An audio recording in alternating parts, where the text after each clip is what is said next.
Well, we are live. Hello there, boys and girls, cats and dogs. We are an inclusive channel here.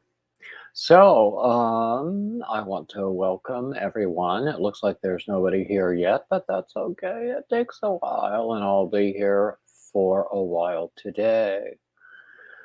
Um, just for the sake of people viewing the replay, I will just do the normal announcements that I do at the top of every live. First thing I want to do is thank everything that moves.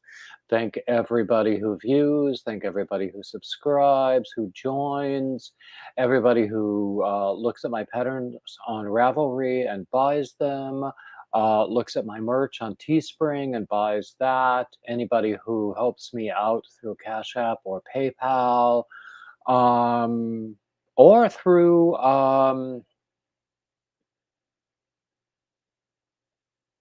what do they call it? The thing where you can press a button and give a gift. Anyway, so thank you everybody in the world. Also, let me just, in addition, um,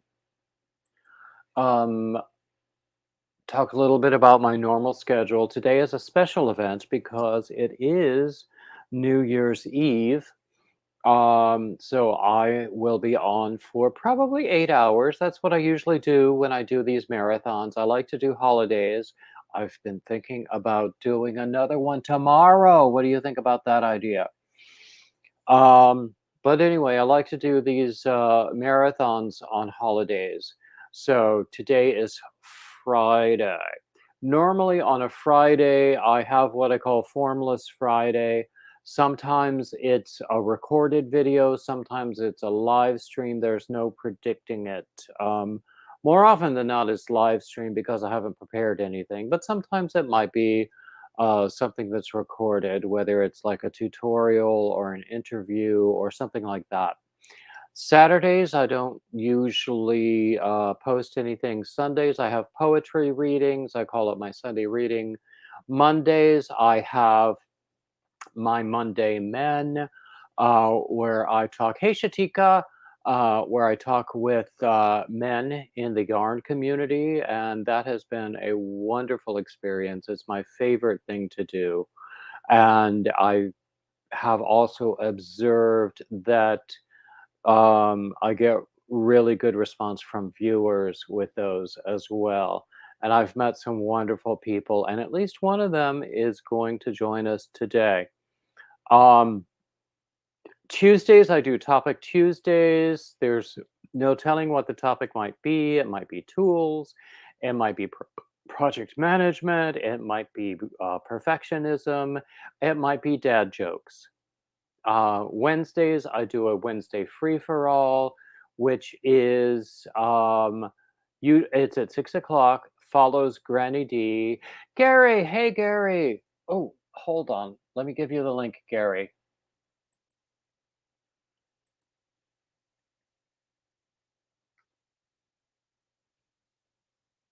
Um, yeah, Wednesdays I do a Wednesday free for all following Granny D. She's always on, almost always Monday, Wednesday, Friday from 5 to 6, and then I go on from 6 to somewhere between 7 and 8. It varies. And then Thursdays I usually don't do anything, and then we're back at Friday where I have what I call my Formless Friday. So Gary is one of my Monday Men, and he is a perfectly lovely person.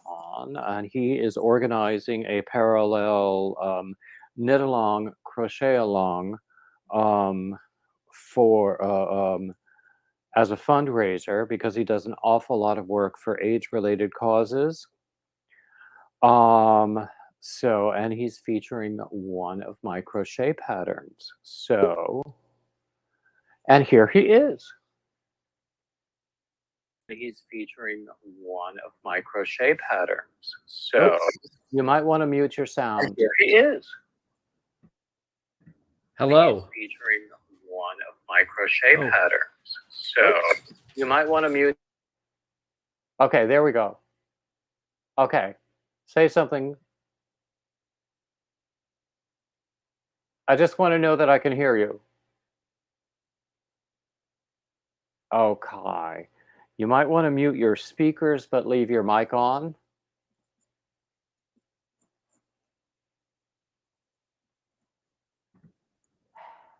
Now can you hear me? I can hear you now. But I Excellent. can't hear you. You can't hear me? No, because my speakers are muted. Huh. Oh, oh, Maybe if I go to earplugs, maybe that would work. that usually One second. helps. Give me 1 second. I'll be right back. Of course. Of course. So anyway, yes, he's perfectly lovely. I had a really good time when I did the conversation that I recorded with him. Oof, I don't know how long ago that was. I did a rerun of it earlier this month. Um, we I did reruns all through December for my Monday Men because it's really hard to schedule people in December. But I have a new one for next Monday, and I think you guys will love it. I think he is the sweetest guy ever. If you are a member of the channel, you have access to a preview link to see it before Monday.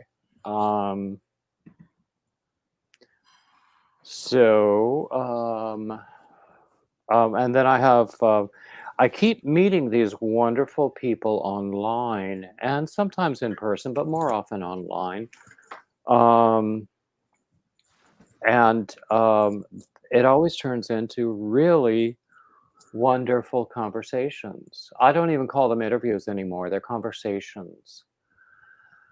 Um, so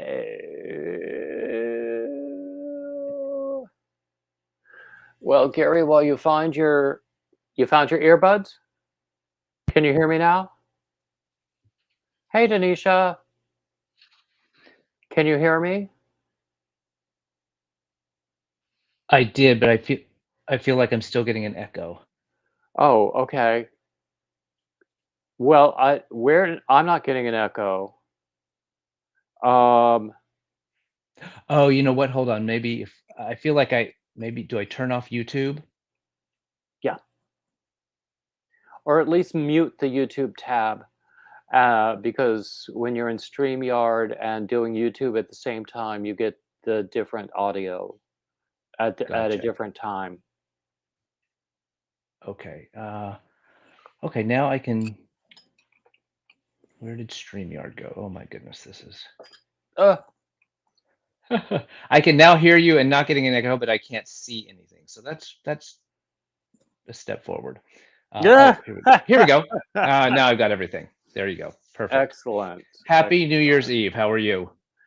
Actually, I'm doing pretty well. How about you? It's earlier there. You're in California. I'm in North Carolina.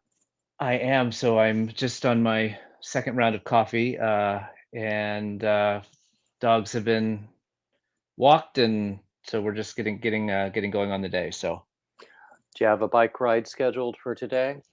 I did one yesterday. So we've been having great rainstorms for us because we need the rain desperately. And it's getting to be a little too cold for me. I'm a bit of a wimp in terms of how cold I will let it be before I ride outside. So I have an indoor trainer that was a hand me down from a cousin of mine. And so I did about 16 miles on that yesterday. Probably won't do it today, but probably tomorrow I'll try to do another 15 to 20 miles on that. My goal for through the winter is to try to get 50 or 60 miles a week done, just so when the spring comes and I can get back outside, I don't have so much rebuilding to do. Yeah. So tell me again how many years you've been doing the AIDS rides? So I did my first AIDS ride back in probably 1996, 97, when I was living in New York, and a woman I worked with asked me to it was like the second or third year they were doing it there in New York, from Boston to New York, and she was interested, and I said sure. Wasn't a cyclist, so I did. Um, then I did a bunch of them over the next 3 or 4 years, in the late '90s. So I did Boston to New York 3 or 4 times. Did For a while they did one in Texas, which is where I grew up, and so I did.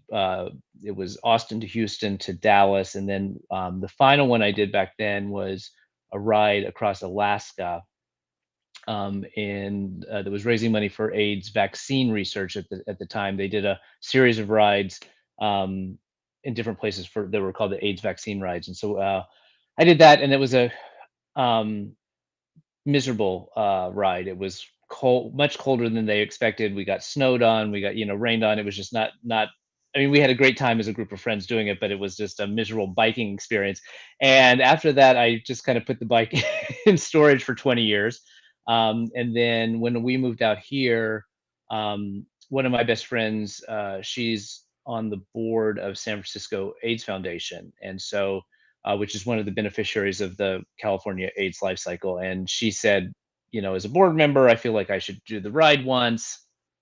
And I know you did these back 100 years ago. Would you be interested in dusting off the bike and doing it, going again? And I said, sure. And once I started the training and the actual ride, I'd forgotten how much I enjoyed the biking, and the rides themselves are just these amazing community experiences. It's Oh, 3,000 people all working towards one thing for 7 days, and sort of moving down moving down the state. And so after that first ride here in California, that was 2019, I said, okay, let me try to do this 10 more times and see if I can hit $200,000 in donations over that, what would be 11 year period. So um then the pandemic happened, and the actual ride for 2020, and then again for 2021, the ride from San Francisco to Los Angeles got canceled.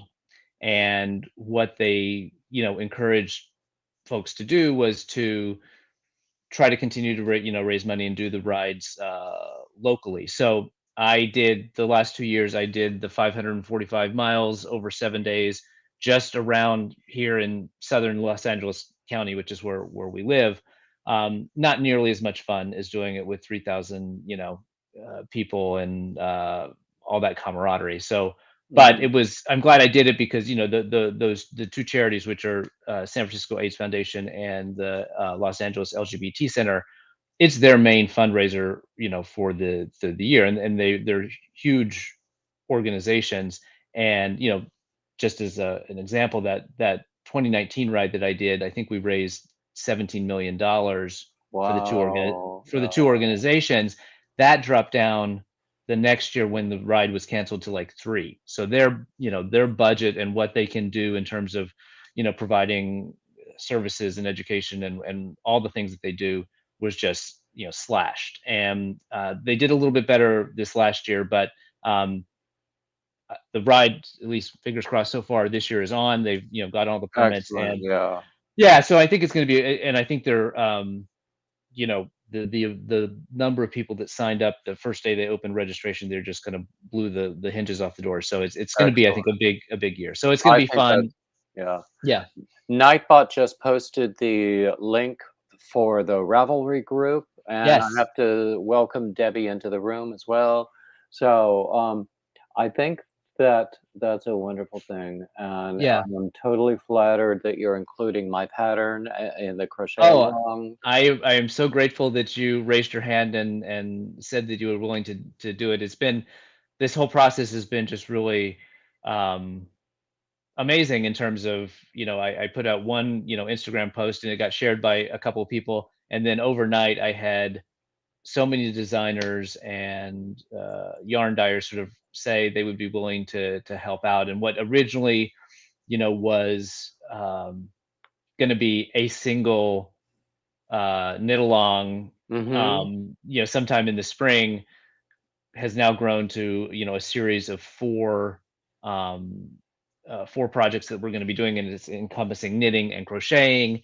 And it's been really great. And I'm already working on starting to set up season 2 of this. So I think it's hopefully I think if I think that's wonderful, and for me, an exciting thing is that you've matched up my pattern with yarns to make kits, yes, yes, from hand dyers. I think that's yes, exciting, and I'd love to see that, continue. 'Cause that's I that that that's one of my goals is to build relationships with dyers in that manner so that we can yeah. create kits. Yeah, it's been um, a really good learning experience for me because honestly, as since I don't design, I don't dye, I knit and barely crochet. To see how that whole process works and this whole collaboration model that happens in the business has been really interesting to watch and just to see the different processes people have in terms of designing patterns and testing them and tech editing and all that thing that the different ways that people approach that whole process has been really really Uh, fascinating uh, for me. So so um can I show you my shawl? of course, first let me welcome Dee Campbell into the room as well. So yeah, show Yeah, me so no, anything this you've is got. well, this is your shawl. So I because I'd wanted Hey to Angela, hey Tina. hello everyone. I'd wanted to get some measurements to tell folks about because um uh I just wanted to make sure 2 skeins, 3 skeins was gonna be enough. So this is Hmm. my Alicia shawl so far. Very nice. Tell me again what yarn you So used. this is pitchfork fiber. Um if another potential men Monday man. I don't know him personally, but his name's Hunter, and he's from Chicago, and he just started dyeing. I think last year or year before last, Oh, um, and please he email me his information then. sure sure sure. Yeah. Um, but it's really this I think was from his first. He does kind of I don't want to say seasons, but collections kind of he doesn't have like a standard set of colors, so he does sort of a seasonal select um, collection of yarn. I think Hmm. this was from his first one, so this one's called Peony, and Hmm. I'm loving how um, it's very subtle in terms of the variegation in it, Yeah, and it has a little bit of flecks of browns and grays, I like but it's that. but it's been And amazing is to that a work with. DK weight? It's DK weight, Okay. so it's what's the put up is 245 yards for 100 grams, Okay. and it's Yeah. a four ply superwash, 75% superwash merino, 25% nylon. Um, so I've done 2 skeins so far, which is a nice chalette kind of size. It's hard to see all Hmm. on one thing. But Yeah. my sister was here over the holidays, and it's going to be for her, and so I had her try it on, and she said she could totally wear it as is. She would need some sort of pin or clasp or something, and so I said, well, I'm just going to add a third skein, so you get a big, nice, wrap I think wrap out with of it. 3 skeins, it would be great. Although Yeah, I have made it with 1 skein, and it makes a nice sort of a scarf, an yeah, an irregularly shaped scarf that way. right. So, yeah, and ooh, you could do a partnership with people who make those Oh, handmade, the jewelry, shawl the pins. pins and stuff. Yeah, yeah, Wouldn't yeah, that yeah, be yeah. fun? Yeah, that's it is um a good idea. I mean, I met a woman, I went up to her studio show, Birdie Parker. I don't know if you follow her, but Birdie Parker, she does these amazing jewelry and stitch markers and stuff, and I think she does Mhm. some shawl pins and things like that. But yeah, I've seen lots of those. Denisha says that's beautiful. Thank you, Denisha. Um, yeah, I was gonna, you know what I'm gonna do? While we're chatting here, I was gonna grab. So yeah, so you were talking about the dyers, and we have 3 dyers that have put together kits for your shawl and for the knitted pattern that's going to be in the knit along. Mhm. And so I will going to pop those into the chat. So the first one is out of Ireland, and it's Eve Chambers.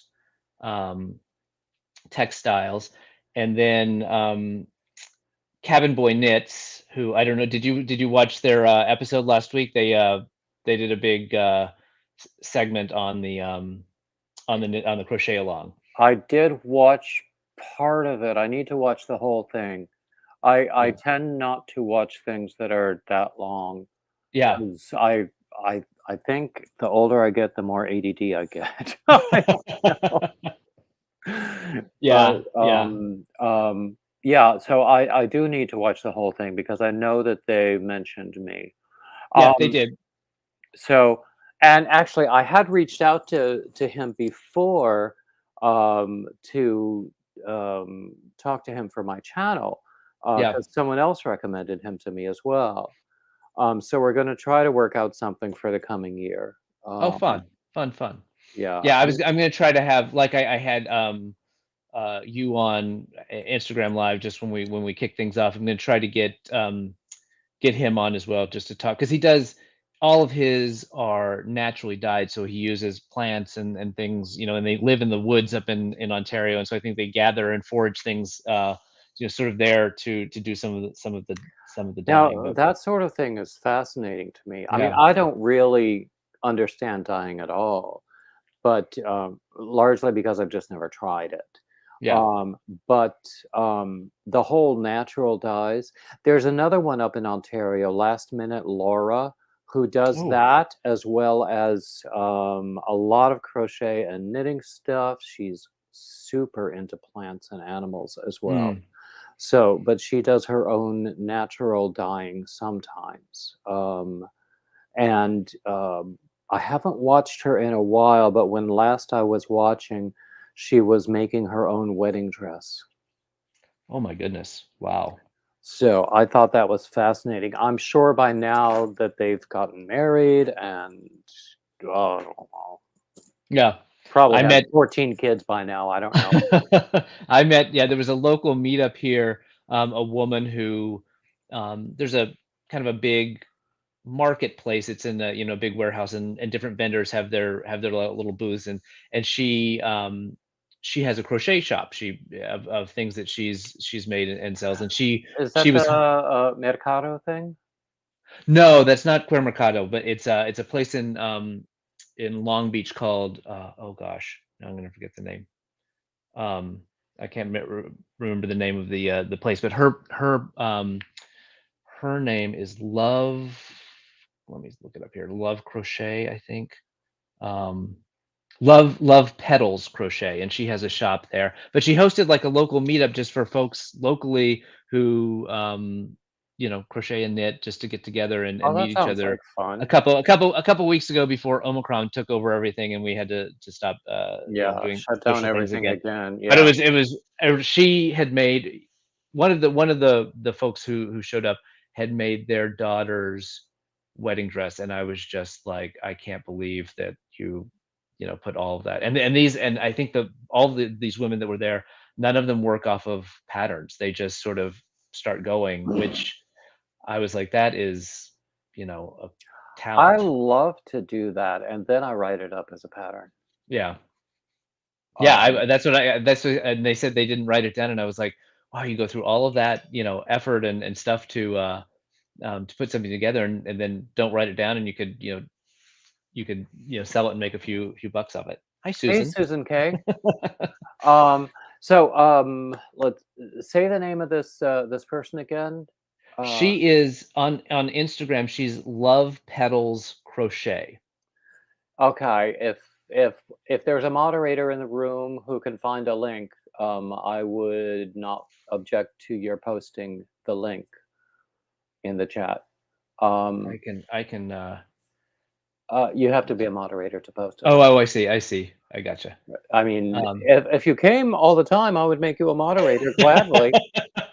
Unfortunately, my schedule is pretty booked usually, but I'm Uh, so excited because I have a week off from all classes and things that I do, that it feels like a real vacation this week. So well, that it's um, meant to be.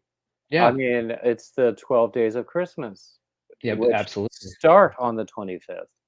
Yes, yes. I have a Um, 12 days box that I'm opening as we get to the Oh, Epiphany. you have So an Advent well, it's it's not an it Advent was calendar, but it's a sort of Christmastide calendar. Yeah. yeah, it was Madeline Tosh did it, and I actually won it on a Instagram giveaway, which was a miracle because I'm like I never win any of those things, but I won this, and I think you were probably meant to start it on December 1st, but I decided I would do mine as a true 12 days of Christmas. So it's a little mini skein, and then there's some, little goodies in there as well. And you get a couple of there's a Tunisian crochet pattern and a knit pattern that you can then download to use up your mini skein. So yeah, Ooh. very cool. If it's shareable, I would not mind seeing that Tunisian crochet pattern. Sure. I think once it's once I get to the end and get the download, I can Yeah. let you know If what it it's a is. paid pattern, don't give it to me Yeah, no, because I'll double check on that. Yeah. yeah. Yeah, I'm excited. I'm taking a Tunisian crochet class, fingers crossed, this spring at Stitches West. So it's not something I I've never done before. So I'm doing Tunisian crochet now for my latest design, and it's sort of whipping my butt. Um, I have this is what I've got so far. ooh, I love that yarn. This yarn came from Daniel of Pawpla Yarns. Uh-huh. He and I sort of created this colorway together. Guess what he called it? Bearded Ginger yarn dude. Bear. Gingerbread. Ah, that's cute. I love it. He only did it once though, and even though he sold um, all of the hanks that he made, he hasn't done it again. I'm sort of hurt about that, but we won't speak of it. Well, maybe Um, once he'll bring it out of the vault later and as a I hope so. special edition. I did actually a proof of concept of this in a worsted weight yarn because this is fingering weight, and I'm not accustomed to fingering weight as much as to worsted weight. I've mentioned these retreats I've been to, and I would Yeah. meet these big, huge, beefy guys with huge hands, and they would be working with these teeny tiny needles and this really fine thread and making some of the most exquisite stuff I've ever seen. And I was just amazed. Yeah. Yeah. Um, Yeah, I've seen, people make these teeny tiny little like Christmas ornaments and things like that. And I was just like, I'm mhm. um, just amazed. Yeah, there was one fellow who was starting, I think it was a shawl, I don't remember, a shawl, and I asked him, "How long do you think it'll take you to complete that?" And he said 8 months. Oh, wow. And I lose patience after a week. I lose patience before a week is done. But, yeah, 8 months. Why especially with somebody else's pattern? I mean, I can put 8 months into my own pattern, but, Yeah. That is a uh that is a long, I mean, especially if you're that's the only thing you're working on. I hope he meant that it was, 8 months and he was working on other things because I get antsy. I mean, I've been working on a wrap for a friend of mine, and it's been 6 months that I've been kind of working on it, but it's not the only thing. I've been working. I did the Stephen West mystery knit along in there, and I've done some Christmas knitting and things like that. But everybody seems to worship Stephen West, and I've seen their output, and it really is beautiful. Um, but of course, it's all knit, so it's a yeah, mystery to me. yeah. This was the first time I had done one of his patterns, which is a very simple, um, just garter stitch, but kind of modular thing. Mhm. And it was fun, but it's fingering weight. And at the end of a 5 skein fingering weight shawl, I said I do not need to do another fingering weight garter stitch shawl for a while. But the mystery knit along kept my interest because every week you were learning new stitches and there's a lot of variety, and so it just kind of kept until the very end when it just got massive and I was just ready for it to end. But Sorta like a long novel, yeah. It's yeah. like, "Is this thing over yet?" But, I, I've never done any kind of a make along of any sort. Oh, So it sort of interests me, but I've such a poor history with following through with things that I can see myself just dropping it in the middle. Well, this our knit along crochet along is gonna be a no pressure event. It's it's running for 2 full months, so you have plenty of time, and it's DK weight, so it's gonna move quickly. And Forgive there are me. absolute no worries. There are no crochet police that are gonna come and um, you know demerit you if you don't finish it in time anyway. So it's I mean it's meant to be, you know, It's fun meant to first and be foremost. easy and fun. I Yeah. think that's what it should be. I think that's what life should be, and it's not always. Yeah. Um, Yeah, but yeah. I hope that hope that some of your viewers can join in, and even if they've already made an Alicia to pick it up again and have another go at Oh, it. also, on in the Ravelry group, for if anyone who wants to participate but has already bought the Alicia Yep. pattern Yep. and still wants to donate, Yep. So um, in if the you go to my and I'll put a link in the actually that's a great idea. I haven't done that in the Ravelry group, but I'll put a link there as well. But in my if you go to my Instagram, which is my name here, Gary Knits, Gary Rides, Mhm. in my bio there's a link for that coffee, that KOFI, which is kind of like a Mhm. Cash App or whatever. And yeah, if you already have the pattern and you want to join in, I would love to have you join in. If you're able and the spirit moves you and you want to throw $2 or $3 into that coffee, that would be a great way to help out. And but certainly not a requirement. Anyone can Yeah. join. I'm gonna go tomorrow. I'm gonna do an Instagram live at noon Pacific, just kind of a kickoff cast on. I'll show folks what I'm working on. I'm going to um, have a couple of giveaways to announce. So um, throughout the event, there'll be giveaways along the way. So we're going to do one for a cast on giveaway uh, for both the knit pattern and the crochet pattern. So I'm going to kind of walk through that. Hi Tina, hi Lashera. Hey, Yes. LaShera, glad to see Uh, you. LaShera's a um, regular, and I think ah, Tina is as well. Denisha is a friend of very long standing. ah, Um, so yeah. yeah. So I'm Um, gonna do that. So we'll have giveaways, and anyone that's participating and posting in the Ravelry group or on Instagram using the hashtags is eligible for the giveaway, regardless of what yarn you're using or anything. So mhm. um, And that's the thing about well, I don't know about the knitting pattern, but at least with mine, you can use any yarn you want. You yeah, can I use think scrap yarn. yeah, yeah, I think I've been sort of um, expecting people to do it three skeins of all the same color, but I guess there's nothing about it that you couldn't create your own fade or create the way you show it with the long gradient works great. But you could probably do your Do you own gradient know, if you had three yarns you loved. I had one beside me until just the other day when I sent it out as a gift, where I had done it with a Lion Brand mandala, which is my Hmm. favorite self-striping yarn.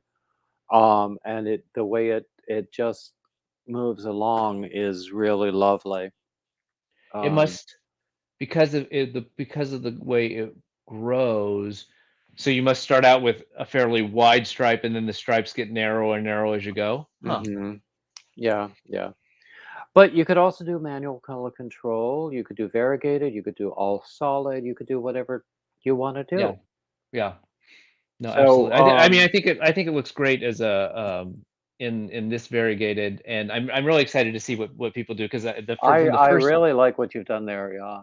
the first knit along that we did this fall, the dyer and the designer worked together to come up with the palette and the yarn they did. But then once we kicked things off, people did their own thing and just came up with so many different some variations on a theme that it was fantastic. It was really cool People to are see. so creative. Sometimes Yeah. it's amazing. Hey, Angela. Um, I hope I haven't missed anybody who's come in. Sometimes I do that, but anyway, Well, Everybody's welcome. I didn't want to hog up your stream, but I did want to No, jump. I you're did. very welcome, and I'm glad that you're here at the beginning so that anyone who watches the replay will see what we talk about before they lose interest. Um, Well, you got. I don't know how you could sit and do this for 8 hours. 8 hours well, I do get running. up and go to the bathroom Well, sometimes. good, good, good, Yeah. good. I'm glad I don't you've keep a bottle by me, but, well, I do keep a bottle, but not for that purpose. Well, that's right. Especially, hopefully, as you get through the day, you'll have be able to enjoy something to Yeah, I'm already eat and drink. enjoying, so yeah. Good, good. Well, I will let you get back to it. I really appreciate again your participation in this, and I Well, can't thank wait to. you for coming up, and thank you Ab- for inviting me. So, would you like me to come to your, Instagram live stream yeah, I mean, tomorrow? if you want to, that'd be great. I don't know who's going to. I've timed it so that it's 3 o'clock Eastern time, noon out here, 8 o'clock in Ireland, because the knitwear designer is living in Ireland, and Mhm. if she's available, I haven't sort of planned anything, but if people are around and want to hop on, well, we can figure out how to shuffle through people. I think I can get up to 3 people on Instagram Live. But yeah, that'd be great if you're around and you want to do it. That'd be lovely. I would love to, I really enjoyed the last time we did it. Yeah, that We was need to fun. get you your own YouTube channel. Well, it's interesting. I was as I've gone through this whole process, and I've just been kind of doing everything on Instagram. Um, I've wondered whether or not it would be better to try to do the video piece of things on YouTube, and have that. I think it's maybe easier for people to find, um, and sort of have the archive. But we'll see. I'm just gonna leave it be for the rest of this year's projects, just because I don't want to change things up midstream. Mhm. But yeah, I'm doing a lot of thinking about. Um, you know, I've also found, if we're doing a crochet along and a knit along, and having two different hashtags gets sort of cumbersome, and so maybe we just collapse that into one Mhm. thing. And so there's a lot potentially for season two, kind of Yeah, rebranding and all that stuff. So there's a lot to talk about offline, and I will offer you any assistance that I possibly can. yeah, it is. I mean, yeah, I appreciate that. Like I said, it's a new skill set that I'd have to learn and figure out. And so over the summer, that might be a good time to try to do that before things kick back up in the beginning of the fall. But Mhm. well, have a very happy New Year. Enjoy And you too. your marathon, and I'll pop back in later this afternoon once I get my chores done around the house and just see how everyone's doing. I So, well, when you finish your chores, I've got some over here that need to be done as well. so, all right. Well, happy New Year, and have a great rest of your day. Okay, thank you so much for coming. Talk to you Bye-bye later. Bye bye. now. Wasn't that fun? He is such a lovely gentleman. I love him dearly. Anyway, if anybody else wants to come up, here's the link. Um, as I was saying, um, Gary has put together this parallel crochet along, knit along as a fundraiser for AIDS related causes. He does a ton of work for AIDS related causes. If I remember correctly, I think he's retired from a successful IT career. So does a lot of work on that now. He has been, he has done a lot of the long distance AIDS rides, if you've heard of those, where they go.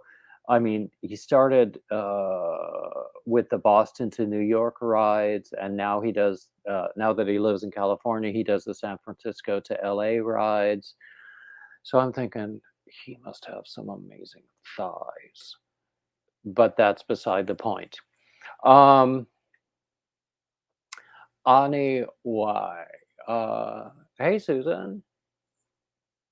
Yeah, he's just a lovely guy. And on Instagram, he is Gary Knits, Gary Rides, or his real name is Gary Boston. Hey moms! So glad to see you. Yes.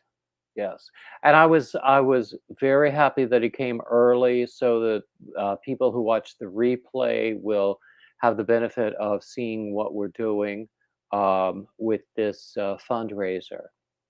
Let me talk about a couple of other things in terms of fundraisers. Oh,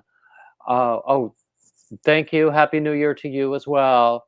Um, um, I just this week I sent a package. I've been talking about making dog sweaters and blankets and donating them to pet rescue organizations. And hold on a second, I will show you a picture that one of those organizations posted online.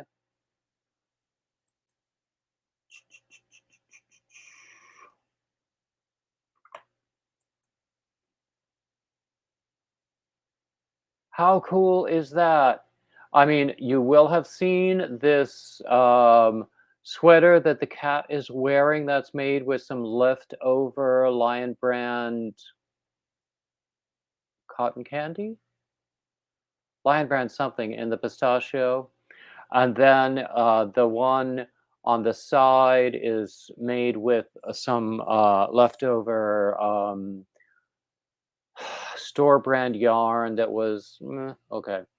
Uh, but isn't that cool?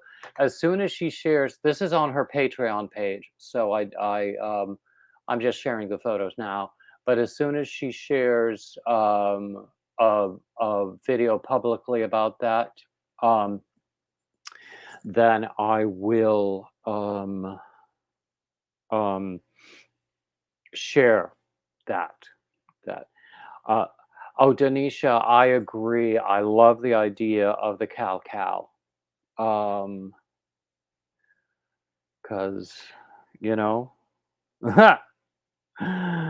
look back at going back to my music theater days. Oh, crocheters and the knitters should be friends. Oh, crocheters and the knitters should be friends.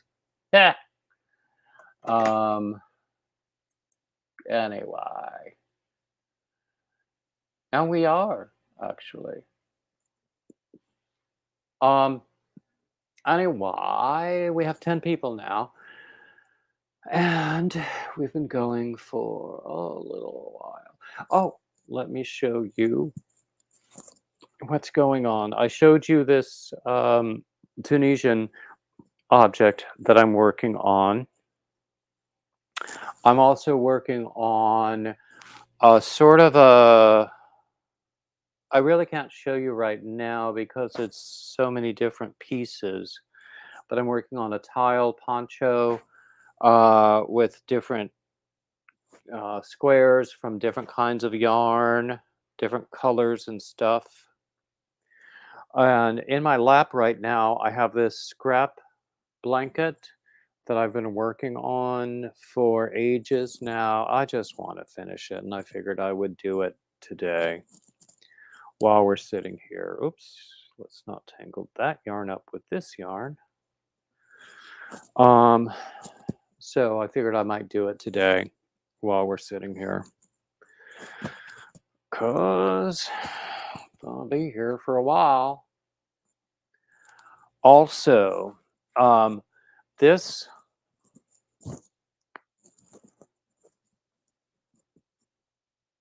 is a cowl. It's okay. Let me. Oops, where'd you go? This started out life. It was going to be a scarf because you know how I love to do cables. So this is like one complete skein of that. What is it? Karen Ogo. Um, that that people seem to have forgotten about with good reason. Because it was really, in the end, it was just a packaging gimmick. So because I made it so wide, it was never going to be a very long scarf. So I made it into a cowl. So if anybody wants this cowl, the next super chat gets this cowl. I should not make commitments like that because I have some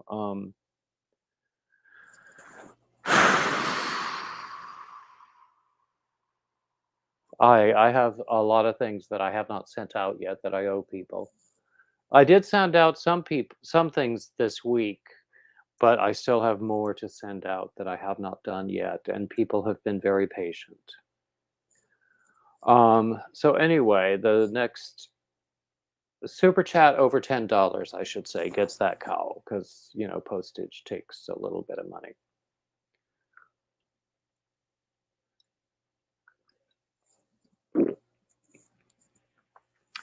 So everybody, tell me what's on your hook. Hey, Divergent, glad to see you. What's on your hook, everybody? What's in your cup? Hey, Jennifer. Okay, give Ursula my best, and I would love it if everybody from her live would come over here and raid me. How would that be? I'm just saying. Um, yeah, tell me what's on your hook, what's in your cup. What are you doing for New Year's Eve? Maybe it's still too early in the game. I can't remember the next line, how it goes. What are you doing New Year's? New Year's Eve. I hope I don't get a problem for singing that. Amigurumi. Oh my gosh. I've never been happy with any amigurumi that I've ever made. I don't think I do it well. But then I used to say that about Tunisian all the time. But then, you know, patience and perseverance made a bishop of his reverence. So eventually I learned how to do Tunisian better. I mean, there's still a lot to learn. So maybe it's the same with amigurumi.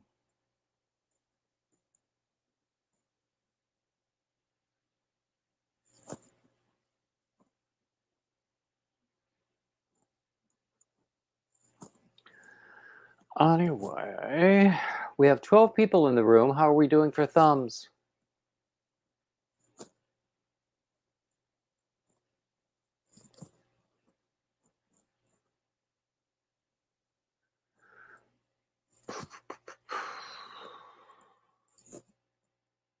Ugh. Okay, now this yarn and that yarn, I cannot allow them to get mixed up. So that yarn goes over here.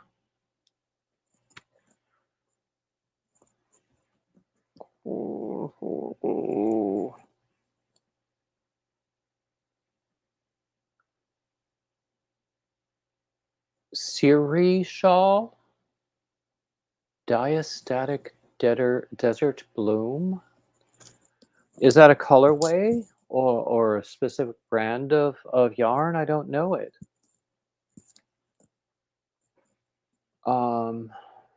Diastatic desert bloom. I'm not sure I've heard of it. Anyway, so as I was saying, I'm gonna finish this scrap blanket. The last bit I'm doing is with a actually it's a self-striping cake, so it works in perfectly. But because the cake is in a weight that I don't use very much, but it goes with the blanket, I'm using it on this blanket. But it does work perfectly with the blanket. And it's gotten rather large now. It's going on my bed when it gets done.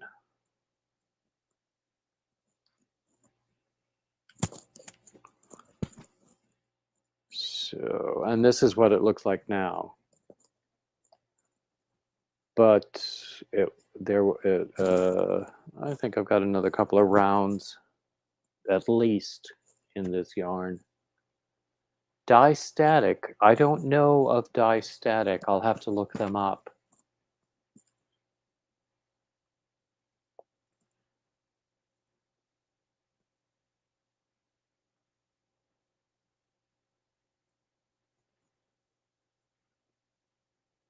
Desert. Tell me about the colorway, Desert Bloom. I'll bet it's got some really gorgeous pops of color in it. Is it variegated or self-striping? Or is it a solid color?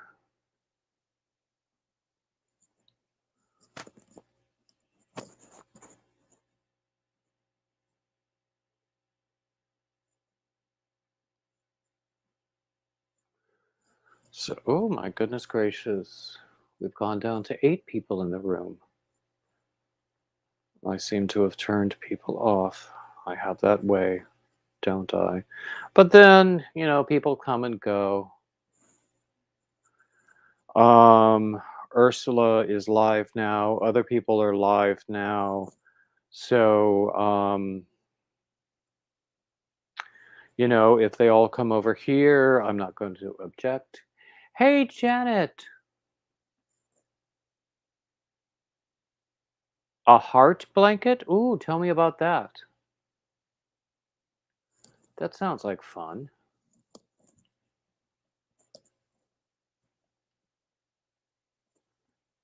Ooh, you did cake up the hank, correct? Or ball it up? Although some people do use hanks, they just hang them around their necks.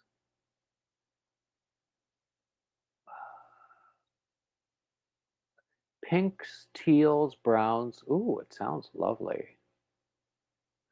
Okay, Divergent is going to the store. Bring me some ice cream, if you don't mind.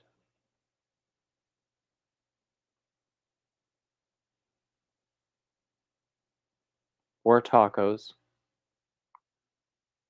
There's no such thing as a bad time for tacos.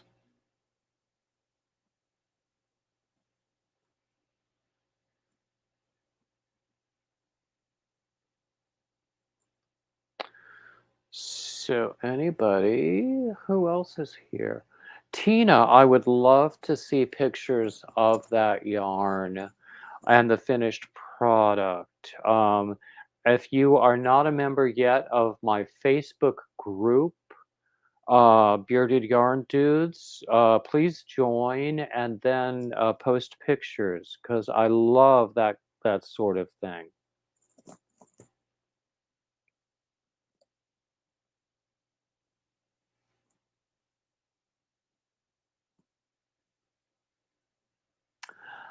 Tina, one time I balled up a hank.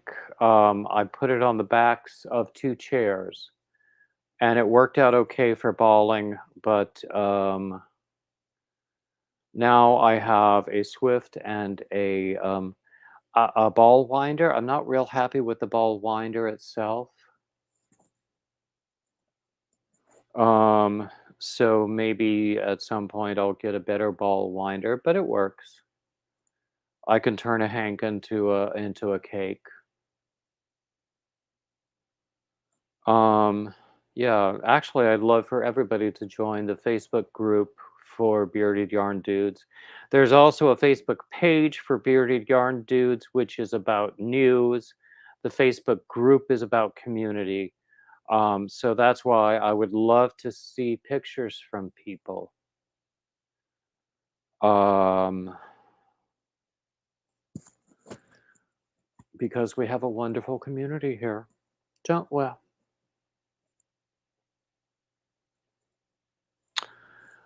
Okay. Anyway, what else? I mean, since I'm mentioning all these links, I have patterns on Ravelry. Nightbot will give you the link sooner or later. I have the Facebook page and community. I have some merch on Teespring. One of my goals for the coming year is to expand the merch. Um, Angela, I did greet you when you came in, Angela, right? Because I know you've been here for a bit. Um, what else? Um,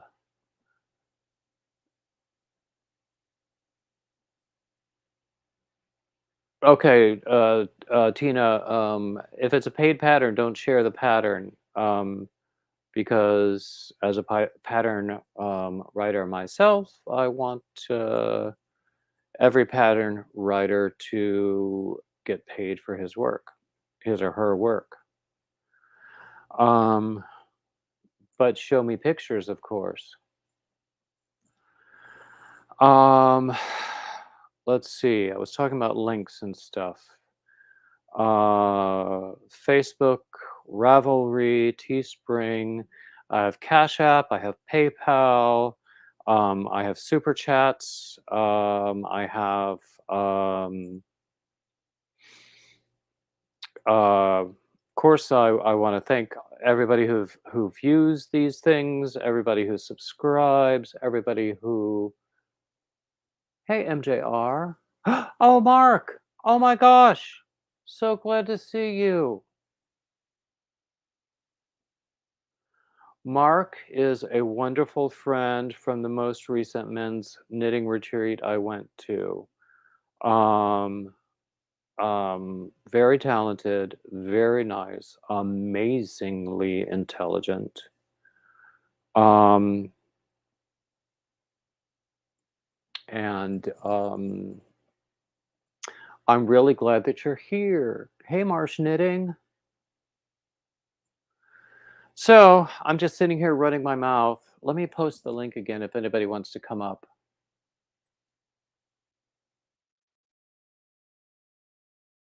A world-class knitter, of course. Of course. Actually, yeah.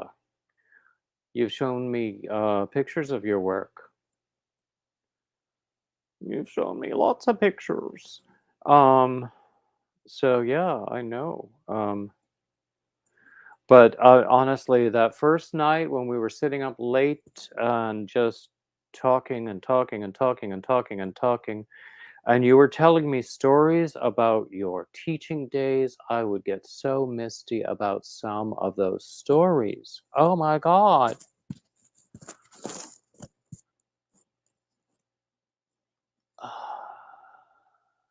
Let's sigh. So anyway, I'm just sitting here running my mouth. Oh, I didn't tell you what I'm wearing.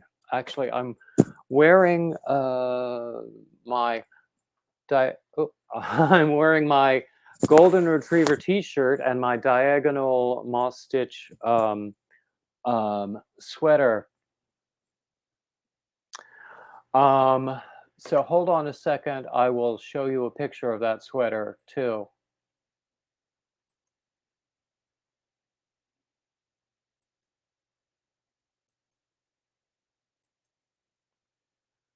Okay, yes, I have shown this sweater before,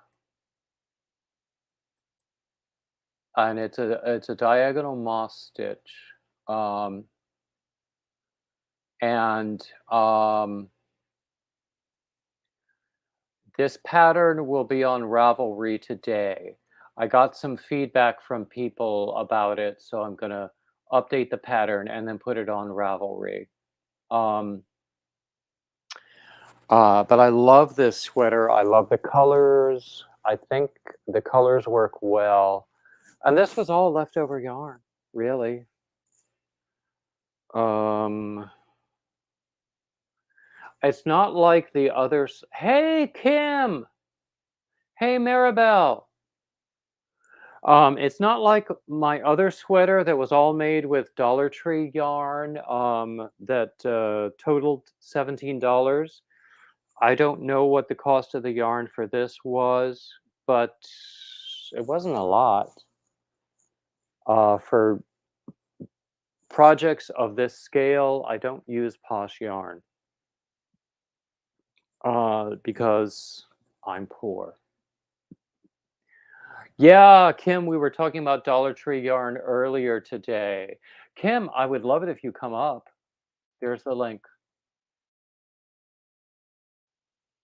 Maribel, thank you about the sweater and the colors. Oh, thank you. Tina just joined my Facebook. I imagine you mean my Facebook group?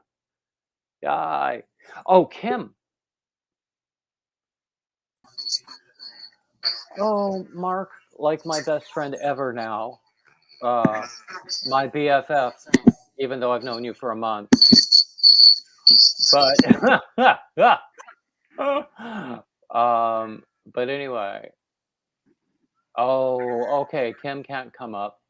She has her son in the bath. Nobody needs to see that. Even though he's a little cutie, but nobody needs to see bath time. Unless he's like 32 and has a beard and muscles. Then I don't mind seeing bath time. Can you hear me okay, Mark? Yes, I can. Okay. Okay, and don't believe I'm hearing an echo. If you still have the YouTube tab open, you might want to mute the YouTube tab Right. and then come back to the StreamYard tab. I actually closed the YouTube tab. Okay. Okay, that works too. Okay. Whoop. Okay. Anyway, so how is everything for you? Everything is good. I like that sweater. Oh, I love this sweater. Thank you. And actually, even though it's budget yarn, it still feels nice. It's not, there are some budget yarns out there that don't feel nice. Well, they're doing some amazing things now with acrylic and budget yarns. Uh-huh. Yeah. I made a whole Afghan out of budget yarns. Uh-huh. I had it at the retreat actually, and it turned out so soft. We were working on some socks at the retreat, and you kept getting frustrated because you had to turn around and back up all the time. Actually, those weren't socks. Those were that was a scarf I was making for my son. Mm-hmm. And it was so difficult with all the ladders and the rungs of the Jacob's ladder and the cabling stitches up and down the sides, and it just everybody was having such a good time I couldn't concentrate. So that's why I had like 3 whips going on at the same time. Yeah, I'm working on another pair now. Let me go get them for you.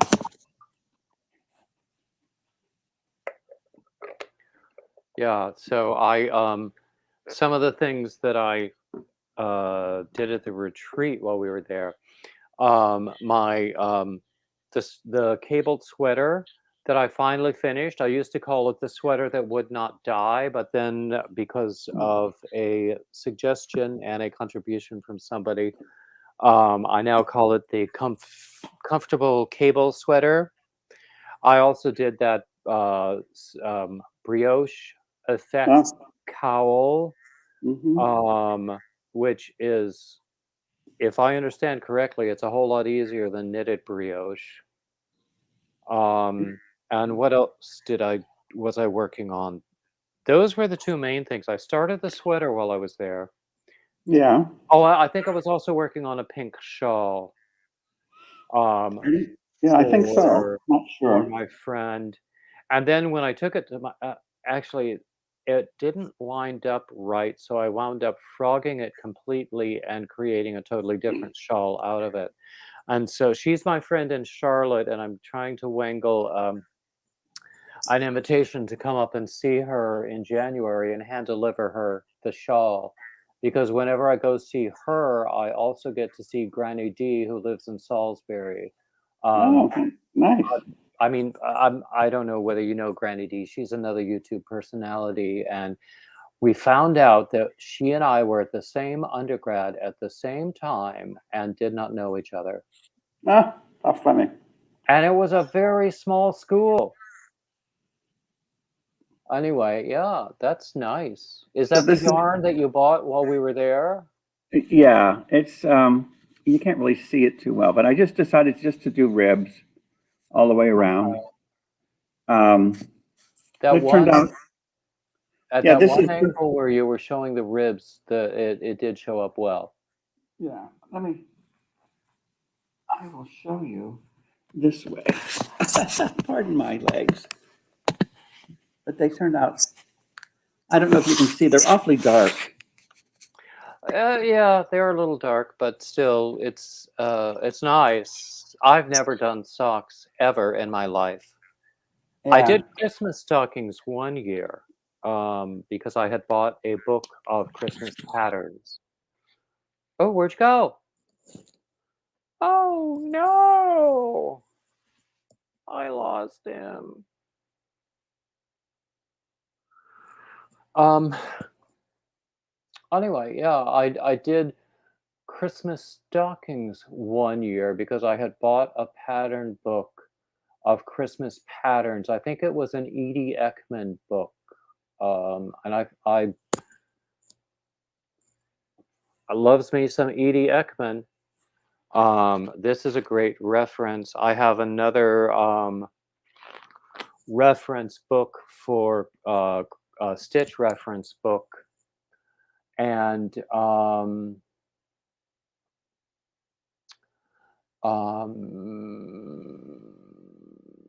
um, really, really great things. Oh, there you go.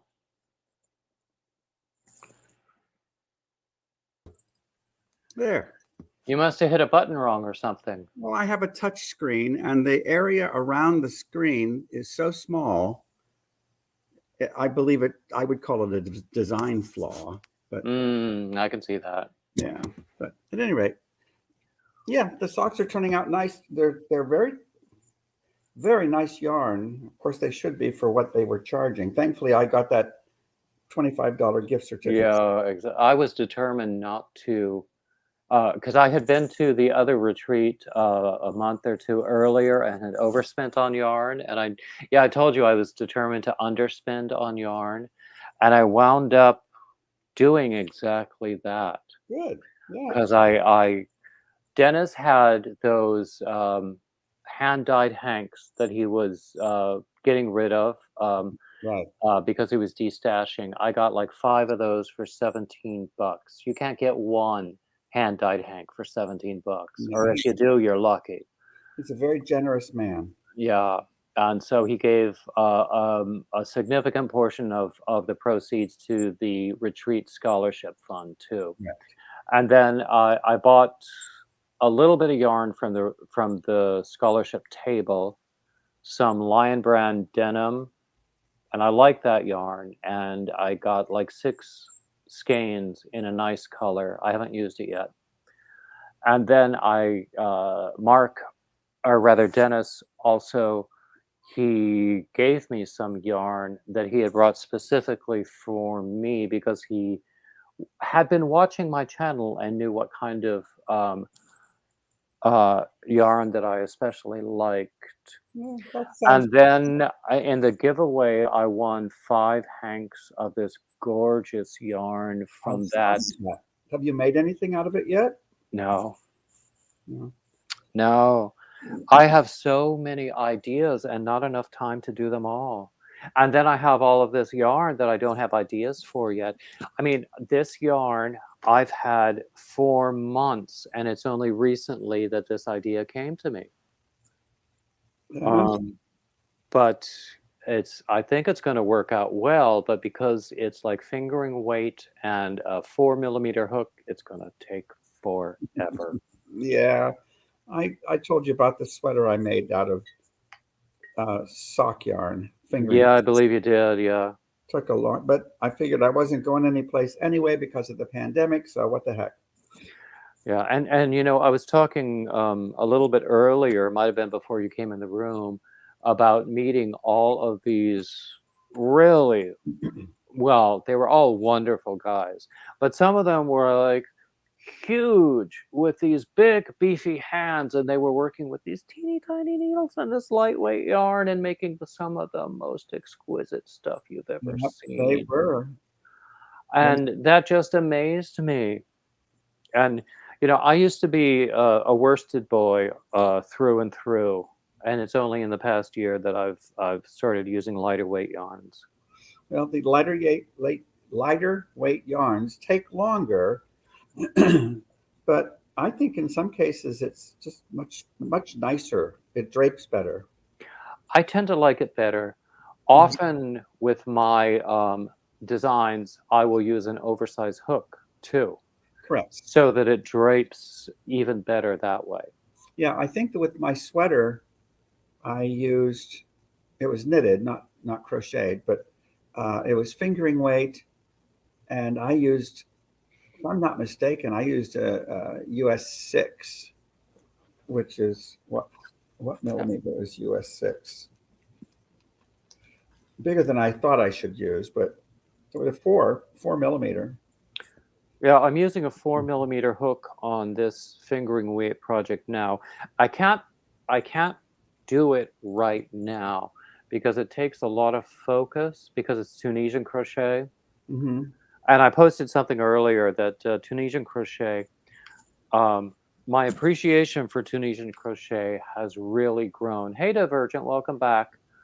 Um, uh, has really grown. I used to not like it because I couldn't do it.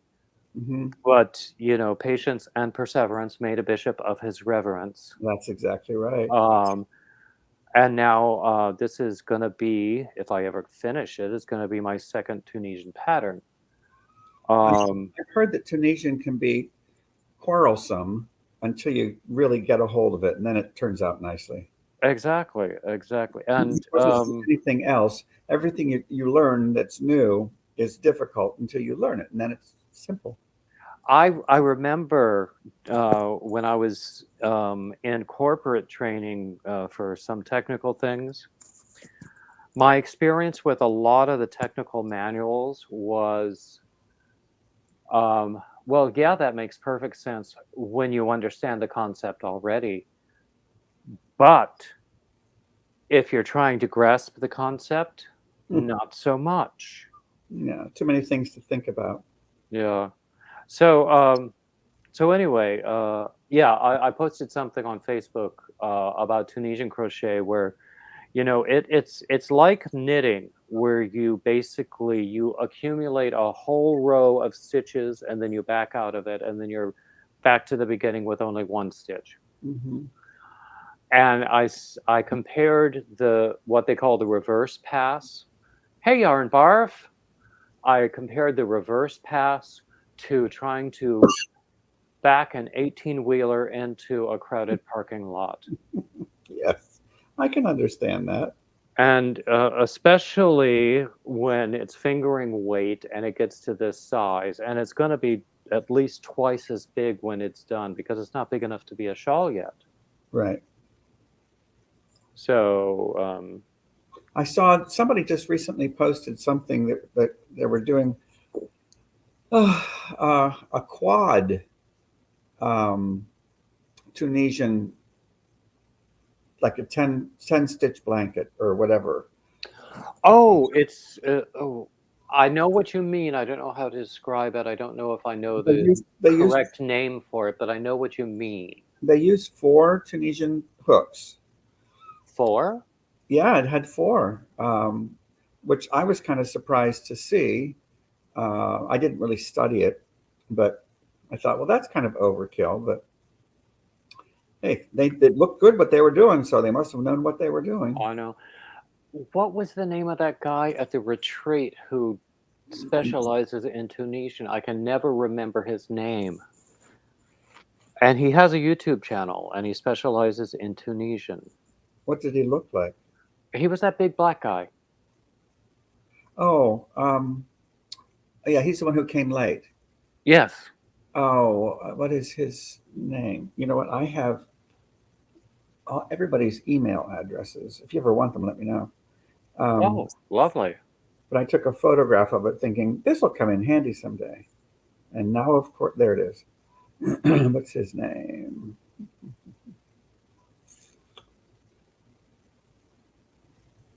Okay, who knows? Well, anyway, yeah, he was doing Tunisian crochet in the round, which I had never seen before. But then Oh, when he explained it, it seemed so simple. yeah. So I might try that at some point. I do a lot of hats. I do a lot of hat patterns. I do a lot of actually on my blog. I have I've mentioned this before in my live streams.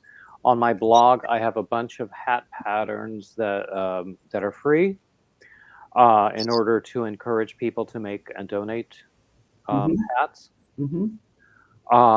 And I did a lot for Hat Not Hate last year, and I've already started this year for Hat Not Hate. Do they take knitted hats as well as crocheted? Oh, of course. Because Of I tried. course. I mean, I'm a cancer survivor, and so I wanted to do hats and small lap afghans for those who are undergoing chemotherapy.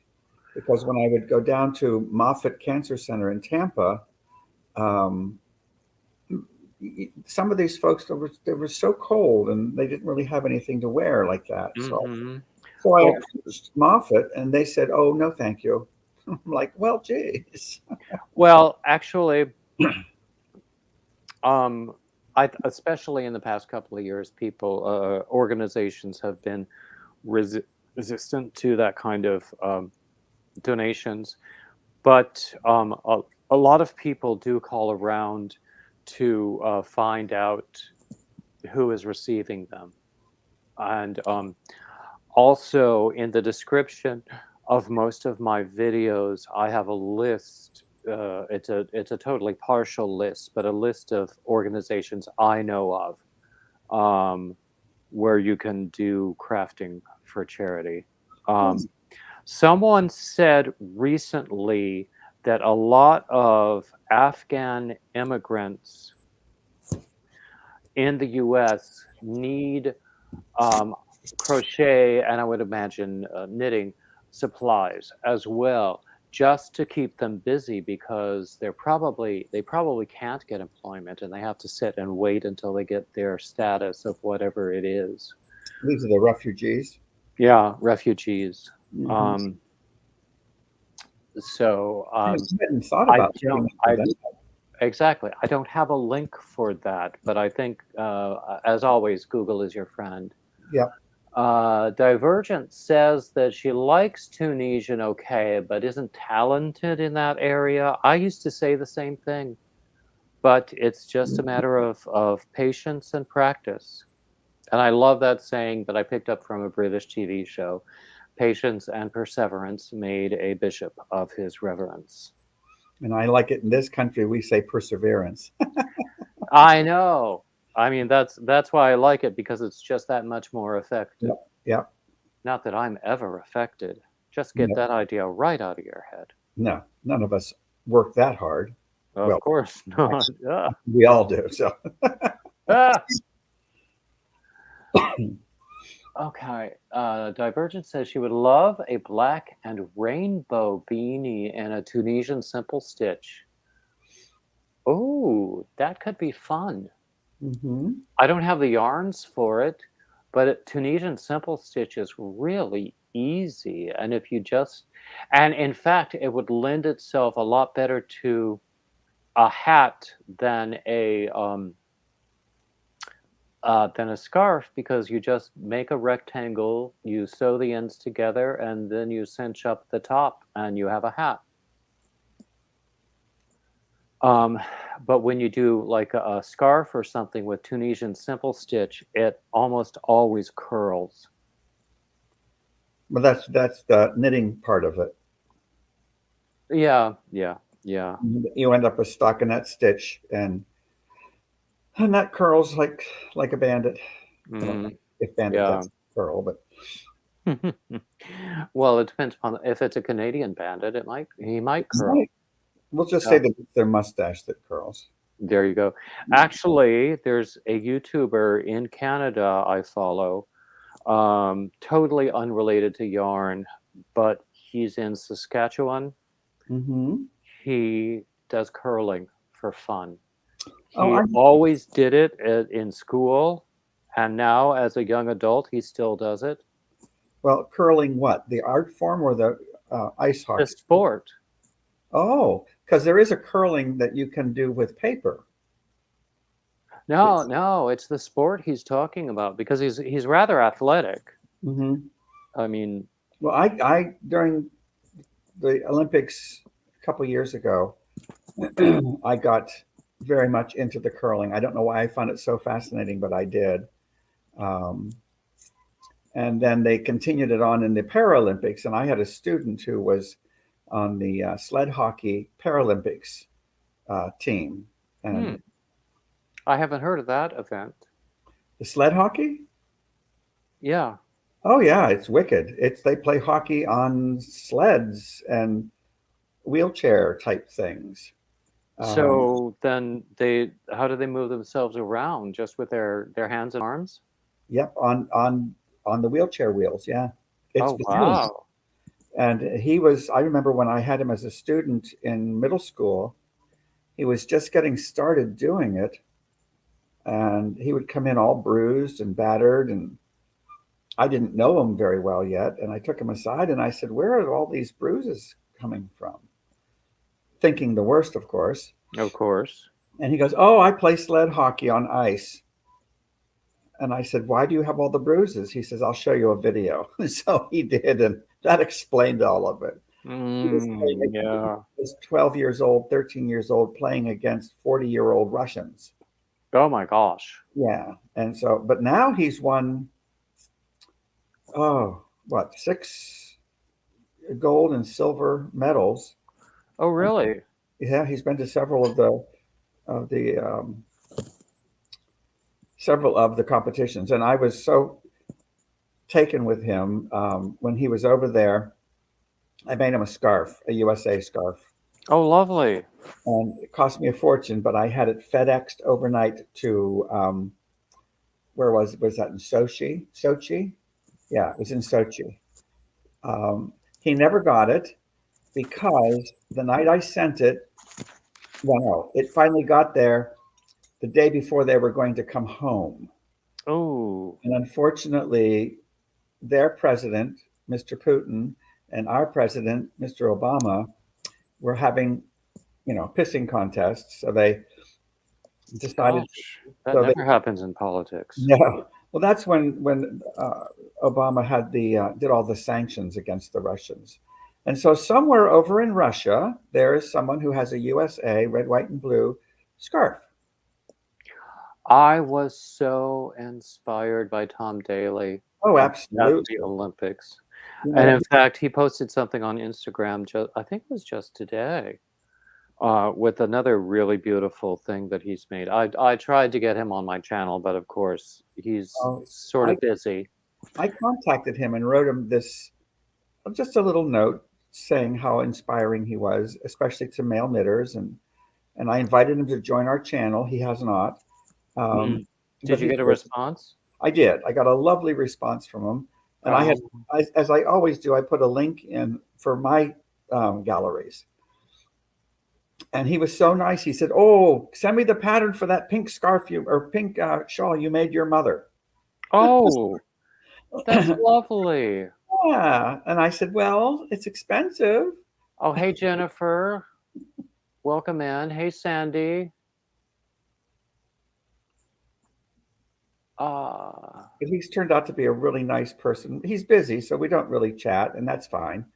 But I will be writing up that pattern. I have it written up. I just have to kind of put it together, and I'll send him a copy of it. okay, let me just check this. Okay. Okay, yeah. Yay. Getting more people in here. That's lovely. Yeah, lots of people are live from time to time. Hey, Nana Michelle. Um, and so I think that we might get people who are coming from Ursula, OM Granny Square. and other people coming over here. Nice. Yeah, because I never expect anyone to stay the whole time. I mean, it's hard. It's all I can do to stay the whole time myself. Oh, okay. Bye. No, don't go. I need you. Aw. I mean, even outside of this, I need you. Oh, well, thank you. You should have Charles on. You did an interview with him, though, didn't you? I loved that. I had so much fun, and people loved him. Yeah, he's such a Oh, neat guy. And you know what? It's funny because at the retreat, you would never know he was an international, global expert. exactly. He's just one of us, and he's just so funny. His stories. Oh my. Oh, I could sit and listen to his stories Mhm. all day long. I met him 2 years. And we did, didn't we? We did. I even timed his breaks between. I think the shortest one was 30 seconds. When he That was was at night, he said, "Okay, that's it. I'm done talking. No more stories." And I looked at him and I said, "Uh-huh." And I started my stopwatch, and it lasted 30 seconds. I think I gained respect from him the first time I said something snarky about his stories. Well, you know, and he's fine with that. I know. He is so sweet, and I really, really loved the interview that I did with him. I saw. If anybody wants to see it, I have a playlist on my channel of all my Monday men. His name is Charles Gandy, and it was in late November that I did it. Yeah, it was right after the retreat. Mm-hmm. Mm-hmm. Also, I have a really amazing man for this coming Monday who is such a lovely and gentle soul and extremely talented and intelligent and funny and easy on the eyes. People always tease me that I get people that I get men for these interviews who are really good looking, and then I flirt with them nonstop, and I'm going, yeah, and So what's your problem? yeah. So yeah. Who is it that's coming on? His name is Mike DeDominic. He's a member of a bunch of the men's yarn groups on Facebook. Okay. On Instagram, his handle is Dodoma. Anyone who is a member of my channel already has early access to that video, but it goes public on Monday. Oh, I'll have to watch it. Sorry? I'll have to watch it. Yes. It was fun. He's such a nice guy. But then they all are. Every last one of them. You know what? There were 33 of us, and Uh-huh. I did not hear one disparaging remark other than all of us telling each other to shut up because they were talking too much. But that was just in good humor. Everybody Yeah. was, and it's really neat because if somebody asks a question, even if there's like 15 or 20 people sitting around the big room, I cautioned one guy one time. I said, "Be careful. If you ask one question, you're going to get 20 responses, and they're liable to be all different."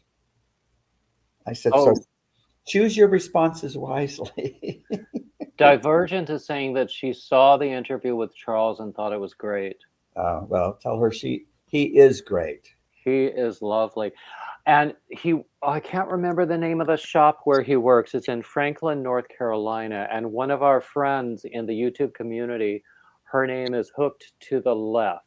Her real name is Melanie. She lives in Franklin, North Carolina. And I have told her she should go there and meet him and introduce herself as a friend of mine. And she would either get a scowl or a big hug. He would not scowl. I would never expect him to, but of course I used the joke. Of course. Ah, ah. Let's see.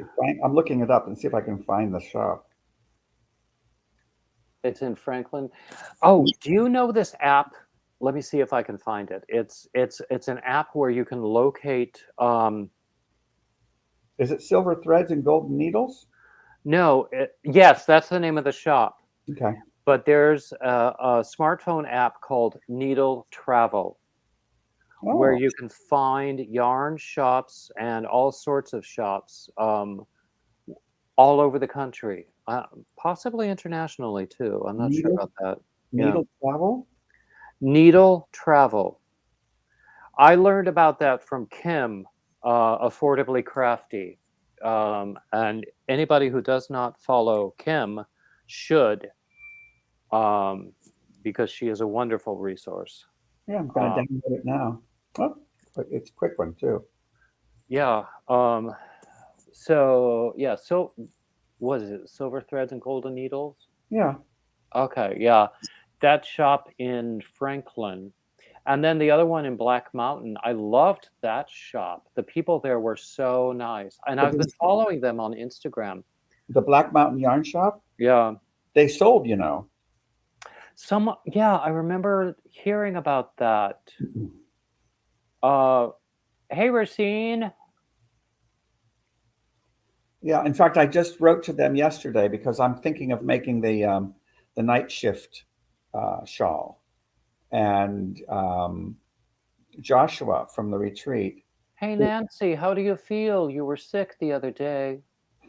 Hey, Vicky. I'm sorry. It's all Keep right. going. But anyway, Joshua from the retreat who made the night shift shawl. Mm-hmm. Um, he said that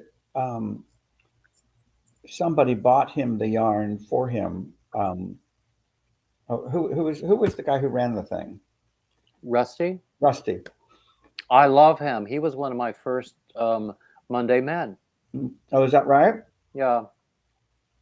And I don't think I would have known about the retreat if I hadn't talked to him and to Curtis. I love Curtis as well. I was sorry he wasn't there. Yeah. But he'll be there at the next one, I'm sure. I hope so. He's an amazing man. I love him to death. But no, I contacted the Black Mountain Yarn Shop. Mm-hmm. It was so nice. I said, I'm going to make this shawl, and they knew of the shawl. And I said, but I want to make it in DK weight because I live in Florida. Mm-hmm. Um, Nancy lives in Florida. She's in Pembroke Pines, oh, which is down near Hollywood. okay. Yes. Yeah. I'm in Lady Lake. I'm up by what's called the Villages. Mm-hmm. Um, Anyway, you were saying about this shawl. yeah, they were so nice. They wrote back and they said they'll be back in the shop on Monday, and they'll be more than happy to work with me to find the types of yarn that I'm interested in. Lovely. Yeah. Lovely. Yeah. Shortly after the retreat, I started following them on Instagram immediately, but shortly after the retreat, they went live. I don't know if there was like a designer there or they were introducing a new product or something. I don't remember why they went live, but I spoke up and told them I had really enjoyed the event that we did there, and they remembered me, and they love the men from our retreat. Well, yeah, we spend a lot of money there. Oh my God, the money some people were spending. I remember, I forget who it was, but he says, oh, I have to be careful. He says, if my partner finds out how much money I'm going to spend here, he's going to kill me. He says, I think I'm just going to spend a little bit. Well, What was it, $300? oh, it was more than that. Oh dear Lord. And it was a huge thing. I'm like, oh my God. Oh my, He didn't have any idea what he was going to make with it. He said, I just wanted all of it. Exactly. Oh, hey Donna. Yeah, I fall into that trap. I buy yarn because it's pretty, and then I have to figure out what to do with it. Yeah. See, I don't. I bought this yarn simply because I had the gift certificate, and I figured eventually I'll make some socks, so I'll buy one skein. And at $39 a skein, I'm like, good thing I have the gift certificate. Now, I wanted to find some local or regional yarn there, and I asked them specifically about that. They had one person, a hand dyer in Greenville, South Carolina, right, which is not very far. No, And they're coming up, and it was beautiful yarn, but it was expensive. Do you remember the name of the dyer? I took a picture. Let me see if I can find it. But yeah, it was beautiful stuff. Most of the stuff that they carry is really nice material. I This, loved posting pictures of the yarn that I found there.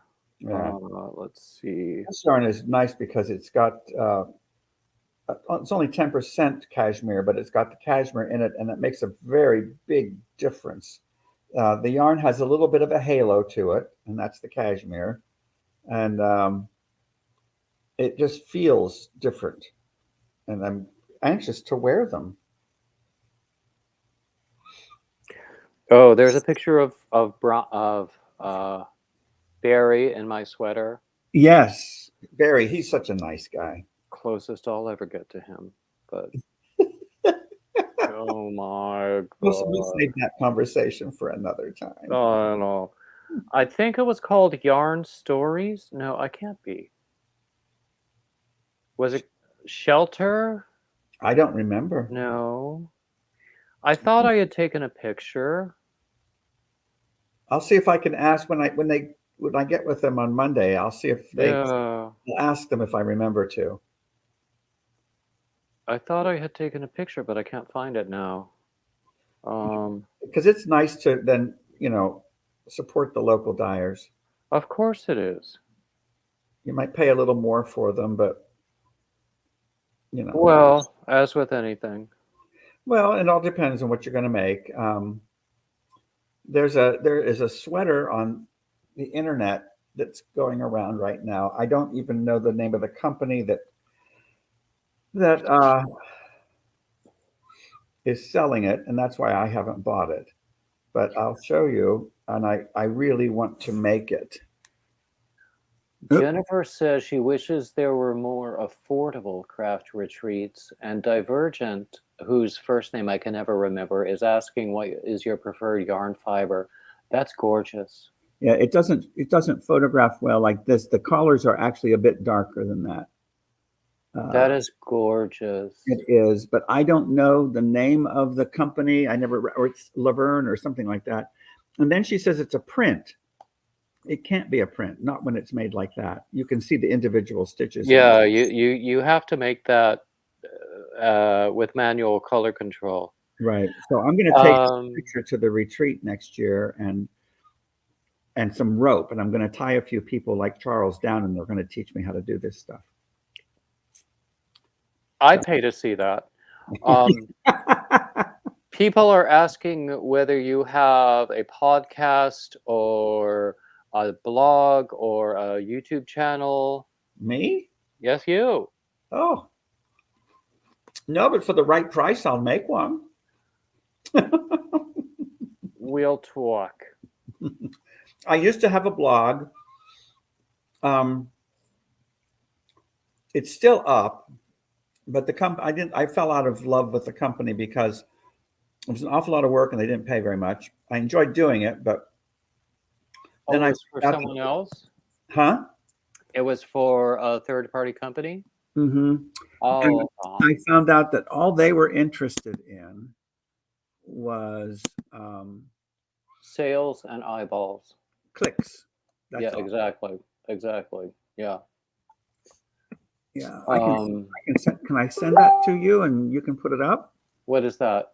No. Oh, your former blog? Yeah. Yeah. I apologize. Are you sending it by email? No, I sent it to you by our messenger.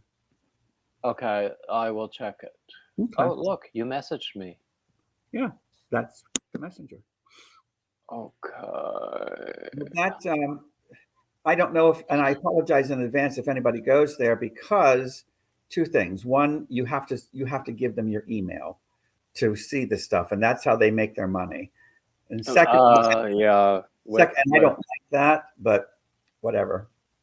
But I don't maintain it anymore.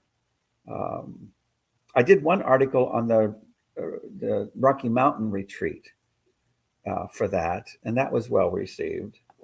So now this fellow I talked to for next Monday, he's in Palm Springs. and and he was very interested in the idea of men's fiber retreats. But I have heard that the Palm Springs men's fiber retreat that was planned has been canceled. Is that true? Yeah. I mean, before you even got there, you were going to spend $900. But he lives there. He wouldn't have had. He could have been a day student. I don't think that they were allowing for day students. Mm. And that's what I told them. I said, really? Because I asked them about that. I said, the retreat itself is $900 and some dollars, plus airfare, plus you'd only get one meal a day, I think, with that. And so that's, 4 and 5 nights. And you had to share a bed. You Yes. had to share a bed with someone you don't know. Theoretically, unless you go with a friend. Right. Well, you might. I guess you might know them after. Well, you probably would. And you might not. You might wish you didn't. Exactly right. When I went to the Northeast men's retreat In New York. in upstate New York at Easton Mountain, I loved it. See, I probably can't afford to go again. I want to go to that one too. It was perfectly lovely. Do you know Joe Wilcox? Oh, sure. He is so wonderful, and I loved going there. You must have met Franklin Habit there too. Huh? Franklin Habit? Don't believe I know him. He's from Chicago. He's well known. He's living in Sweden now. Oh, someplace over yonder. And he's one of the big. Over in that area. Yeah, over there.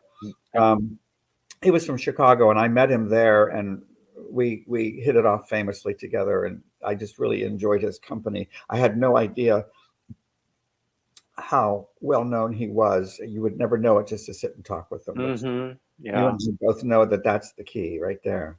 He's the one who suggested that. Hey, Bonnie got knits.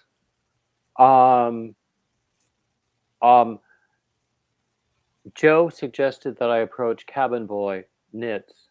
Oh yeah, for my Monday Man. Yeah. And he responded favorably, but said we had to wait until the new year because of scheduling. That's Christopher, right? I believe so. Yeah, he's one of the owners.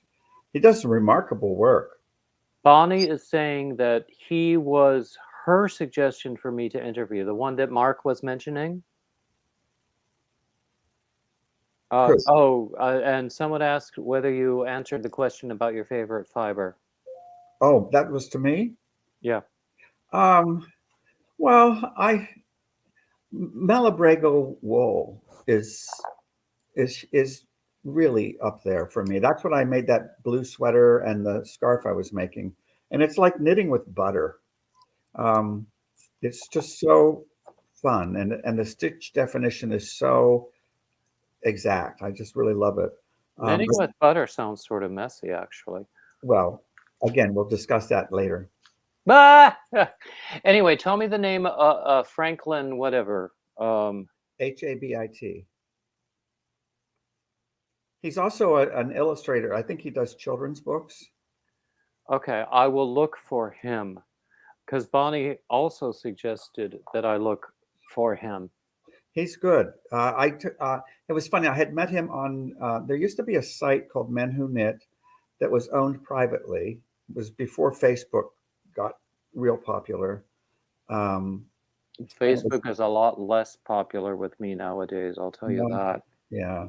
Well, he couldn't afford to maintain it. He was from Spain, and delightful man. And I met Franklin there. Mm-hmm. And when I found out that he lived 30 minutes from me, I said, we should get together and have lunch. Mm-hmm. And so he was teaching at a fiber fair up in Wisconsin, which was just about an hour north of me. And he said, why don't you come up? And he was so nice. And I bought him lunch because he was working hard and he needed a break. Mm-hmm. Then he was so sweet. He invited me. He says, why don't you grab some needles and some yarn and come on in and you can sit and do with us. And I said, no, I did not pay for it. He said, oh, please. come in and do with us. Hmm. I said, nope, it's all yours, kiddo.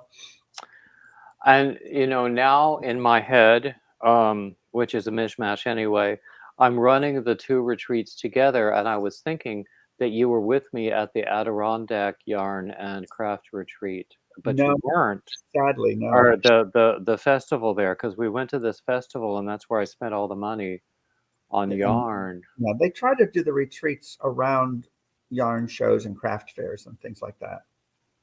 Okay, Bonnie is in Brevard County. I'm not sure I know where that is. Yeah, it's funny here in Florida, people identify with counties, and I'm in Lake County, so I'm not too far from where she is. Yeah. It's funny, when I lived in South Florida, I used to hear people say Dade and Broward. And with my hearing, I used to think they were saying David Browning. Well, of course they were. Because it's all about me. Everything's about me.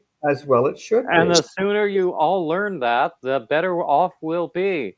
Well, you can tell all of your listeners that I learned it, and I'm much happier now that we don't have to discuss it anymore. There you go. There you go.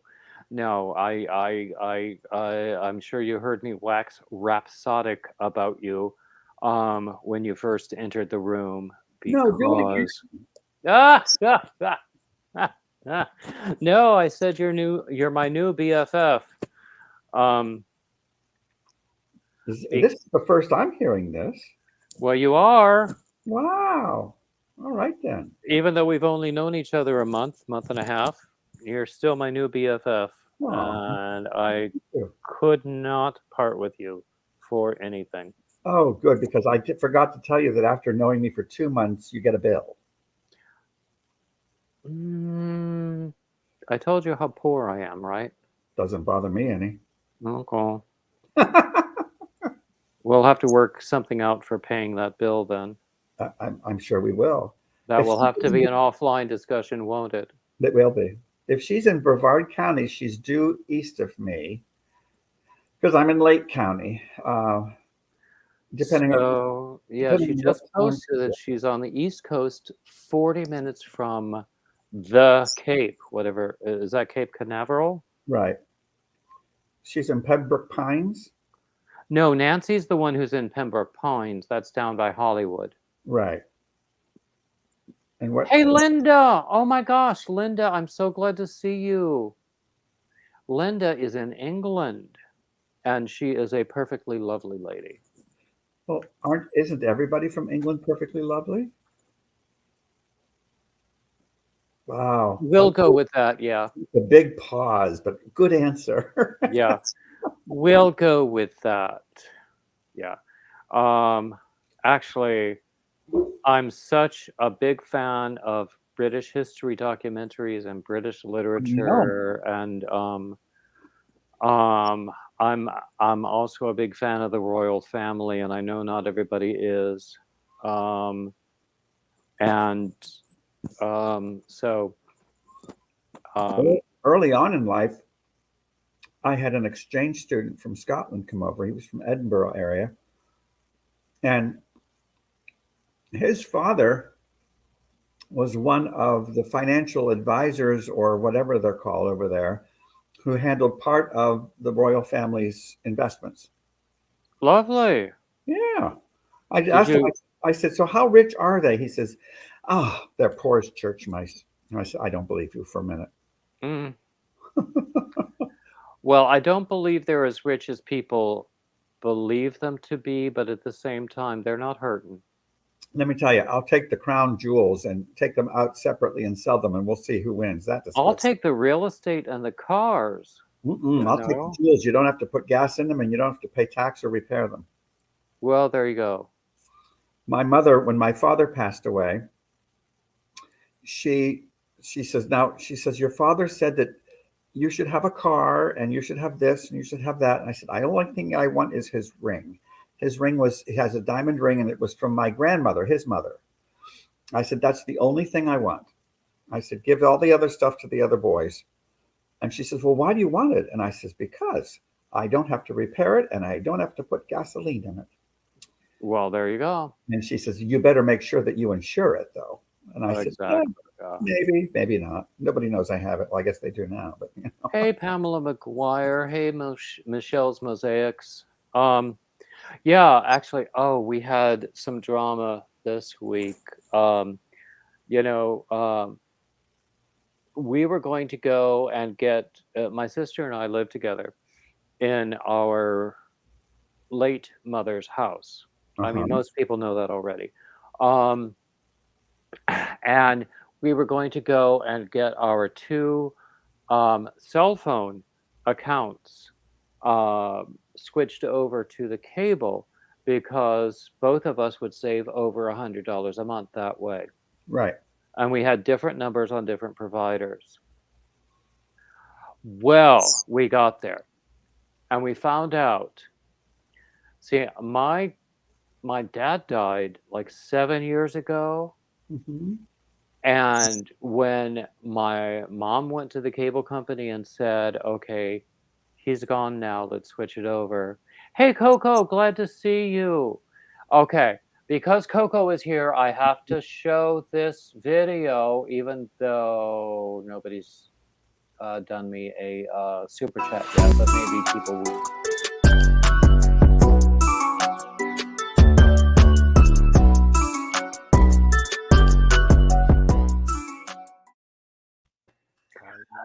Well done. Anyway, yeah. So after my dad died, my mother went to the cable company and they said, "Oh no, you need to keep it in his name because otherwise you'll lose out on the discounts he's getting." And then my mother died about 2.5 years ago. My sister went over there and they said, "Oh no, you need to keep it in his name because otherwise you'll lose out on the discounts that you're getting." So we went there this week and we were going to switch over our cell phone accounts Mm-hmm. and they were all confused. They had no idea what was going on.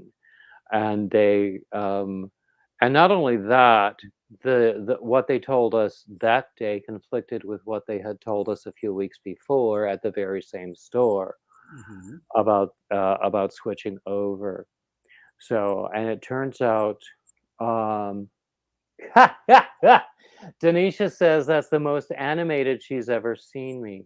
Oh God. Oh.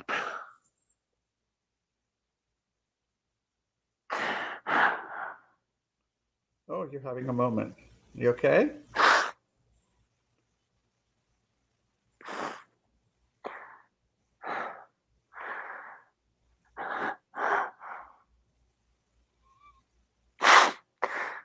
Just read what Pam says.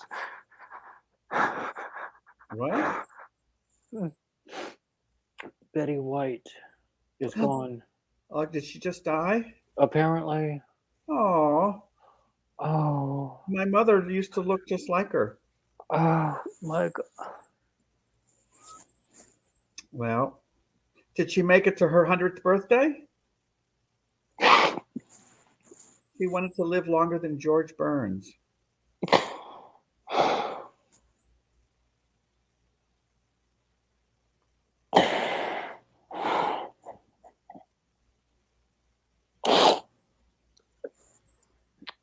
I'm sorry.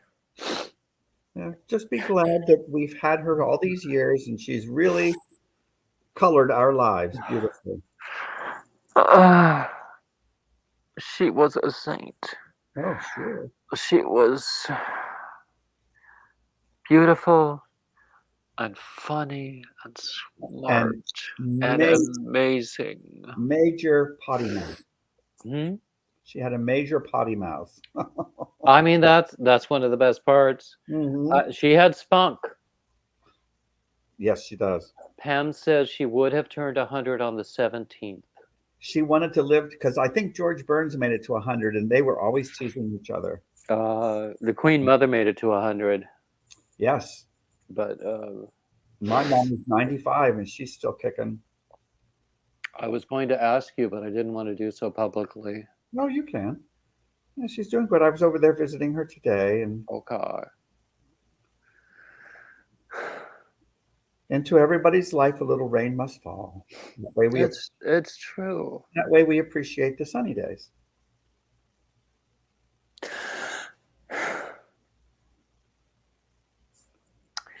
I mean, there are a few entertainers whose passing have affected me this way.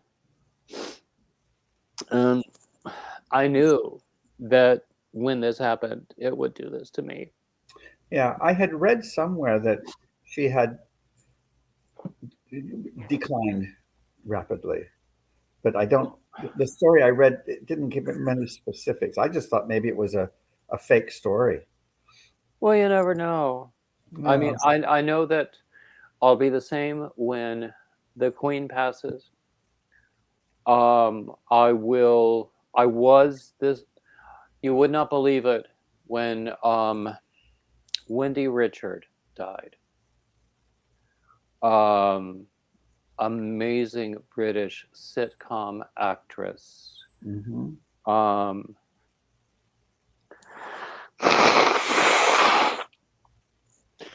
Known for known for Are You Being Served and also for EastEnders. Yes, yes. But that was that Mrs. Slocum? No, she was Miss Brahms. Oh, the young one. Yeah. Okay, yeah. She died. She was one of the first to die because she had breast cancer. Oh, I did not know that. I'm reading about Betty to see if they explain what happened. Dee Campbell confirms that TMZ is reporting that she died this morning at 9:30 of natural causes. Okay, good. So she got old and her body just said, that's enough. And she worked right up until almost the end. Oh, exactly. And she was always funny. Oh, absolutely. And I mean, most of us grew to know her on the Mary Tyler Moore Show. Yeah, yeah. But before that, she had shows of her own, and she was also amazingly beautiful as a young woman. She was also beautiful as an old woman, but she had a show called Just Men. I could do with a show like that. It was back in 1983. And she did appearances on The Bold and the Beautiful, Boston Legal, Carol Burnett, Saturday Night Live. I remember her on Saturday Night Live. She was a hoot. I'll bet. I think by that time I had already lost patience with Saturday Night Live. Well, I lost patience with Saturday Night Live back in the 70s when it was just new. Yeah. I used to enjoy it. I enjoyed it during the Joe Piscopo era. Yeah, the original cast. No, he was not one of the original cast. Oh, okay. He was the second cast, I think. Okay, I like the original cast because it was so new. But I always would get confused because I couldn't tell what they were performing and what was a real commercial or what, because they kind of blended them together. Do you remember? I mean, some of those mock commercials that they did were hysterical. So funny. Do you remember Colon Blow? Yeah. Yeah. And do you remember Puppy Uppers and Doggy Downers? Yep. Funny. Gilda Radner and Lorraine Newsom, was that her name? I think so, yeah. They were hysterical. They were. They did a song about saccharin when people were first talking about banning saccharin. Oh, okay. I can remember them doing a song together. It wasn't about saccharin, though. Oh, well. My friend used to work. Gilda Radner also died of cancer. Yes, she did. I'm sorry? Yes, she did. A number of years ago. She had a foundation for cancer patients and survivors, I think. And my friend in New York is a social worker, and at one point he worked there. And I thought that was wonderful. She mostly worked out of New York. Yeah. Yeah. Well, have a good trip. Keep the door and the light on for my mom. She might be coming up soon. That will make me cry too. Well, you and me both. She was good today, though. I went in and she it worried me today, though. She wasn't complaining about anything. Uh-oh. I know. I've always You said know, this. they talk about sometimes um, um, people, Lorraine Newman, yes. Um, they talk about people having like this last rally. I think Um, the light bulb always burns brightest just before the end. uh, Yeah, but yeah, no, she. I think she was so cute last week or the week before. She apologized. My brother, two of my brothers and my son were down, and we all went in to visit her. She says, "Oh my God, am I dying today?" And I said, "What do you mean?" She says, "Well, everybody's here." Like, yeah. and I said, "I don't think so." She says, "Well, I apologize." She says, "I've really been trying to die," and I'm like, oh, "Sweetie, don't say that." Honestly, I think both of my parents were ready, and they were. They sort of hated that it took so long. Yeah, this has been a long time coming for my mom. Yeah, yeah. Yeah, my dad. Oh, oh my God. I don't know if I told you this, and it's gonna make me cry again. Uh-oh. If you blow your nose again, it's going to be two sounds that are now out in the world forever. Someone's gonna make some sort of a thing out of it. It's going to But be it's going to rebound off of one of the satellites, and they're going to think it's something from the movie Contact. could be. But my uncle died last year. My dad's brother. My Mhm. dad himself died 7 years ago, and I sort of reestablished contact with my cousin, who it was my uncle's only son and Mhm. the only other male Browning out there Oh, in our family, anyway. Um, so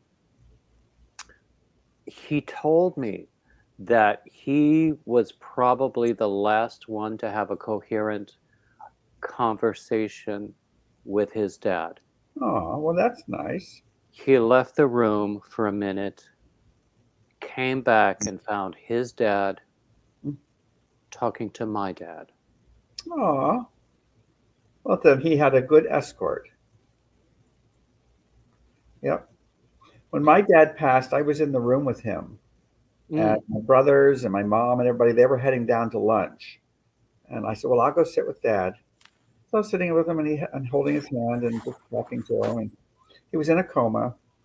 And then when he just stopped breathing, I just kind of looked around and in my own little style, and my father would have approved, I said, "That's it?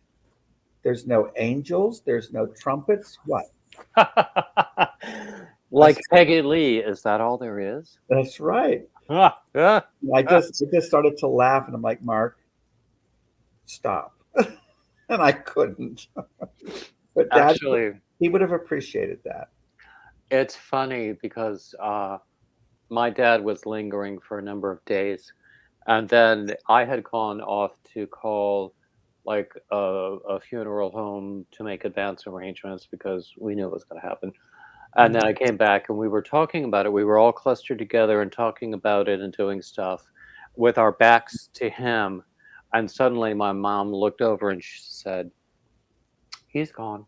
Oh, So I think that it's possible he waited until the attention was off of him. and also he was probably delighted that you were all together and getting along, and it was probably great comfort for him to listen to that on his way out. So good for I you. think I my dad was all about love. Well, then, Didn't understand everything, but he was all about love.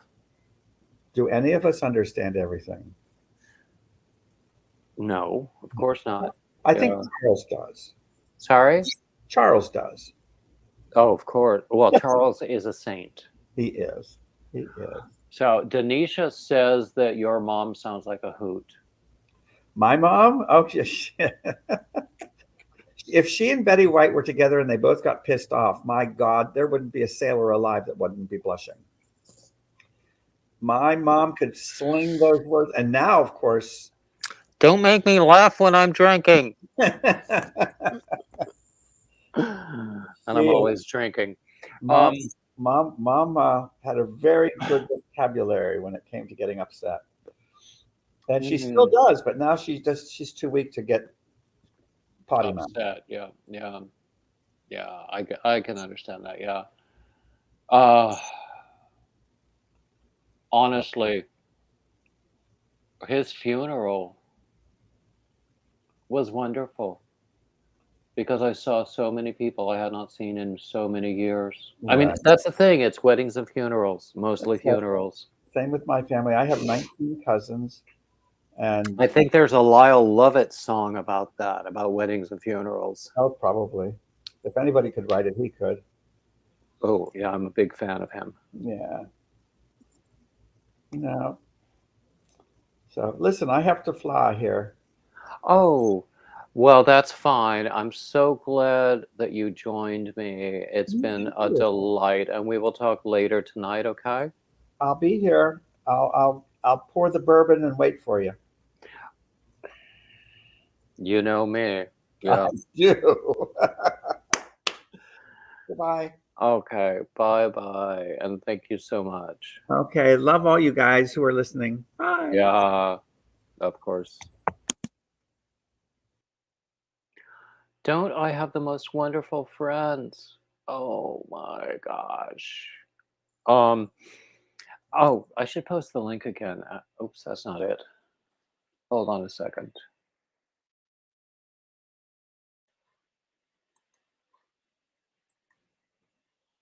Here's the link if anybody wants to come up. Coco, I would love it if you would come up.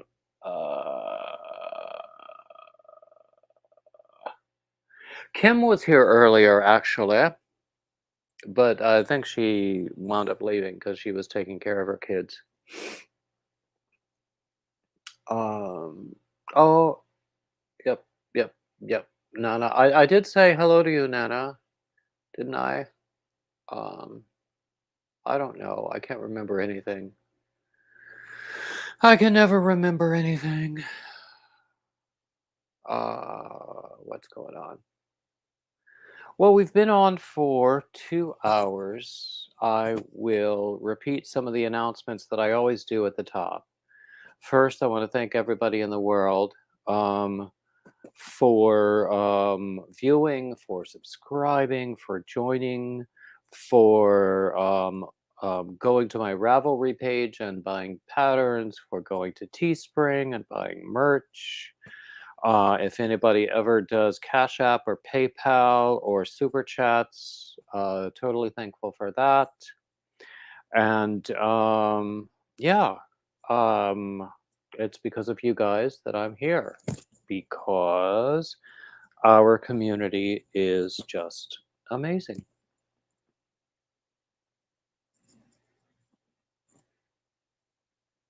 Okay, Racine, have fun shopping. Racine, I plan to be on until about 9 or so. When I do these marathons, they're usually about 8 hours. So if you come back, I would certainly love to see you again.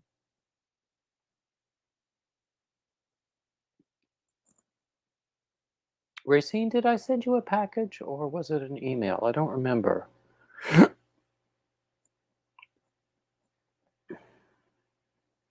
Anyway, you know, I owe people packages, and for that I must apologize because ooh.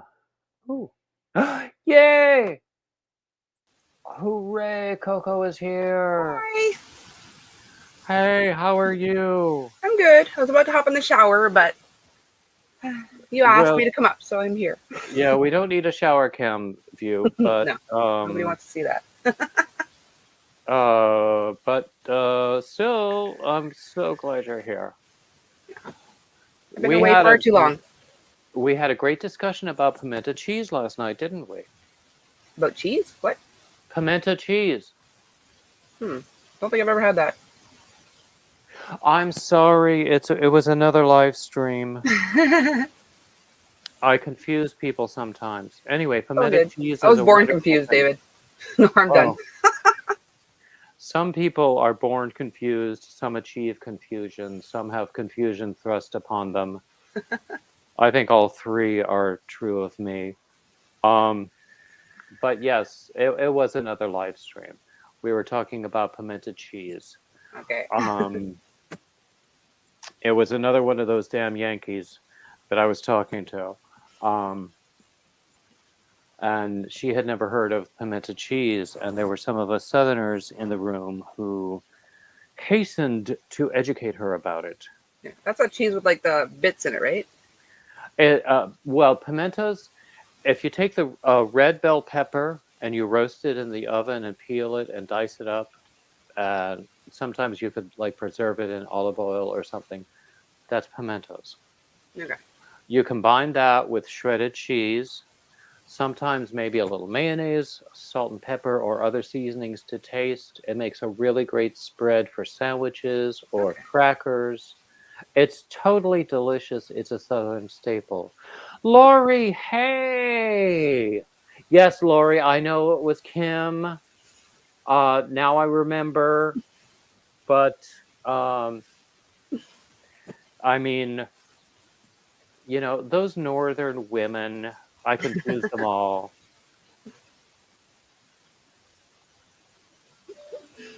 Oh, Donna says, hey, I'm a damn Yankee. Well, that's okay. I'm a damn Canuck. We're very accepting here. We're a very diverse crowd, even Yankees. Wait a minute. Blah, blah, blah. Try that again. Wow. What have you Uh-oh. been up to, David?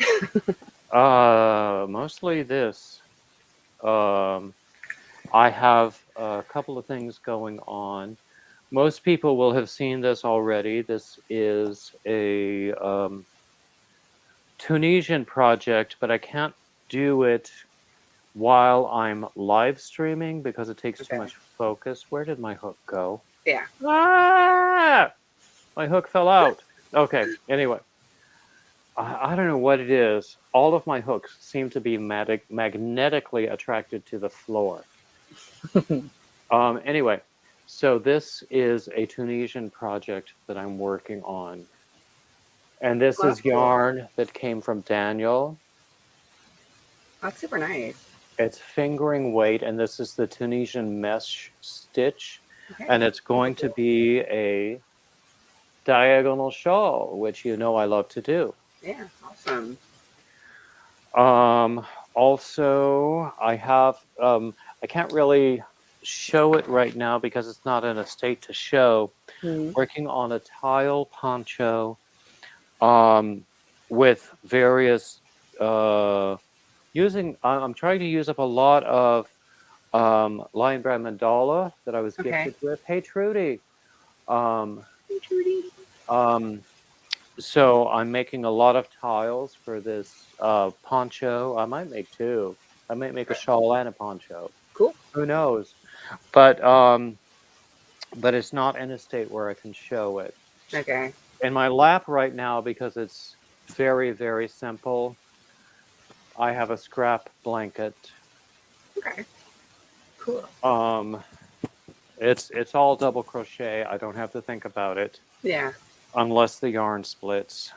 Yeah. Which it doesn't. Sometimes it's good to do a mindless project. Yeah, yeah. So I can't do Tunisian when I'm live streaming. I learned that because it does take focus. I think I posted on Facebook earlier today that although I have grown accustomed to Tunisian and I like it now, where I didn't used to like it. Yeah. The reverse pass, it reminds me of backing an 18-wheeler into a crowded parking lot. Yeah. I see that you get me there. Yeah. Yeah. Haven't done a lot of Tunisian because I don't actually have Tunisian hooks, but I've made a couple of dishcloths just with like a regular length hook. Oh my gosh. Our beloved friend Lori gave me this set of Tunisian hooks with Cool. cords for my birthday earlier this month. Awesome. I am so thrilled. So I'm using one of them for that project I just showed you. Very cool. But I am just so thrilled with this. I can't wait to use it more. I have to come up with more Tunisian ideas. Because previously I only had a few. This Mhm. was the one I was using most. This is, I mean, this is a nice hook, but the end fell off of the cord. Okay. Well, whatever works. It does. There you go. That's all that matters. Yeah. So, yeah, I love these Tunisian hooks that Lori Mm. sent to me. Anewa. Yeah, I've been trying to learn some new knitting stitches.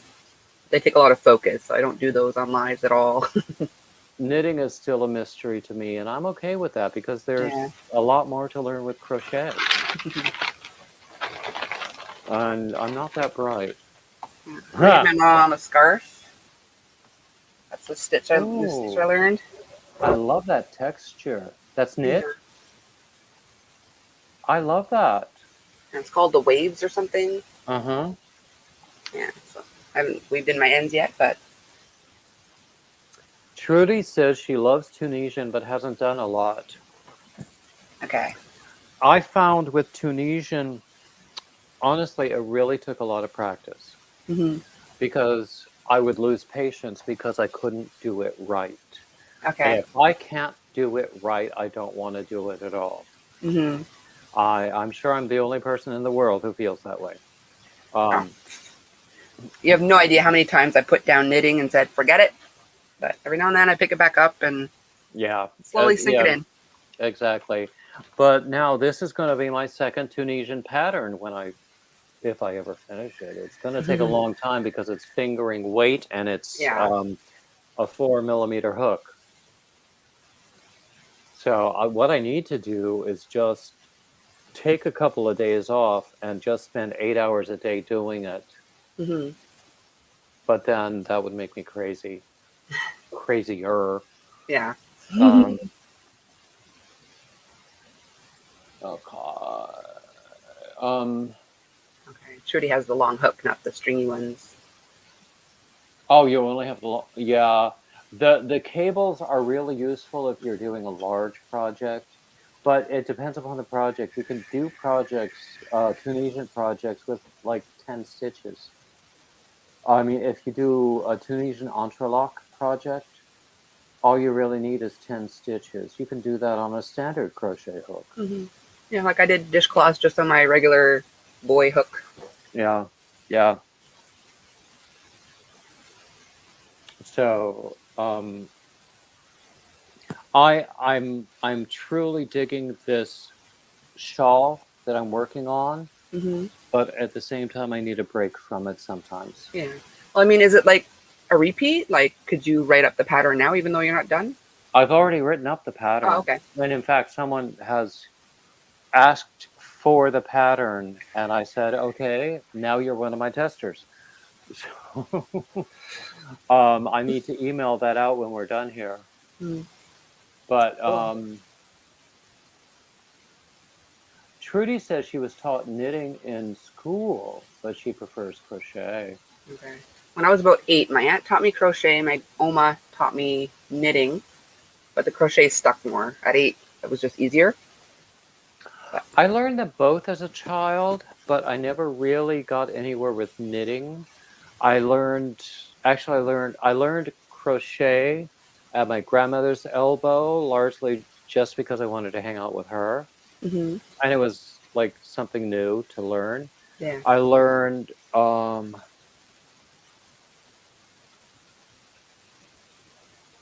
okay, decamble, I don't understand what that means. I learned knitting from my mother a little earlier, but I never really got the hang of it. I mean, I can do your basic knit, whatever you call that stitch. I never learned how to cast off with knitting or anything like that. So I learned all that on YouTube.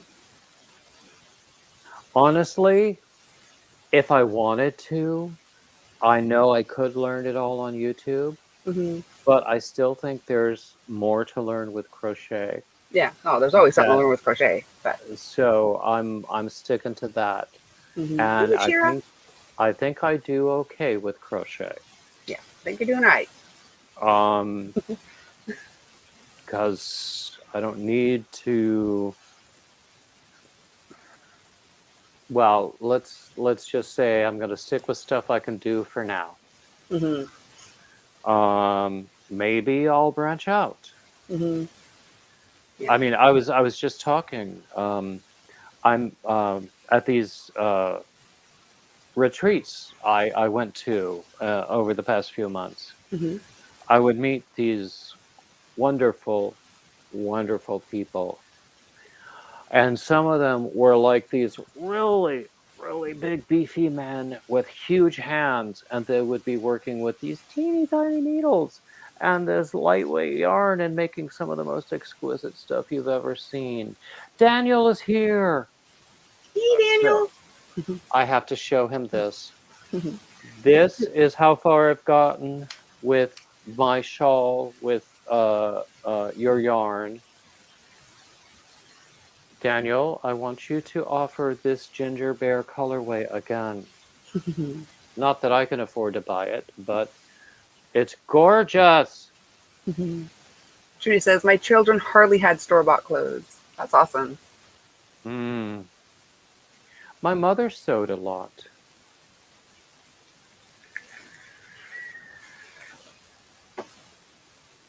Um, yeah, in fact, oh, hey, Karen. Hey, Uh, Karen. my mother sewed my sister's prom dress. I don't think it was a great prom dress, but still, No. my mother and my grandmother were both very skilled sewers. They both actually, in hard times, worked in clothing factories Okay, operating sewing machines. cool.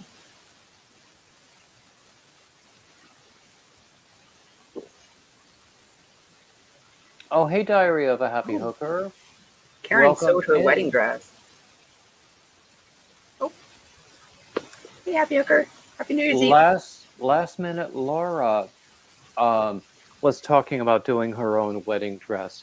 I haven't I haven't been to one of her live streams lately. As far as I know, she's already been married and everything.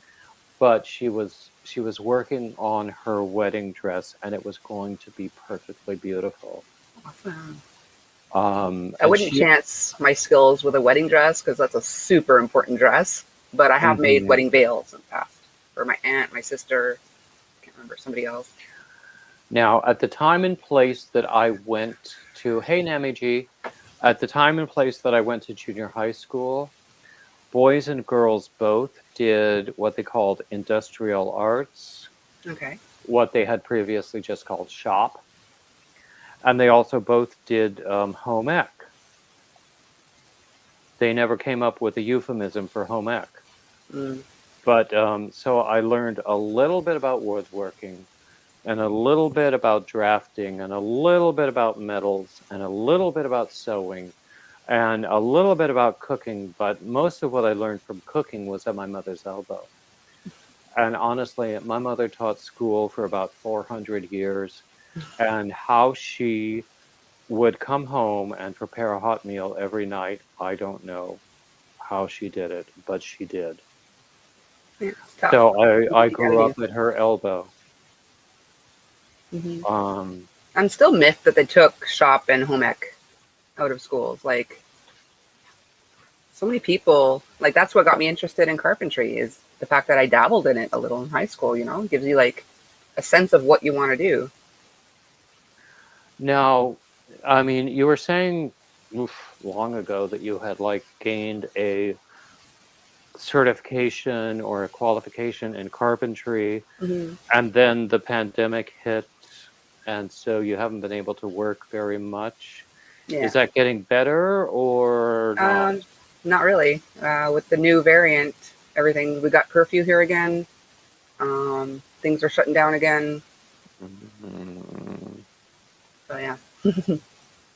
Well, people say that with the vaccinations and the boosters that um, at least those who are vaccinated are less likely to catch the new variants, and if they do, they will be less severe.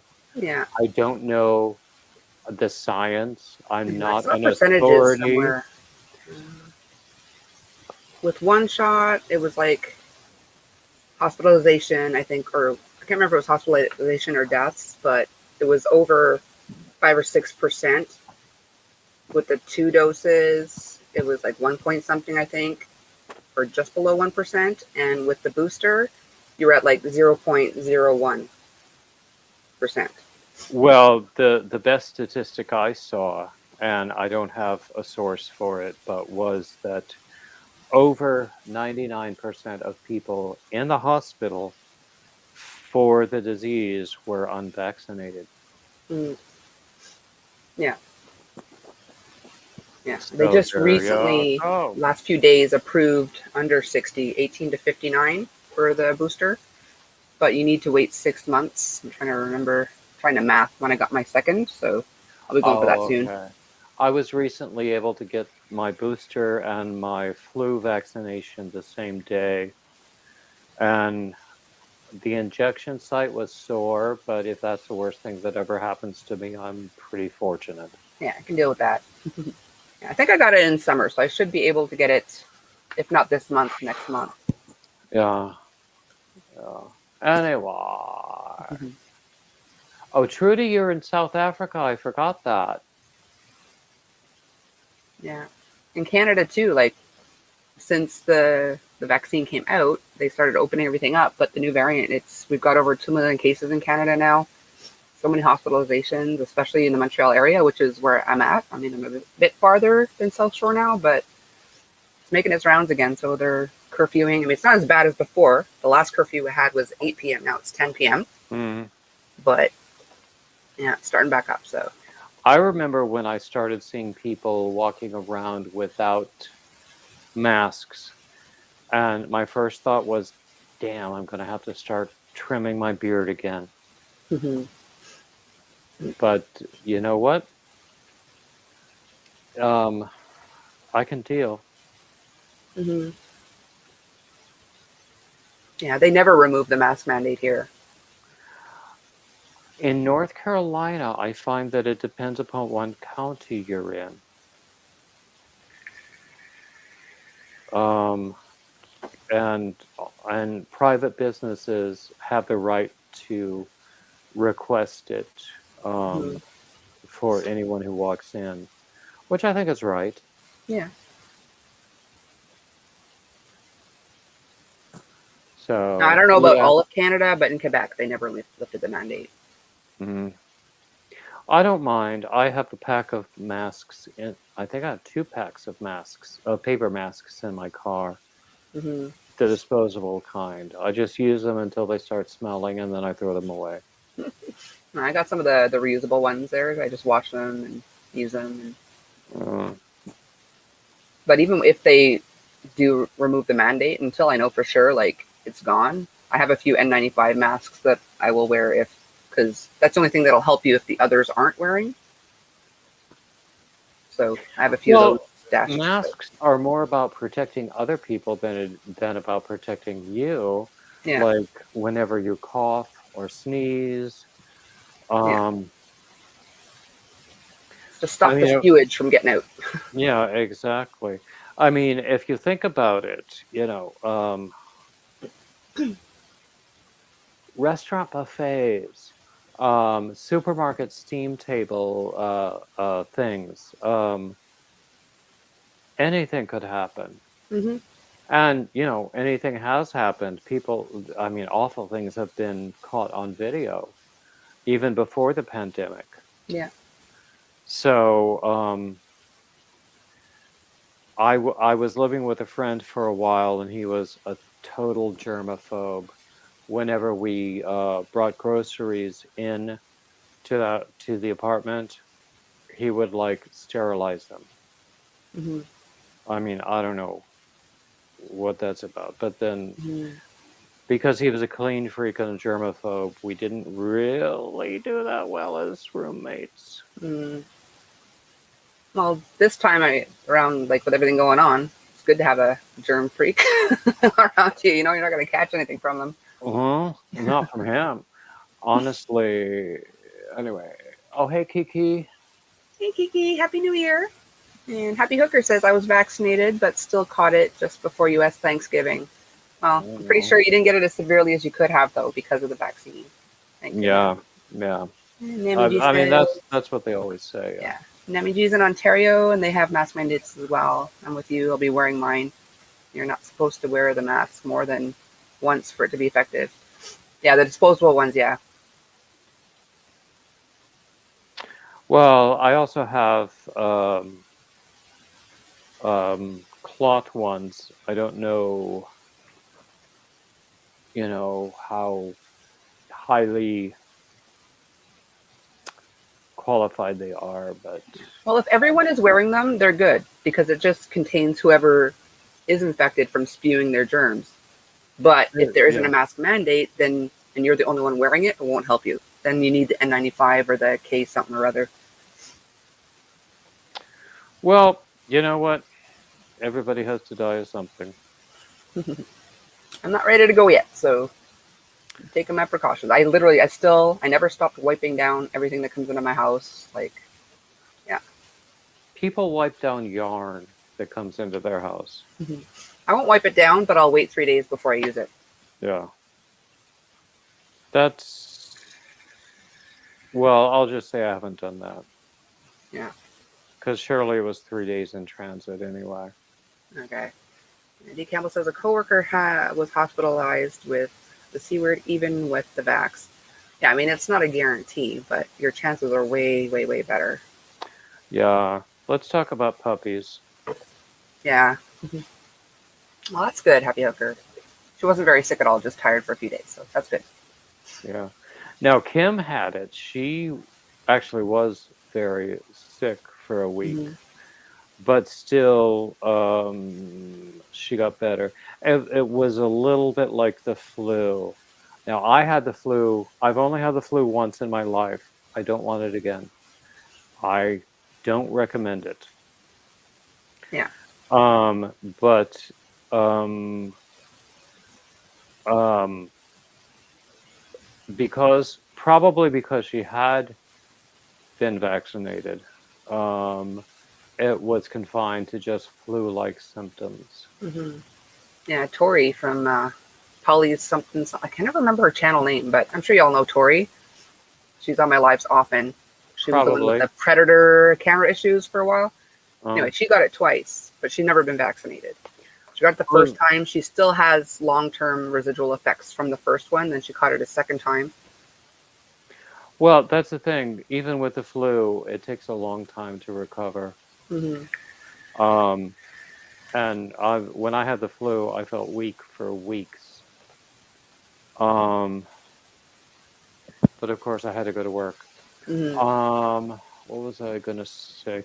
Oh, speaking of issues, does everybody know that Dana Triple C has been hacked on Instagram? Oh no, I didn't know that.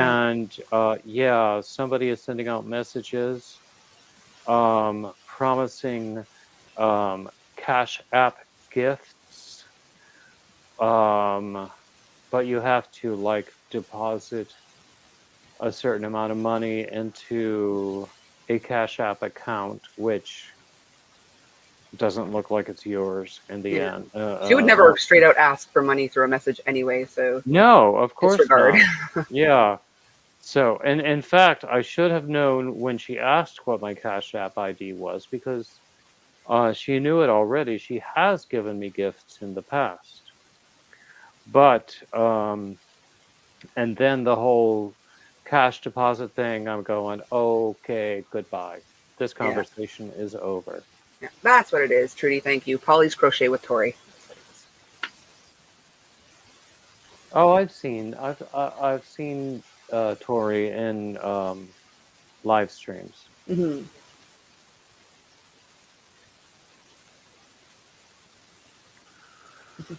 Okay. Nightbot is reminding us about a lot of things. Thumbs up. How are we doing for thumbs? Pretty sure I hit it on my way in. Yeah, 35. Oh, that's good. Yeah. I always thumb the hostess when I walk in the door. I don't know why people find that odd. Better thumb than the finger. Depends. It's all technique. Oh my gosh, Stuart from the Wool Patch is here. He is so lovely. I'm Hey, going to give Stuart. you the link if you want to come up. Um, Nice to meet you too. I'm sorry, my voice did weird things there. oh my gosh, Stuart says that he just had a Mary Berry dish. I love Mary Berry. She's a saint. But yeah, Stuart, he's in Suffolk, I think, in the UK. He has a yarn and craft store. He taught for many years. He has a fascinating channel.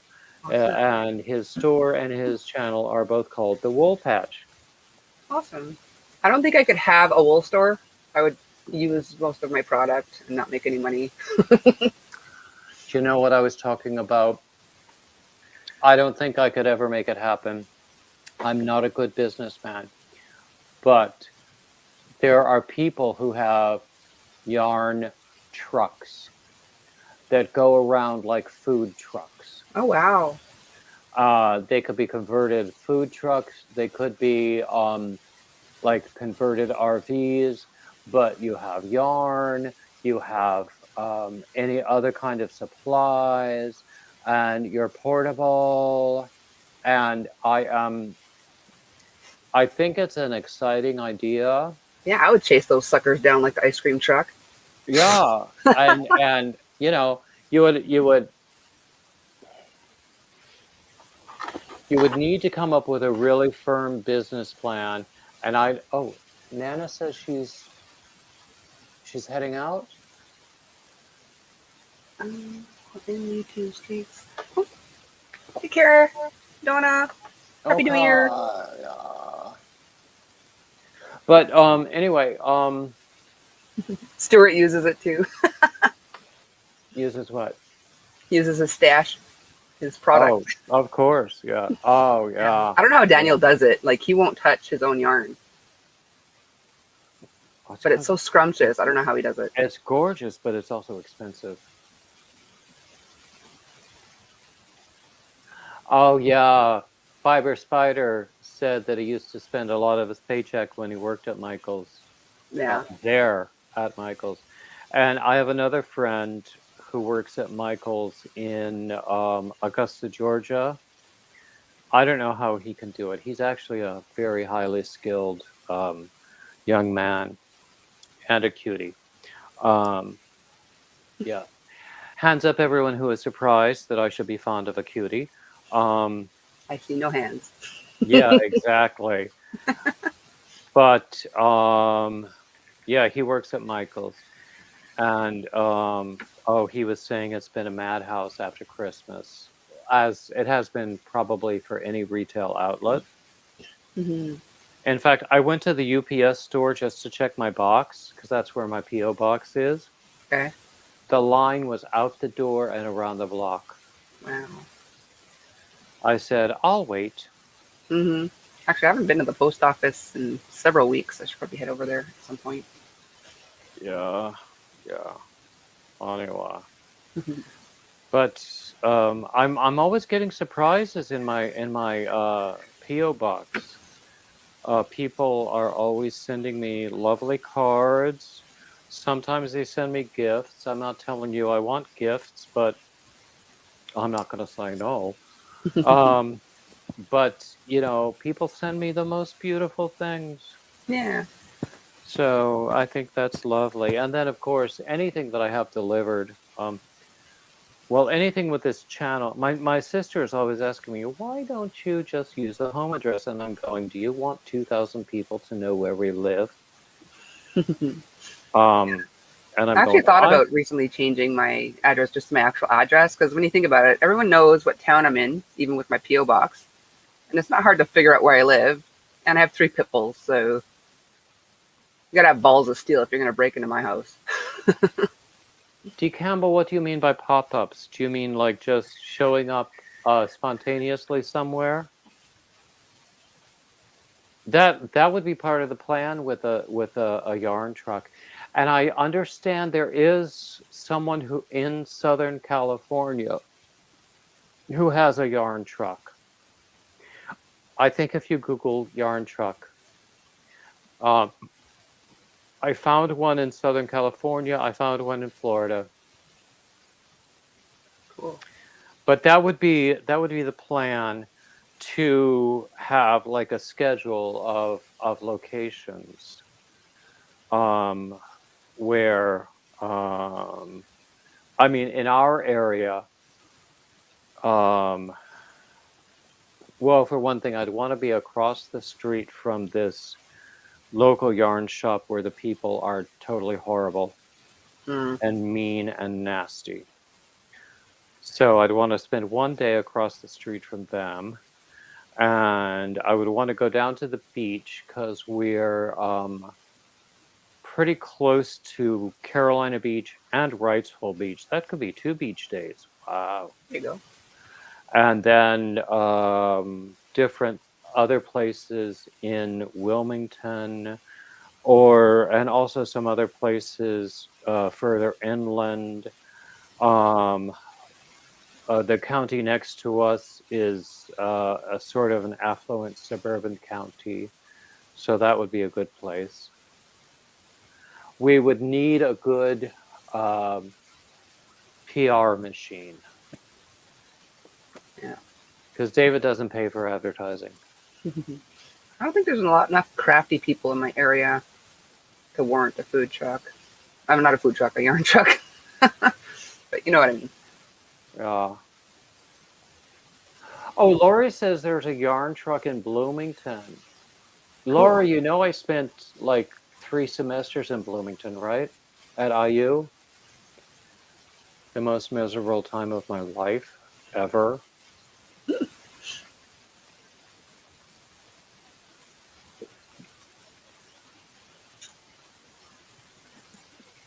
Well, I think I'm going to leave y'all and finally jump into that shower. But it was great to see you. Oh, What? I'm glad you were here.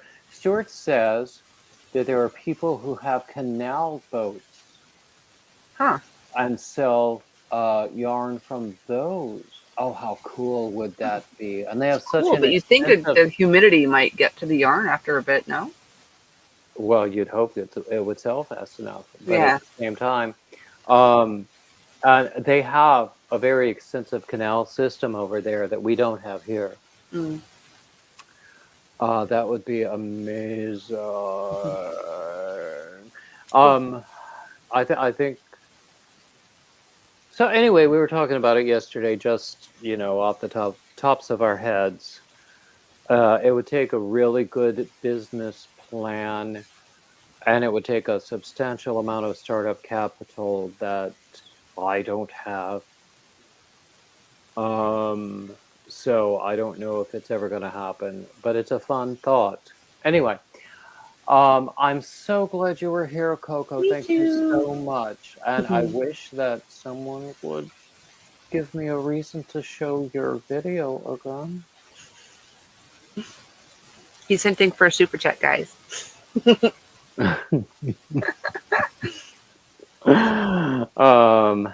Yes. Not to Well, be it was obvious. great to see you. It was great to see everyone in the chat. And I'll see y'all around the YouTube streets. Now that my internet's back, I'll be around more often. Bye, guys. Okay. Yes, I'm so glad. Oh, okay. I'm gonna put the link up again. And Stuart, I really, really, really, really, really want you to come up with me. But if you don't want to, that's okay too.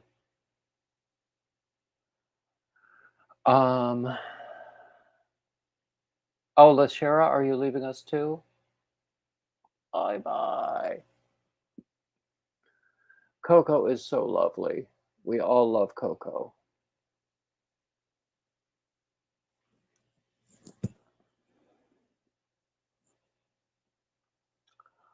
Anyway, oh gosh. Oh, hey, Mobs. Just got off work. How was your day at work?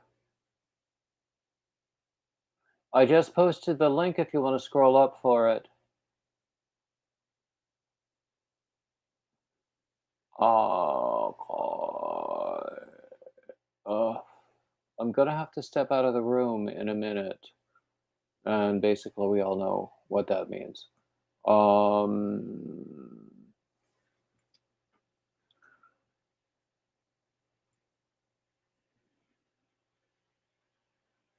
So it would be better if someone was here to, keep the party going. But really, I have to step out of the room.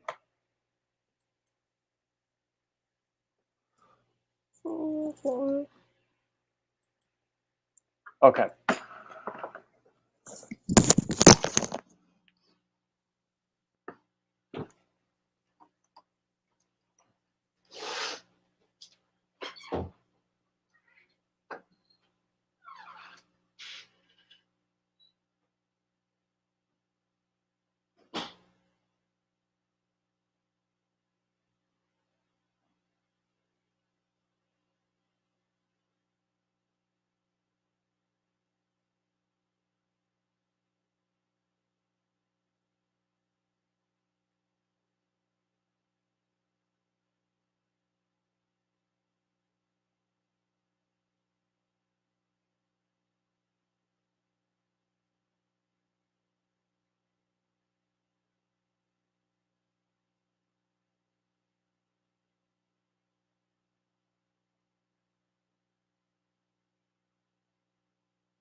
I'm back. Did you miss me?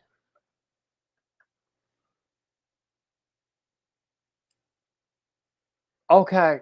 Okay, Stuart. Remember, I want to talk to you for my channel. We will talk about scheduling that anyway. I'm back, and hold on a second. I brought another sweater. I'll take these out. This is my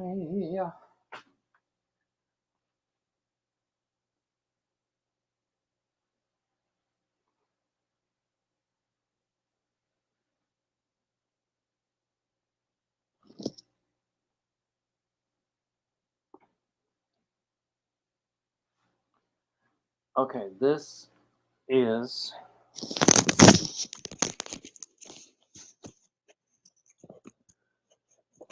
this is, I think, my name for it, which somebody suggested to me and paid for. This is my comfortable cable sweater. Look at the cables. Isn't that cool? Recently, oops, I'm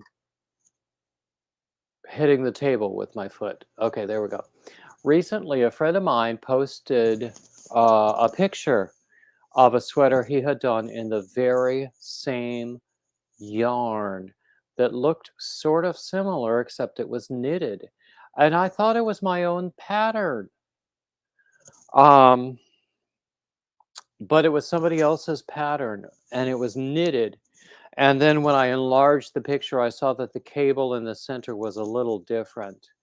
But I love this sweater. I used to call it the sweater that would not die because it was taking me so long to do it. And now I called it, what do I call it? Comfortable Cables, because Nana Michelle sponsored that name. Oh, hey, June Clifford. So yeah, and this is already on Ravelry. I love this sweater. I used to think it wasn't right because it didn't fit me exactly, but now I don't care. I'm gonna wear it anyway because I love this sweater. That's my story, and I'm sticking to it. Another thing I was showing earlier, do you remember those Karen Ogo things, that packaging gimmick that Karen had with the self-striping yarn? Well, I started out making a scarf with one of those, and it came out okay. More cables, you know me and cables. But because I made it wide, it wasn't long enough to make a scarf. So I made it a cowl. It's a cowl now. So let me put it over my head. So the first super chat of over $10 gets the cowl. That's all there is to it.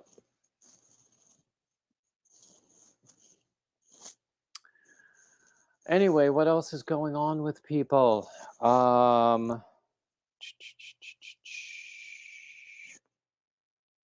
What else is going on with people? Tell me what's on your hook, what's in your cup, what's going on? What are you doing for New Year's Eve? Tell me all. We're here for a while.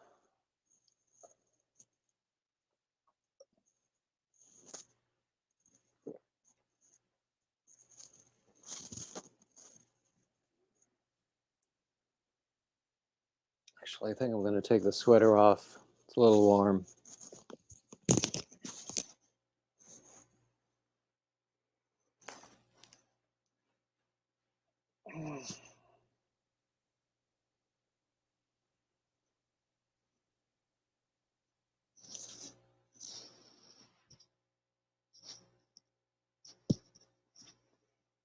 But once again, that's what it looks like.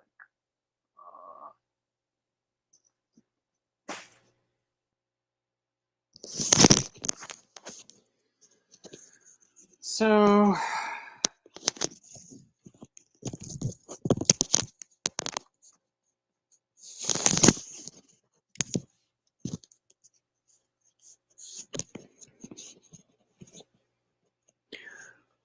okay, putting my earbuds in again without the sweater, and hopefully with the mic. Christine is still drinking coffee, but maybe not for long. When your drink changes character, I hope you'll tell us. Okay, I was showing earlier the diagonal shawl that I had made with Daniel's yarn that is fingering weight and sort of variegated or self-striping. I did this proof of concept. This is with worsted weight yarn. This yarn came from Carrie the Yarny Elephant. It's wool with some sparkly bits in it. I have lost the band, so I don't know exactly what it is. but I think it turned out just gorgeous. So this was a proof of concept for the stitch pattern. Okay. June, you're staying at home tonight. I think that's very wise. I call New Year's Eve and a lot of other holiday evenings amateur hour on the roads. I don't venture out if I can help it. Christina's going to make a plain beanie for your son. That's nice.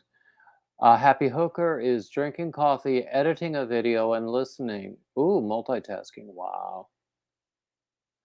Dee Campbell is knitting a cowl for the Outlander knitting collection. And also teaching your daughter to knit. Ooh, at the same time. Yeah, no plans for the evening. I think that's wise. I call holiday evenings amateur hour. Because it's just not safe to be out there.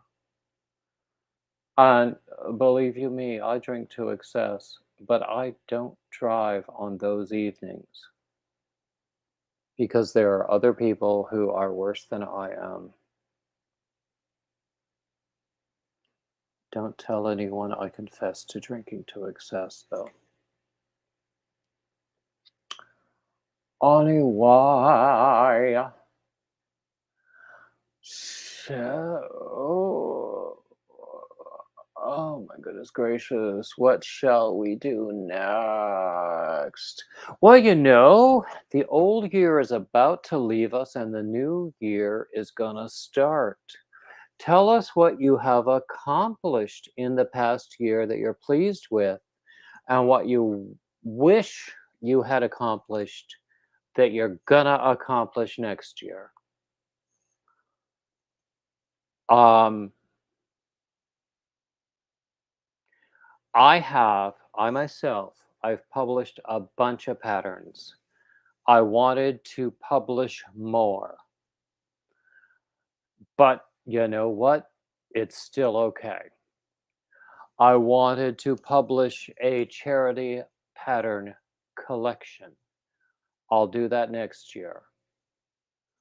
Um, I've done just about everything else I wanted to do. I mean, I have seen my channel grow. I've met some milestones that surprise even me. I have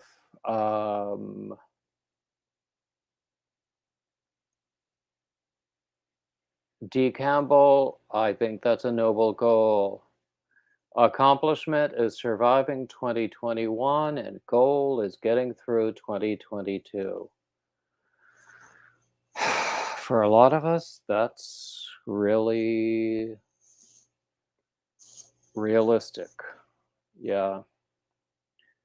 I mean, this is the first year I haven't wanted to find one of those Bitmojis where I'm smashing an image that says, that shows the year that's passing with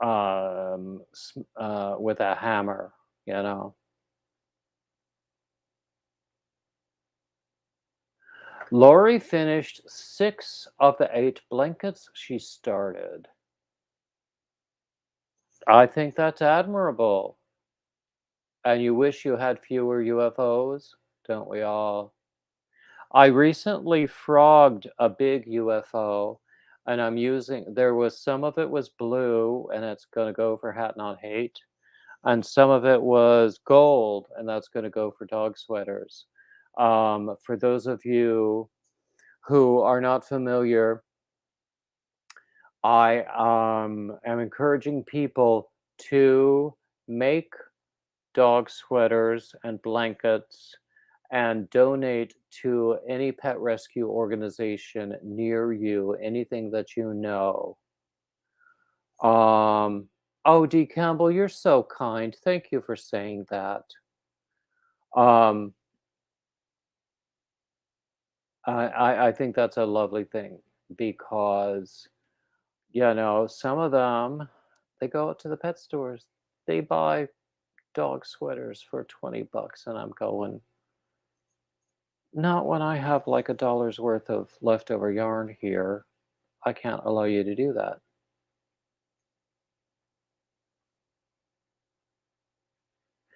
Oh, Happy Hooker, that sounds great. You restarted your YouTube channel, and your goal is to grow your channel and share your stitch learns.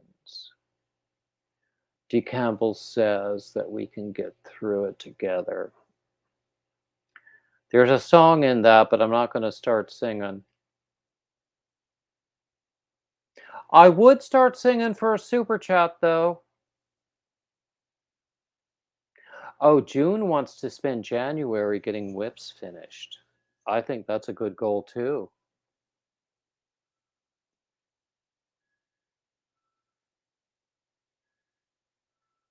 Oh, Lori, I know that your family brings you great joy. So I think that sounds wonderful. You have a new job.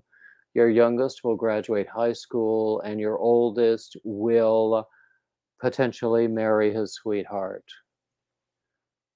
That sounds like a great year to me. What could be better?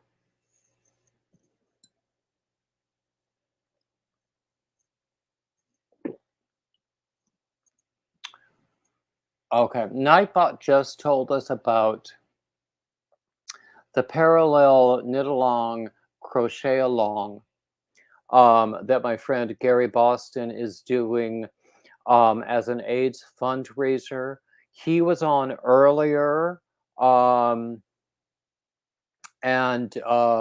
we had a great conversation for about a half an hour. But there's the link there, and it uses my Alicia shawl for the crochet along, which I think is great. Clean sweep January. Ooh, that sounds like a theme. How many whips do I have to finish?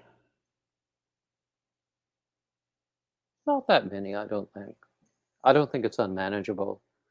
But I keep coming up with new ideas. That's a problem. I have more ideas than I have time.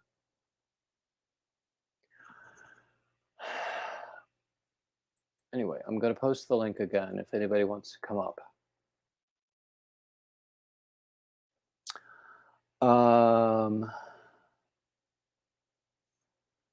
Let's see. Yes, exactly. I think that yeah, whips and chains. Da, da, da, da, da, da. Wow, da, da, da, da, da. Ugh. Something I used to sing in college. The creativity curse. I like that. The creativity curse. So I have the Tunisian stitch shawl. I have the tile poncho. I have the scrap blanket, which I have long considered just my bedroom project. If I wake up in the middle of the night and don't feel like coming in here, I could just pick that up and do a row or two in there.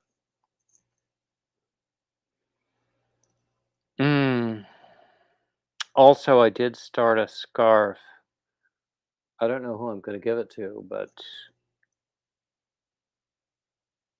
it's an existing pattern, so I don't really get that much out of creating a. So I think that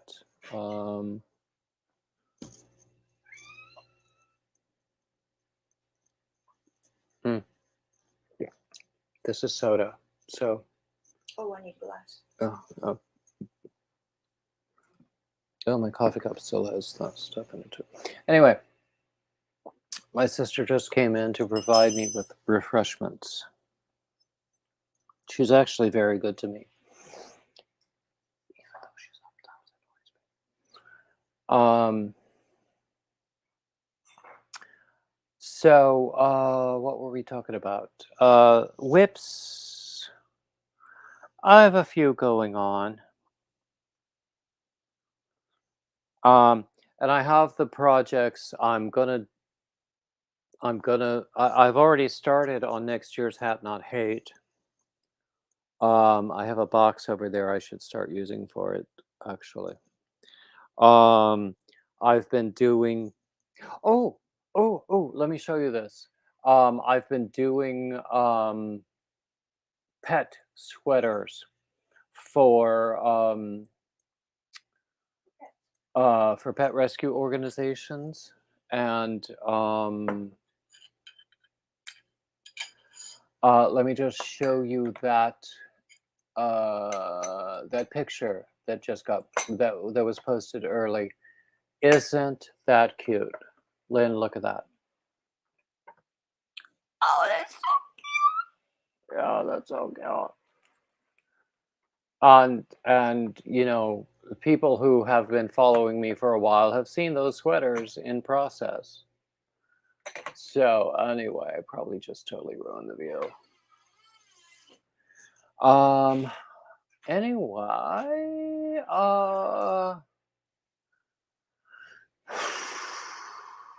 what do we have going on? I'm gonna post the link again if anybody wants to come up. Okay, my sister just brought me a bowl of sliced fruit and some iced tea, which is very nice. Yeah, happy hooker. I mean, that's the whole thing.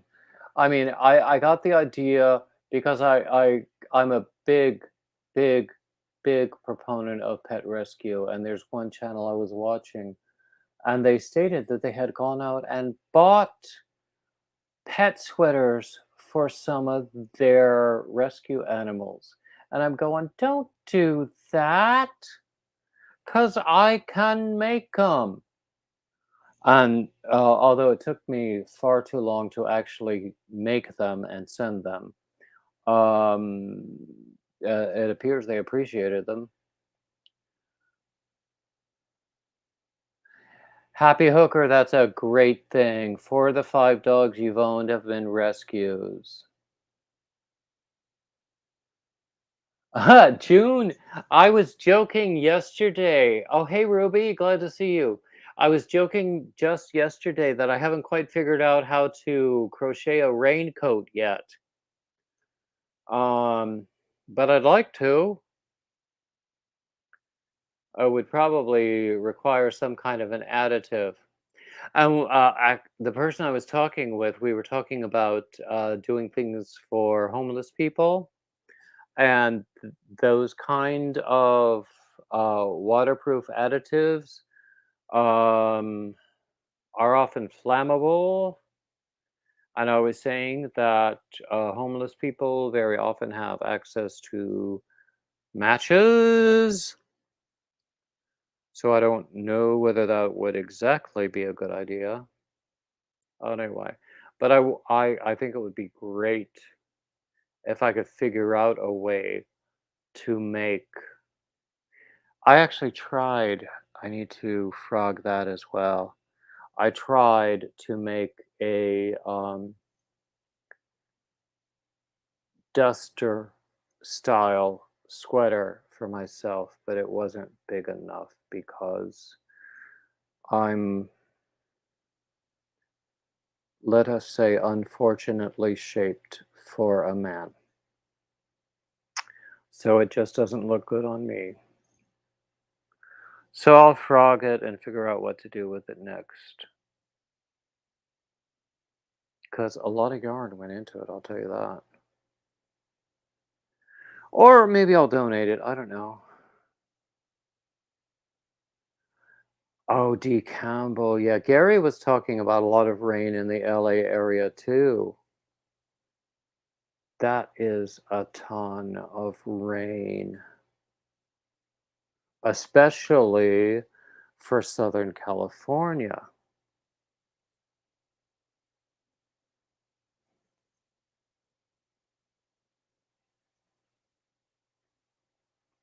Happy Hooker, my friend in Dallas, is very involved with a pet rescue organization that transports rescue dogs to other states. He's in Texas, but they transport dogs to other states where there is more of a demand for rescue pets, because apparently in Texas there are far too many stray dogs and cats.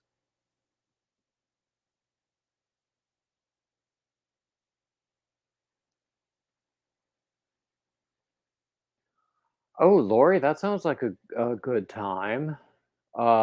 Pizza and garlic basil pizza and Diet Dr. Pepper, as long as you can spike it, yeah.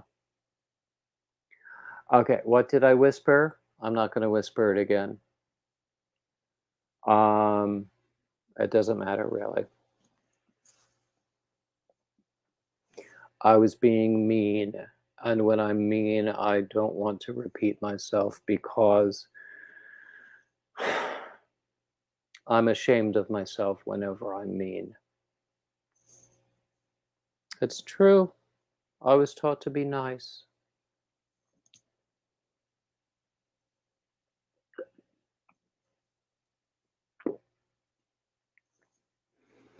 It's funny. Um, my mother does or did not remember this. She's gone now. She did not remember this, but more than once I heard a teacher's son wouldn't do that. So, I got this whole thing about a teacher's son. I have to, well, I want to be nice. I don't have to be nice. I want to be nice because being nice is what it's all about. And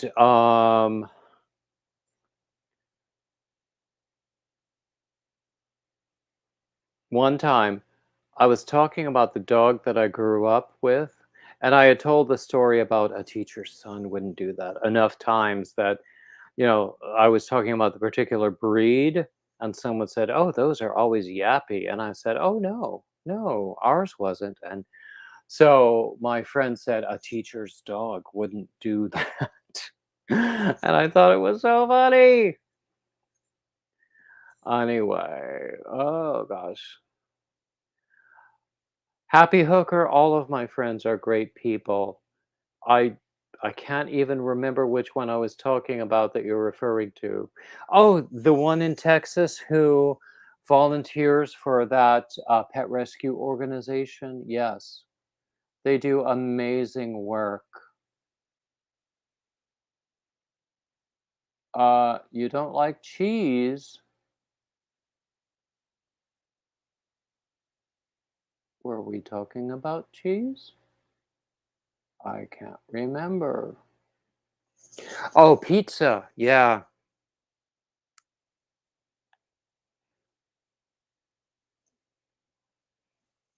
Ooh, Happy Hooker, you're gluten intolerant.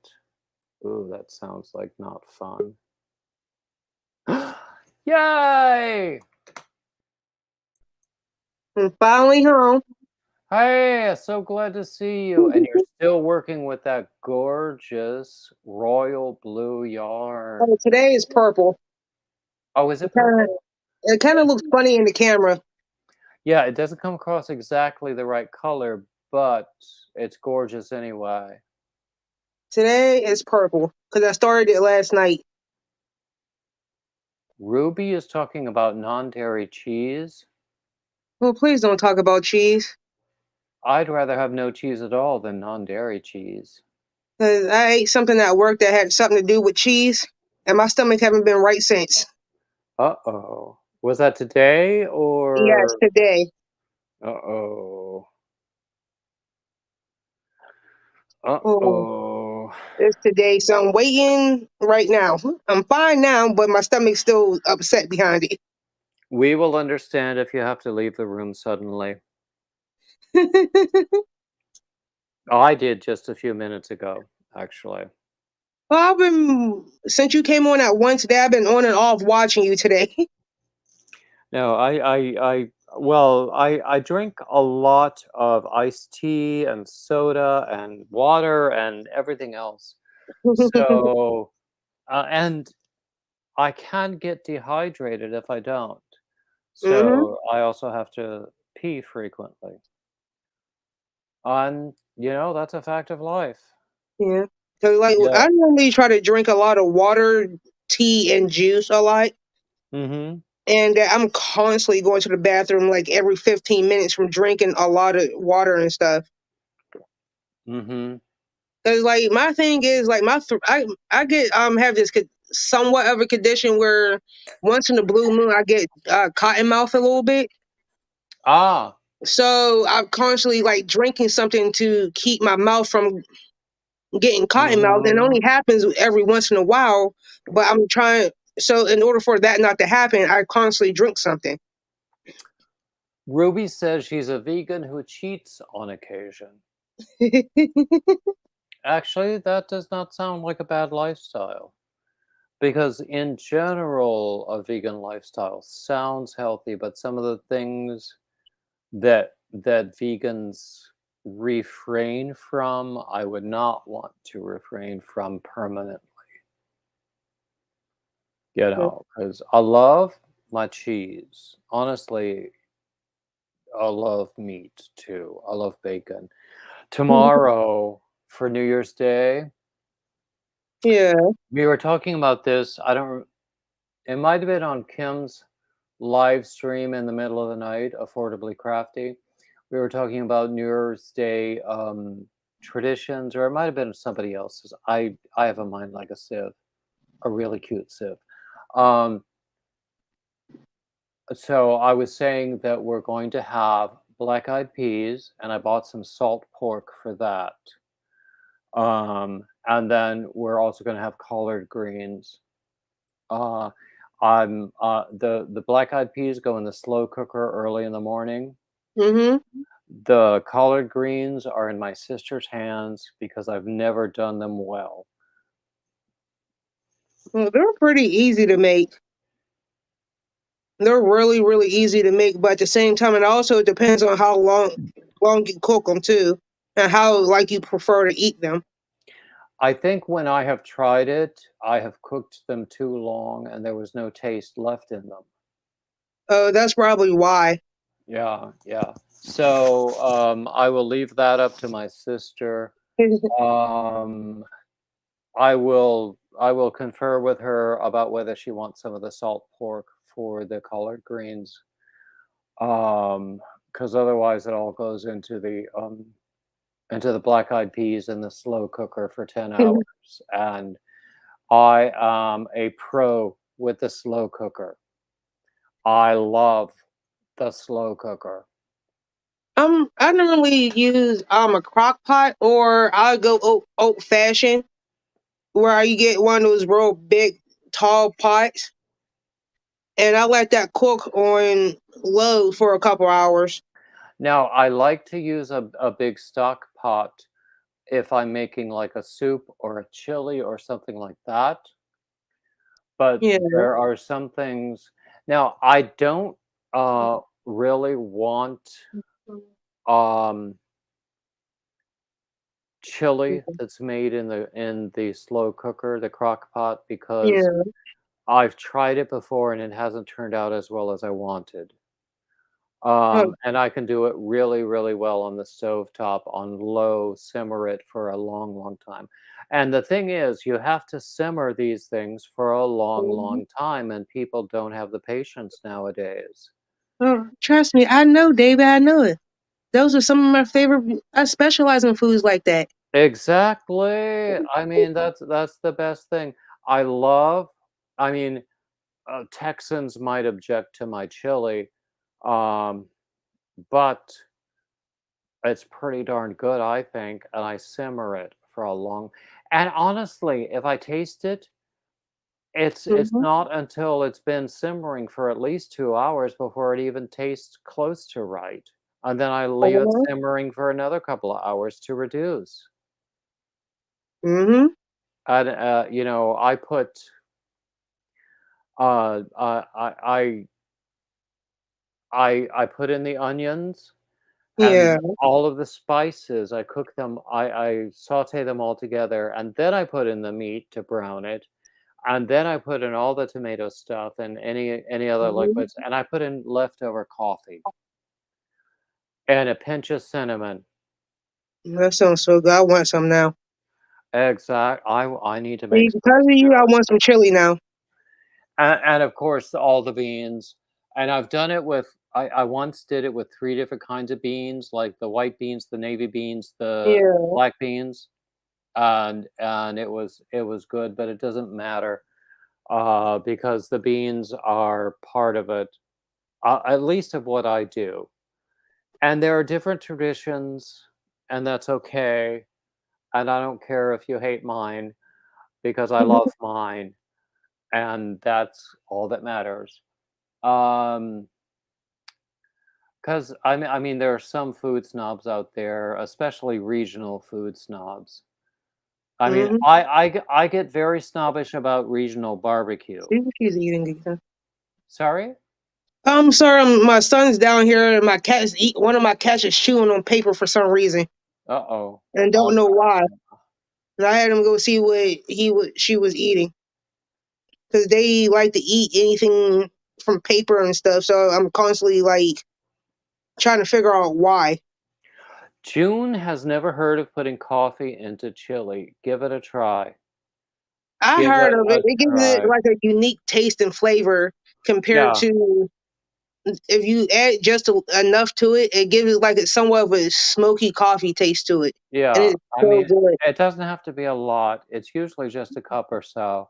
And, I've been known usually, it's like leftover coffee, but if I don't have any leftover, I will brew a cup or 2 just to have some to put in there. Um, and by the time you've simmered it for hours and hours and hours, you Hmm. don't really know it's there, but it contributes to the total sensation. And that's the way any kind of flavoring should be. You don't know it's there, but it still contributes. Hmm. I love like a smoky chili, but I also like my chili like hot, like really spicy hot. So I I normally put I some. I honestly, I used to. I can't do spicy foods like I once did when I was young. And my sister, actually, she has much less of a tolerance for spicy food than I do. So if I make it here, I have to tone it down a lot. Yeah. But I do love the all of the other seasonings that give it like a depth. The cumin, I adore cumin. The coriander, the pinch of cinnamon. Sometimes some people actually put a pinch of sugar in there. I haven't done that yet. My Uh, grandmother used to do that once in a while when she mhm. made chili during the winter months. Okay, D. Campbell, I'm glad you were here. I hope you can make it later. Yeah, I love to do that, and then when I serve it, when I cook Yeah. it, I use dried herbs. When I serve it, I use fresh herbs. Mm. So, I love fresh cilantro. My sister hates fresh cilantro. She's I one of love those it. people to whom cilantro tastes like soap. It's a genetic thing. You can't help it. There's no reasoning. It's a genetic thing. So it's not. It is what it is. Hmm. She also doesn't like mushrooms. I don't put mushrooms in my chili, but I love it in my beef stew. But she doesn't like mushrooms. I'm Oh, allergic to mushrooms, so I can't even eat it. oh, you're allergic? Yeah, I'm allergic. How does that That's, manifest? Does it like make you? Does it give you it'll be. I'll indigestion? be in the hospital if I eat it. Ooh, the hospital. That's not good. Because the last Hap- time I ate I went out to a restaurant one time and it had mushrooms. I ate the dish before, but they had put mushrooms in there, and I specifically said no mushrooms. And not realizing and not looking, I took a bite, and next thing you know, I was rushed to the nearest hospital. That's not good. I think I'm very fortunate. I don't have any food allergies.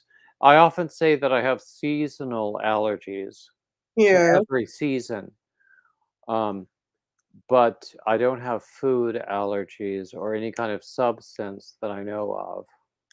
like I can't if I touch them, I have to wear like gloves because I do work with mushrooms, and I have to wear.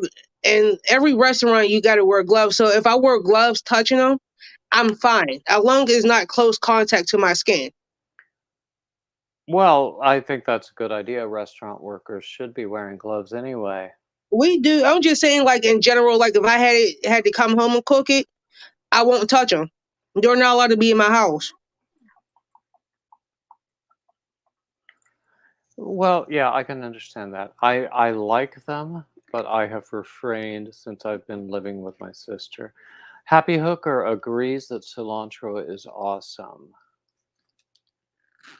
Now, I mean, my honestly, every time my sister talks about taking a trip, going away for a few days, I think, oh my God, what can I cook while she's away? Be- Because there are so many things that I don't cook because they don't appeal to her. So I'm going mussels. I'm going Dover sole. I might what else? Well, those are good things because she's very, very wary of seafood.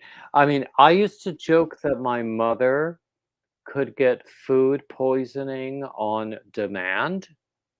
Um, because it didn't matter what she was fed, she would find a way to get sick from it if she wanted to. Mm. Um, so, and I think my sister might have inherited some of that. Mm. Um, I don't know. I don't know. Anyway, so she was talking about going away in a few weeks. So Mm. I'm going, I need to make mussels with, you know, the traditional broth with like the butter, the wine, the parsley, the Mhm. garlic, all of that stuff. And the really nice hearty bread. Oh, my mouth is watering already, That sounds so good. but she doesn't like that stuff. Oh, I love seafood. Oh, Happy Hooker has to leave us, but I'm glad you were here. Thank you for joining us. See you later.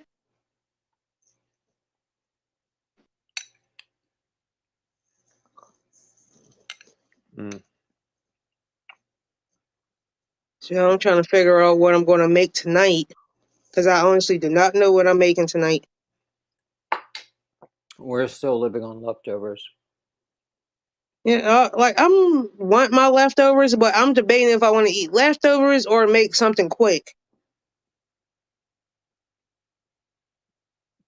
So I'm still not too sure what I want to make or not. We have a lot of turkey. I might make myself a sandwich out of that because it's good turkey. And it wasn't dry at all. It was really nice. Like, Sorry? like I like turkey, but I'll be like this year. Only reason why I haven't like made a turkey in the past couple of years because I'll be the only one eating the turkey, and Really? nobody else. I'm the only person in the house that will eat the turkey.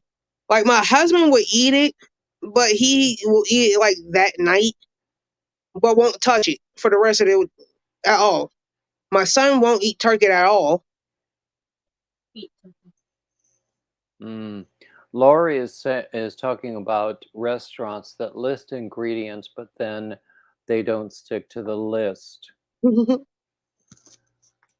Yeah. where I would work at is like it's something like the setup is pretty much like Subway, where you look through the glass and you tell us what you want to put on your food.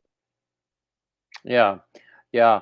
There's a guy, I see him on YouTube, but YouTube and TikTok are pretty much the same nowadays. Yeah. So I know that his videos originate from TikTok, but he's or rather a Taco Bell guy, hmm and he's always posting about Taco Bell stuff.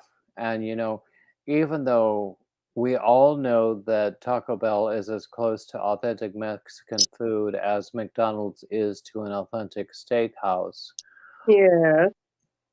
but sometimes, especially in the middle of the night, you just want some Taco Bell. Um, so, so he talks about the dishes, he talks about his experience, he talks about the customers. Actually, I like the channel. And of course, I can't remember what the name of it, and I'm not going to look it up right now. But yeah, he's cool. And there's another guy. Also, I think he originated on TikTok and then wound up migrating over to YouTube. He is at Subway, and I think he's been working at Subway like for many years because his parents own several Subway franchise locations. hmm So now he's managing one of them. Um, um, so that's always interesting too. And you learn a lot about that sort of thing. Yeah. I mean, I think if you look hard enough, you can find videos about most of the major fast Fast food food chains. franchises. I think a lot of them you don't want to know. McDonald's, you could not pay me enough to eat at McDonald's again. Tried working there for almost 9 years, 9.5 years. Oh God, I'm so sorry. I worked there for 9.5 years. I was a crew person for about maybe 3, 4 years, and I became a manager there for the rest of the time that I worked there. Mm-hmm. And in the beginning, the first like 6, 7 years, it wasn't like that bad. And then after I think it was like my second year of being a manager. That's when that's when the company, like the owners and the supervisors, started treating me like I was crap. And when soon as I felt uncomfortable, I would say something to them like, "You shouldn't be talking to me like that." Apparently, I would get told, "Shut up, you don't know what you're talking about, you don't know what you're doing, you got to do this, that, and the third." And I'm like, you know what? After like, I still worked there because at the time before COVID, it was kind of hard for me to find another job at the time. Work there, continue staying there. Then I was like, forget it. I quit. And I haven't worked there for about like a little bit over a year now. Nowadays, they're all desperate for employees because Mhm. they can't keep people who are willing to put up with their shit for the low wages that they pay. And that was also another problem too, because they was only trying legally, and a McDonald's corporation, that if you are a manager, you're supposed to get between $13 and $15 an hour as a manager. And they wasn't trying to give me my pay rate. Mm. I lost it, so I quit.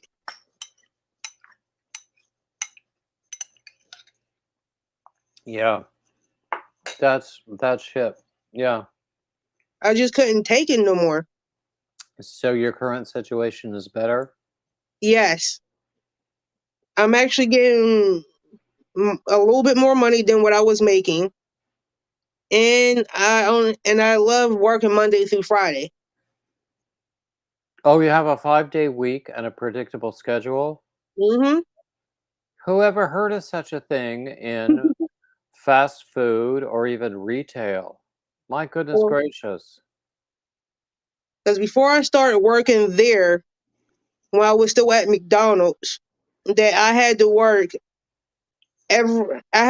what, at least 2 weekends a month, and every other Saturday or every other Sunday.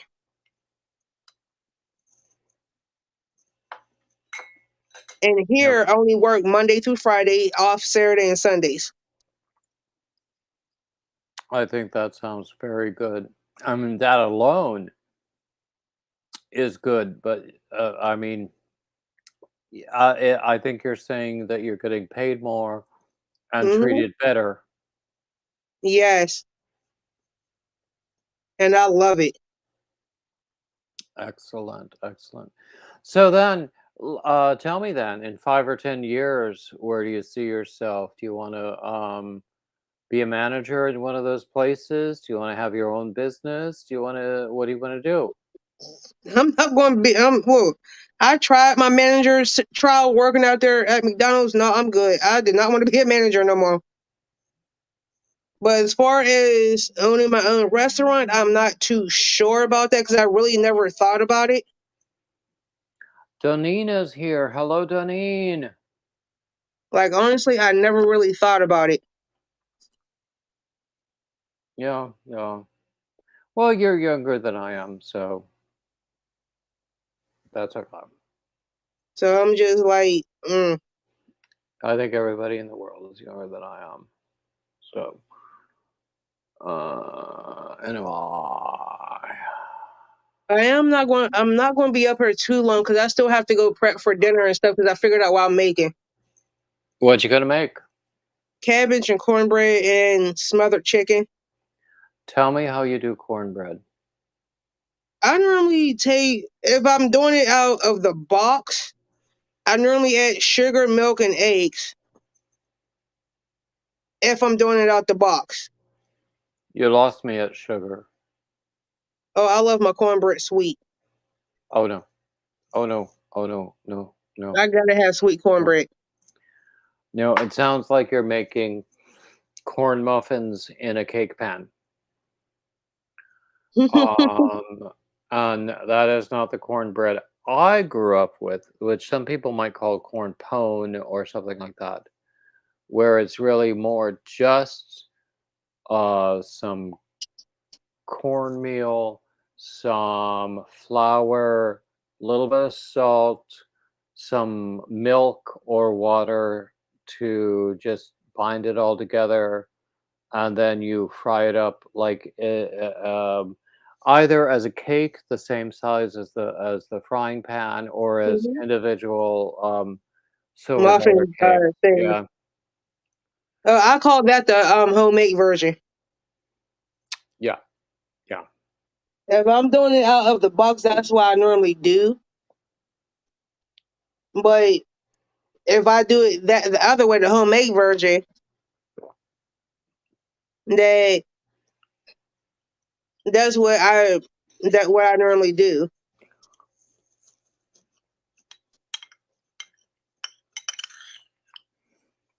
Excuse me, I'm eating a sliced fruit.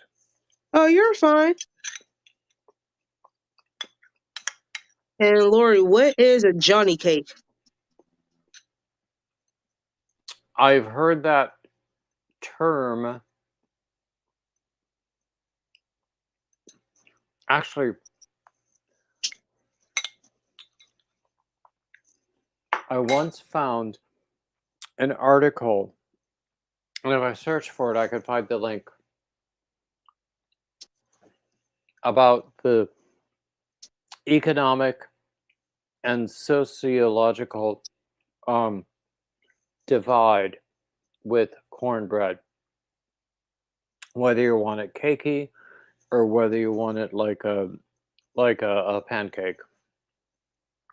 Yeah, I eat either or, And but I'm greedy. and I mean, it actually does have an interesting history.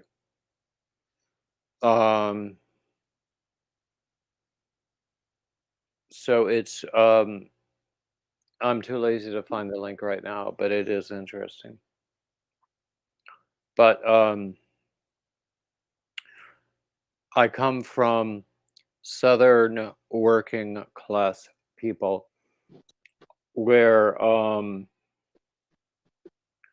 what we had was the corn. Some people would call it corn pone or something like that, or some people, I mean, across the pond, they would call it like something like a drop scone, where Yeah, you I've just, heard that before. yeah, it's like you would drop a dollop in the fat, in the hot fat, and it would Mm-hmm. fry up like a silver dollar pancake, and that would be it. And it would be flat, and it would be dense, and you would slather it with butter, and you would thank your lucky stars that you had it Mm. because it was just so delicious. So every time I have cornbread that comes in a cake tin, I'm going, this is corn muffin in a cake tin. So I mean, that is the only way in which I'm snobby about food. Usually, um, usually I'm pretty accepting, but as far as cornbread goes, um, I won't even say there's one right way. I will say there's the way I prefer, and there are other ways. Yeah. But I am going to have to drop down for a couple minutes. My husband's calling me. Uh oh. And I think I'm in trouble. Uh oh. I hope he's doing I well think he got though. it. Thank you. I think he got it. I think he looked at his bank statement on his phone. Uh oh. So he might be calling me about that. Oh dear me. Okay. Well, I'm glad you were here. Thank you for coming up. Thank you. I'll talk to you later. But if I don't come back Okay. up, I'll still be up in chat. Okay, great. Great. I'm glad you were here. Thank you so much. You're welcome. Bye bye.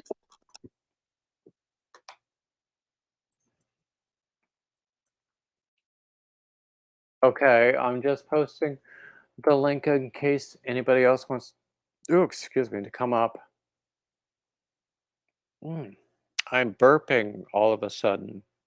Don't know why.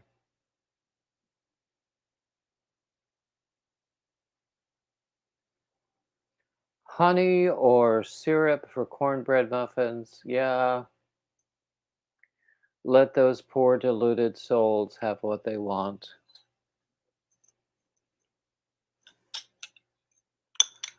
You know? You're not responsible for their salvation.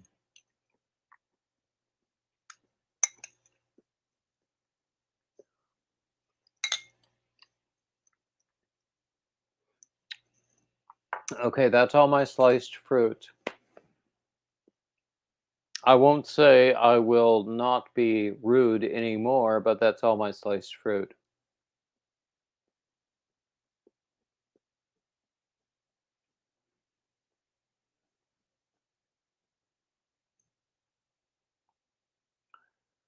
So, Lori, were you here earlier when I was raving about these hooks that you sent me? Because I love them.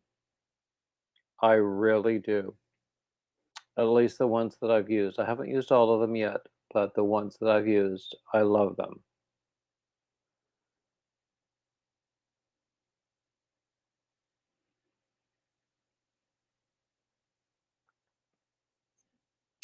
So we have 12 people in the room, apparently.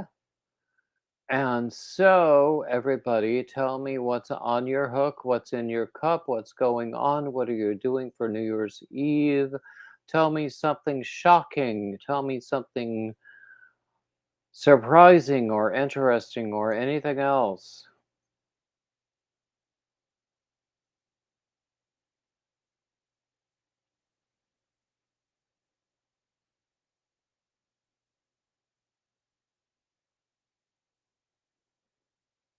Anyway.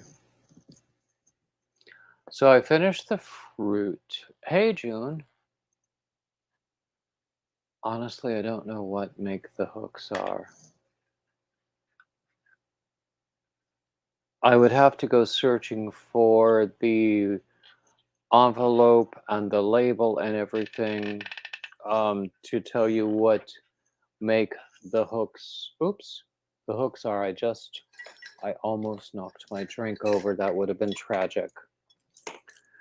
But we have this set of teak Tunisian crochet hooks with this long cord with these beads at the end.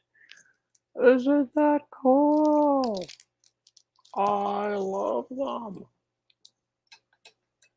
So I'm using one of them at the moment. The rest of them I have knotted up like that.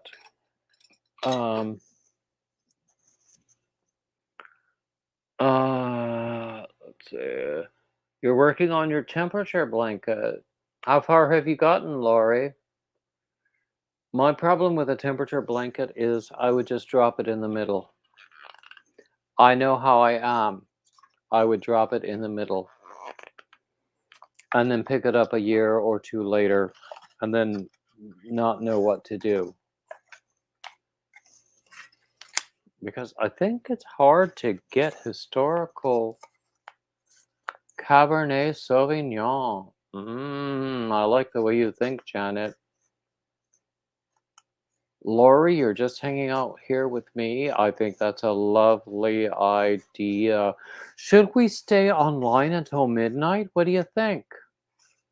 That was not my plan originally, but if you guys tell me you want me to stay, I will.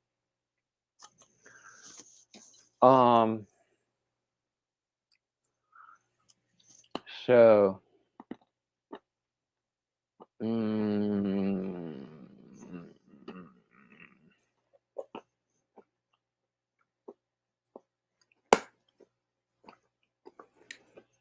I have to tell you, I love these wasabi almonds. I think they're delicious. And if you're serving them at a party, warn people. Because I remember when we were at our first housewarming party in Yonkers, I had put some of these wasabi almonds out in a bowl without any kind of a warning. And my ex's mother picked some up and popped them in her mouth. And although I wasn't there, they say her face was a treasure. Hey, Nadine. They say her face was worth recording. Lori, I don't know if I can make it till midnight either.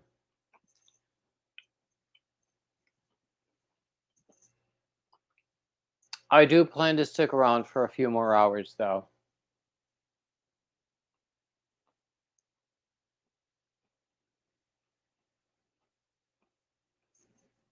I love these wasabi almonds. Gosh, they're good.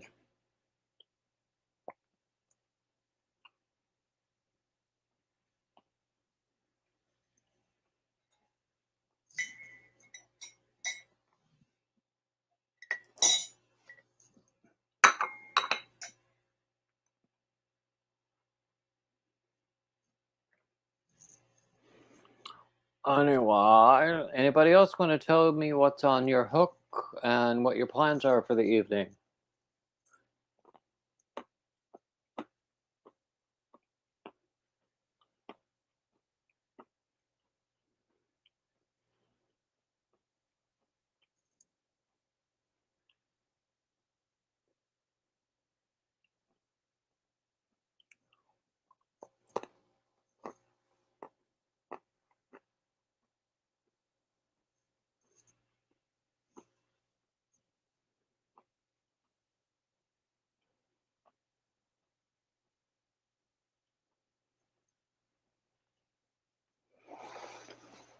Mm. So it's a Friday and it's almost 5. I will understand if people go over to see Granny G at 5 if you come back to see me when you're done. So there you go.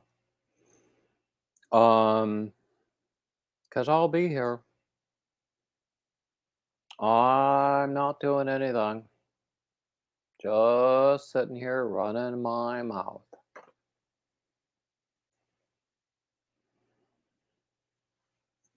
So I just posted the link in case anybody else wants to come up. Okay. Let's pick up this now.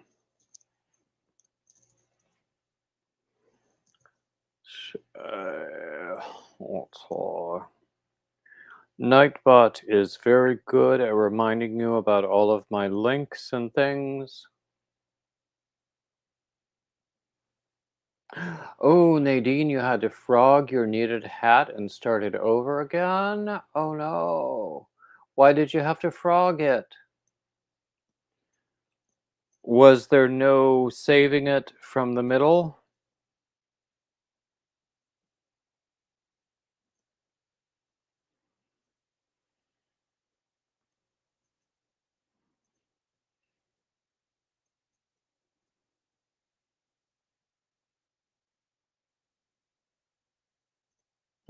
Those wasabi almonds are yummy.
Ooh, Janet, that sounds amazing.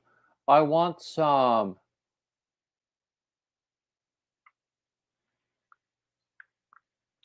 Nadine, I've been there. Messed up the count completely. And I always say, the home renovation TV shows, they'll say measure twice, cut once. I say twice is not enough. Count like 14 times. And even then you might mess up.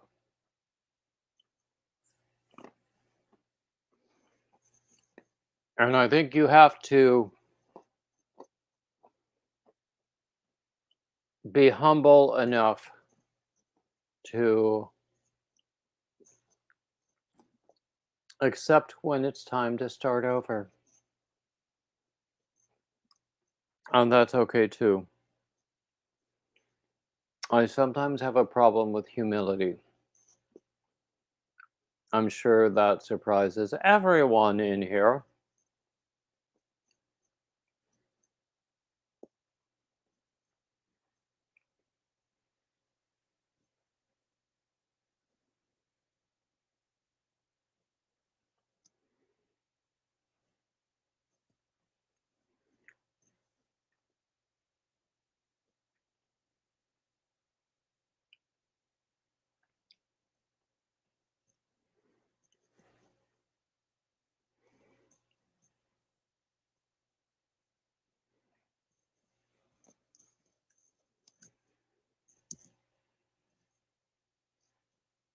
Ah!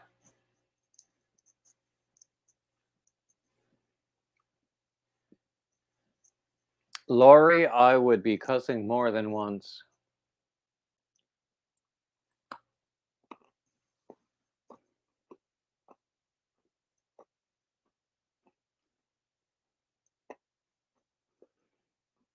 I was talking about olives in somebody else's live stream just recently.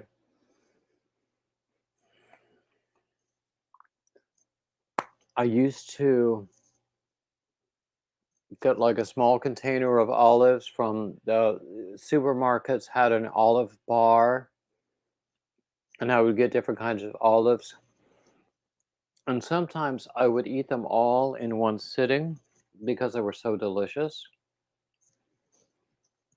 But I don't see that around here as much.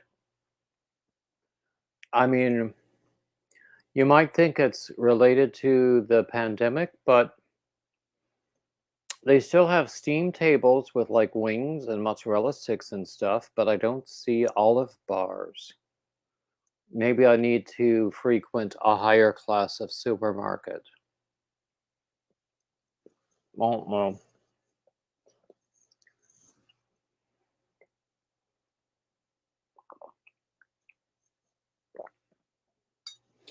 the ones I get in the jars, I don't care for at all, really.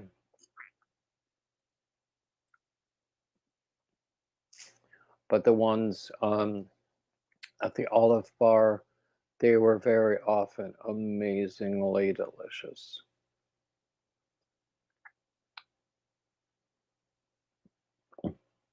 Okay, June, I'm so glad you were here. It's 10 p.m. there. I will probably be on for another 4 hours. So if you come back, you will certainly be welcome. If you don't, I will understand. Nadine, we do have a Whole Foods. I haven't been there in a while. I have to check them out. There are some other more upscale supermarkets. I need to check them out as well. I'm so digging these wasabi almonds. Forgive me if you hear me chewing.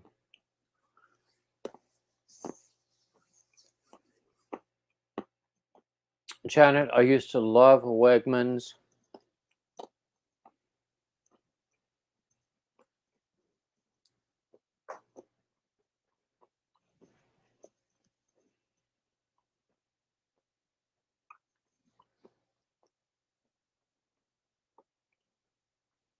We didn't. I spent 27 years in the New York tri-state area.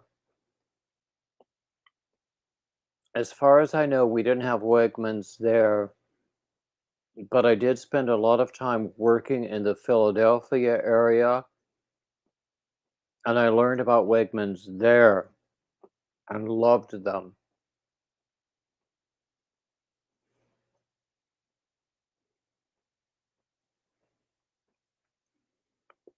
Also, Wawa stores. You see them probably from Pennsylvania down to Maryland and Virginia in the Middle Atlantic area. I don't know where else. Well, also probably in parts of New Jersey. Wawa is a fantastic convenience store. I used to love getting their ready-made sandwiches. They would make it right there for you.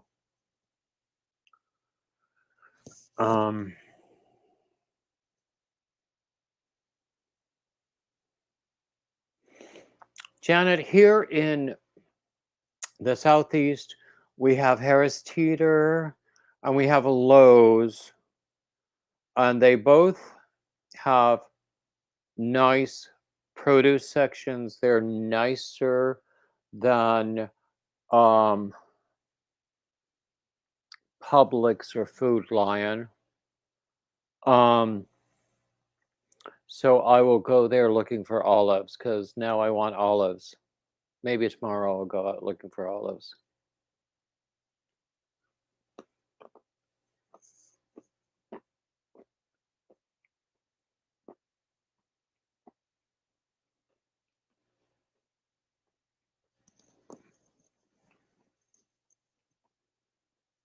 Lori, you've seen Wawa in Georgia and Florida.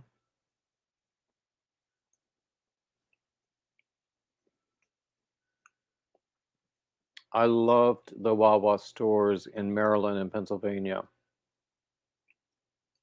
Just amazing.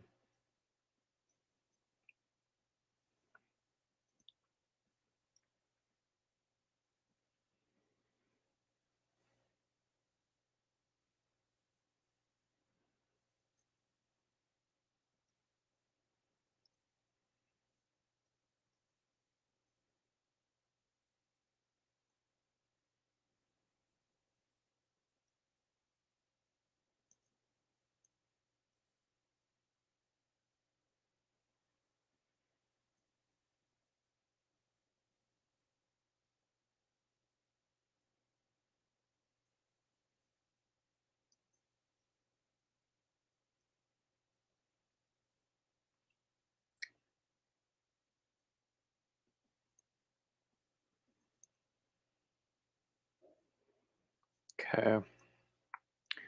I put down that seemingly endless scrap blanket I was working on.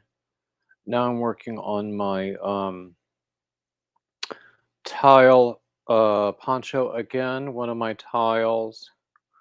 And as I said, I was going to work through a bunch of my Lion Brand mandala yarn. So based on what I have and what I've done to this point, this square might wind up being all yellow, and that's okay. It's going, by design, it's going to have a very random look. And this is the end of that particular cake. So who knows what's going to happen.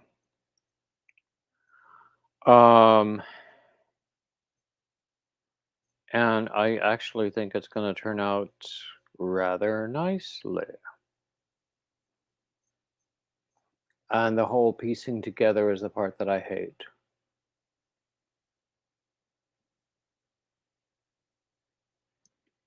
Oh, that's good news about Wegmans, Janet. They support local farmers. A lot of them claim to, but you never know how real those claims are.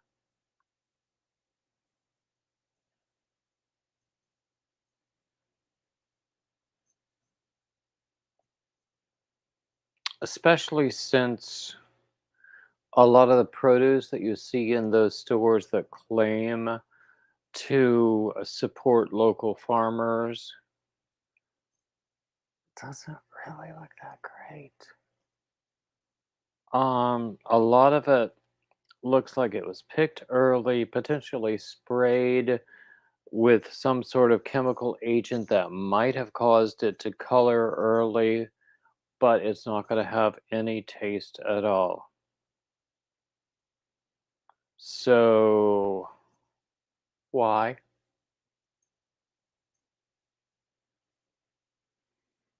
I mean, if you have serious budget limitations, yes.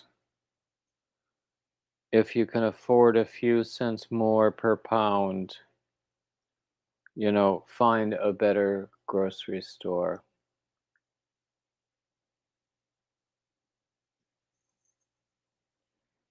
I wish we had a Wegmans here, Janet.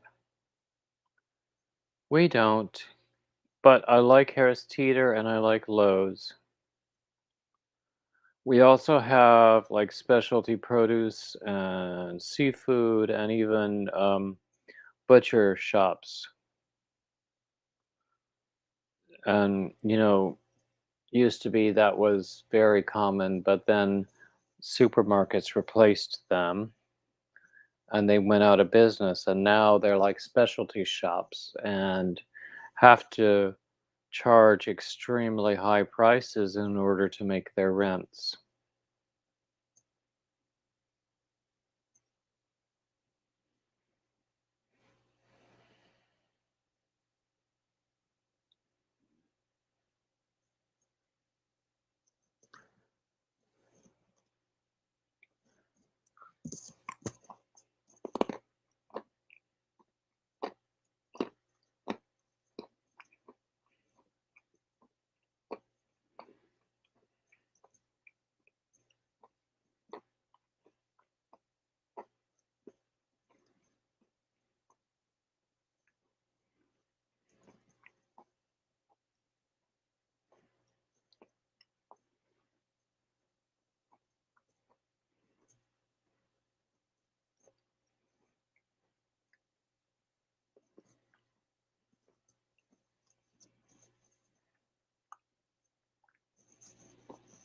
If anybody wants to go over and see Granny D at this point, I will understand. Because it's her time. I don't know whether or not she is broadcasting, but she's usually on Fridays at 5.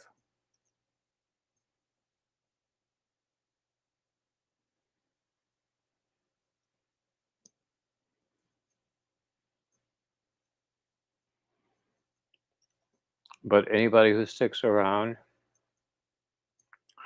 talk to me. What's on your hook? What's in your cup? What are your plans for the evening? That sort of thing.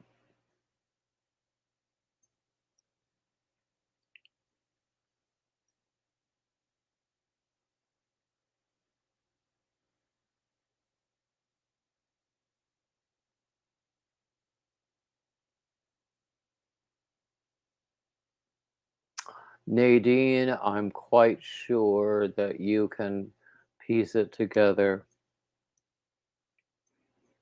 What is your preferred method for piecing things together? Because there are several different things you could do.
What do you mean by a mesh pattern,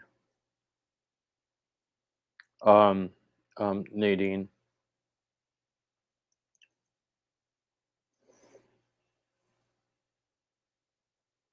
Post a picture in the Facebook group and we can talk about it if you want.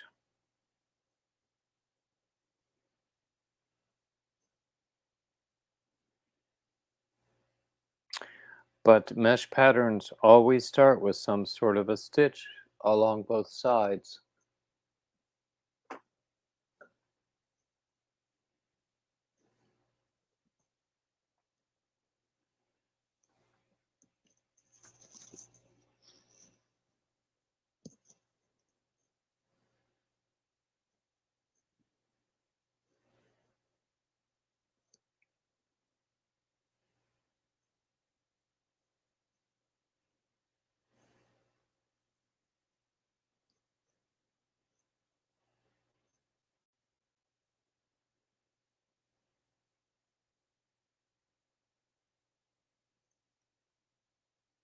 Hey, Katrina. Eating dinner? Did you bring enough for everybody?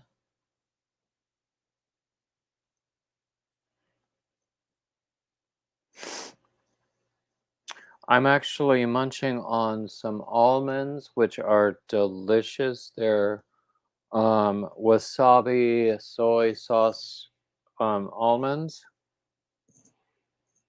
and I love them. Saw them at the store yesterday. They were buy one get one free, so I couldn't resist. Um,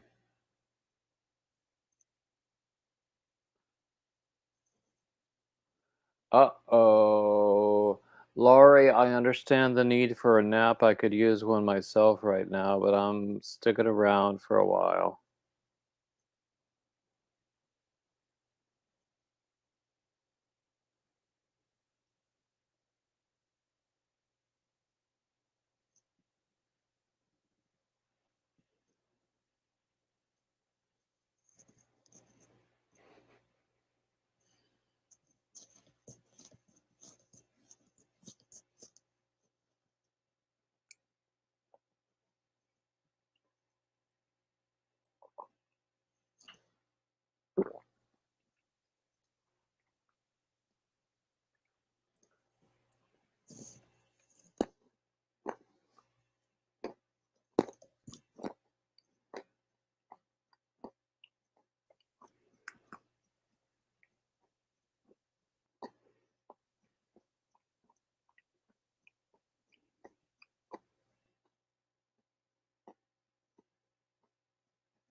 Show a hallway or I don't have a lot to say right now. I'll just repeat my normal announcements. First thing I want to do is thank everything that moves. Thank you all for viewing. Thank you everybody who subscribes. Thank you everybody who joins.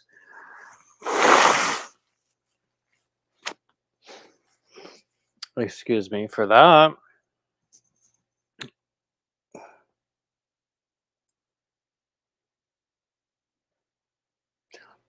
Okay, that's right. Let me just go look at that, Nadine.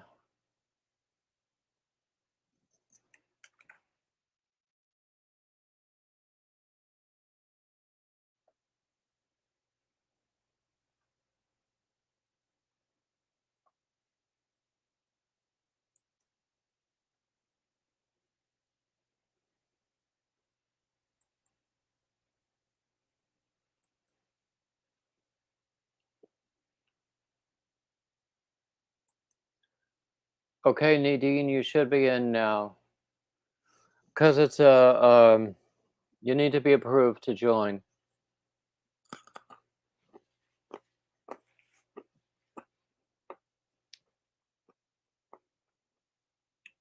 Janet, which sweater is that?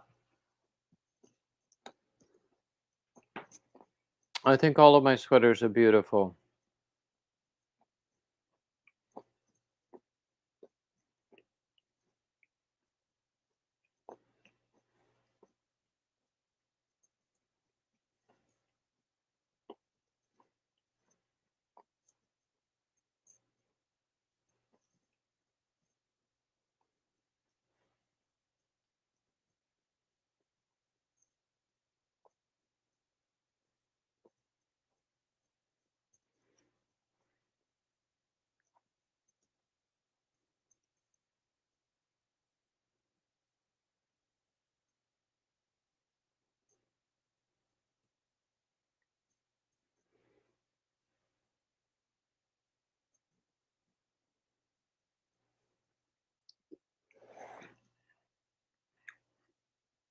Janet, did you mean the sweater that was made from squares or the one that was made that was in a solid color?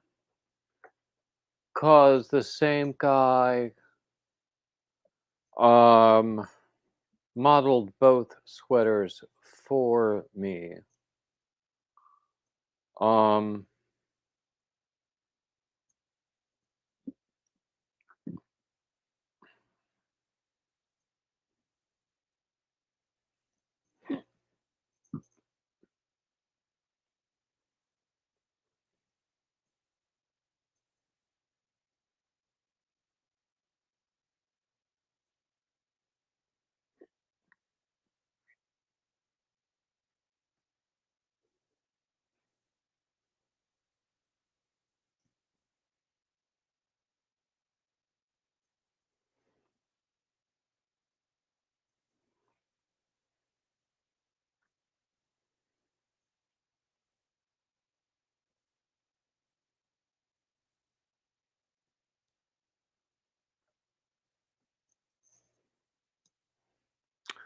Bearded Knits guy modeled two sweaters for me.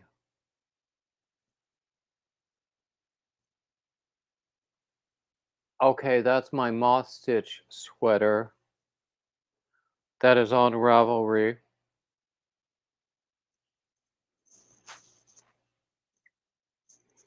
It's actually not very difficult.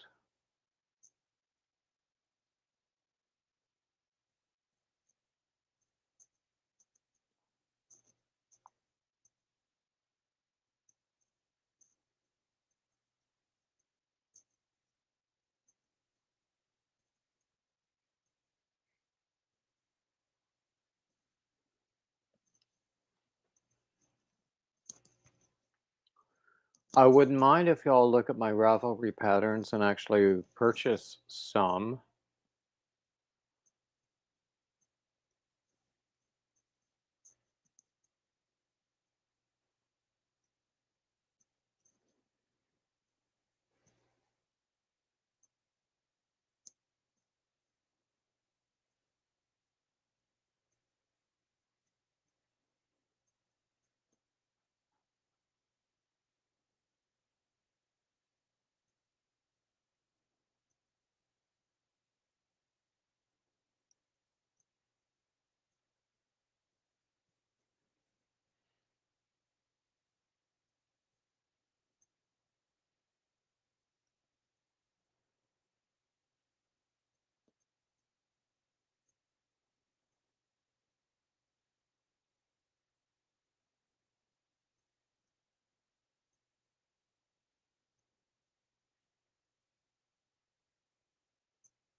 Oh, why? Here we are. So, let me just tell you, um, Janet is asking about a Ravelry pattern. I have patterns on Ravelry if you want to see them.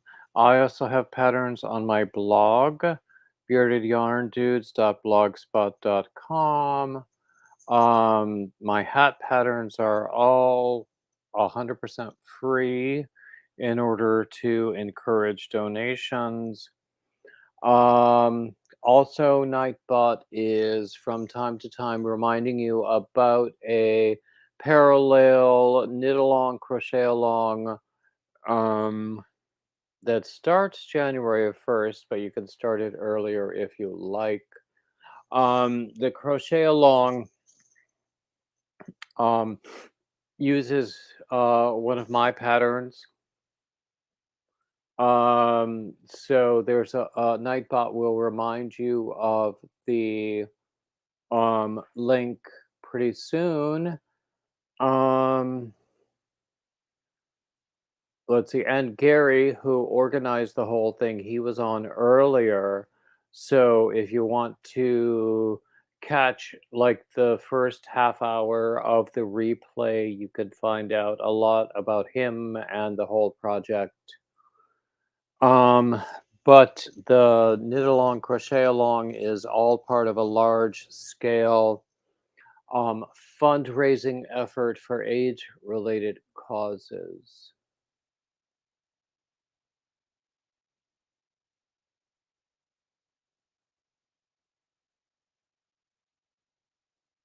Oh, Janet likes Moss Stitch now. Honestly, I did not use it before Granny D did her Moss Stitch challenge.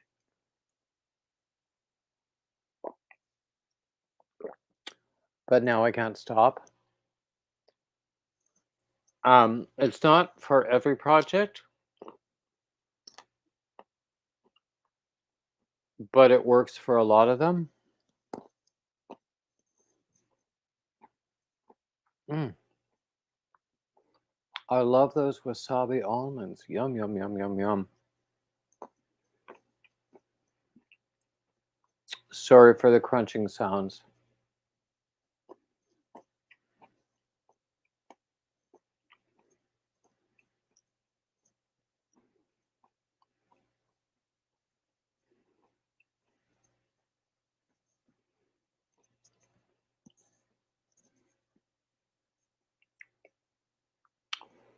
Actually, my teeth are a mess. It's remarkable. I can crunch anything nowadays. I used to joke that I was going to turn into one of those old gentlemen in 19th century British literature who could only take gruel. And that still might happen the way my teeth are and my budget. Because God knows no one in this country. Don't get me started.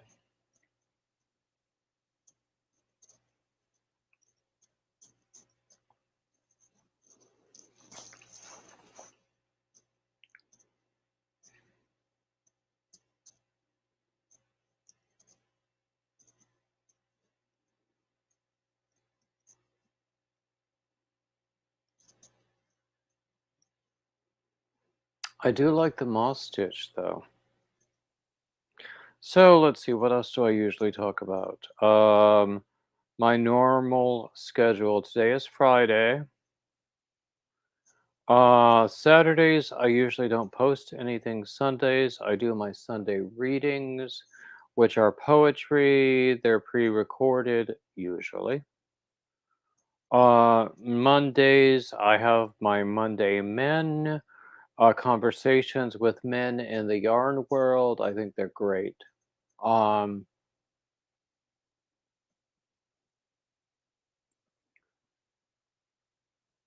okay, great, Nadine. I look forward to seeing those on the Facebook page. Um, so Mondays, I have my Monday Men. Tuesdays, I have Topic Tuesdays, where we usually start out with a topic. We don't always stick with it, though. But we're also usually only on for an hour. Wednesdays, we have a Wednesday free for all at 6 o'clock, immediately following Granny D. She's usually on Wednesdays from 5 to 6, and we start at 6. Thursdays, I usually don't post anything. And then Fridays, my format is irregular. Sometimes it's pre-recorded, sometimes it's live streamed. There's no predicting it. So I call it a formless Friday.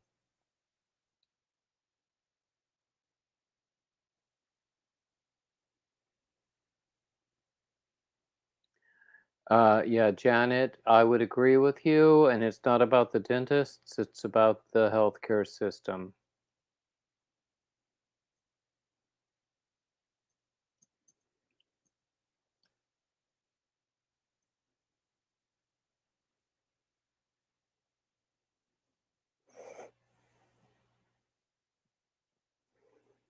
I mean, they've been telling me for years I need dental implants for teeth that have been extracted.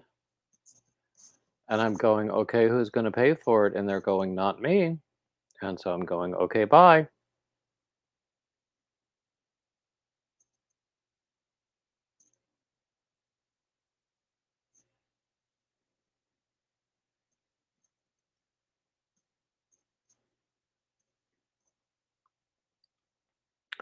But that's a whole political thing that we could get into with healthcare and economics and politics. And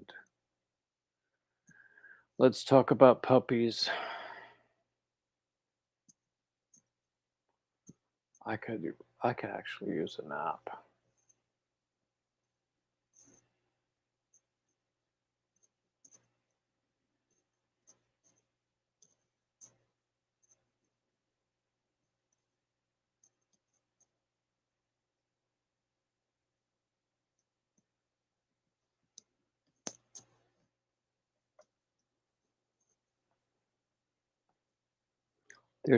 It's 5:25. There's still a little bit of light outside the window as I'm looking out there. Who knew?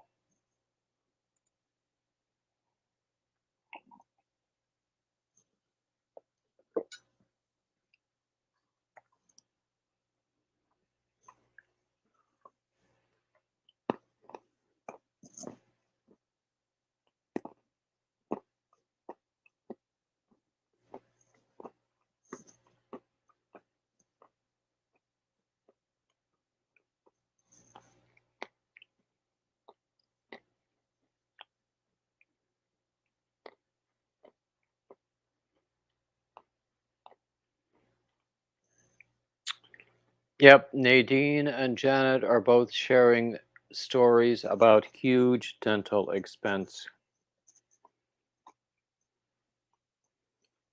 I might prefer to eat gruel, just like, you know, Mr. Woodhouse. No one can boil an egg like Sal.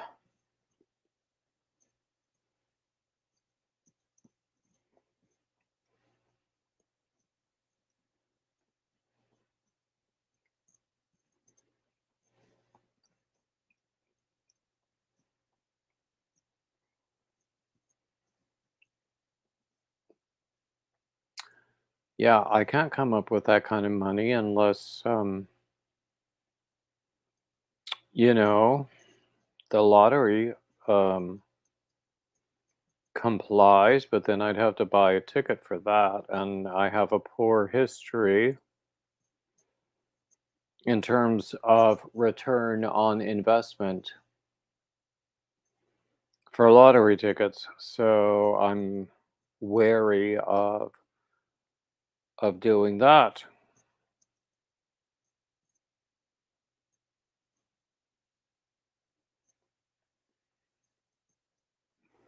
Although I think I was living in Florida when their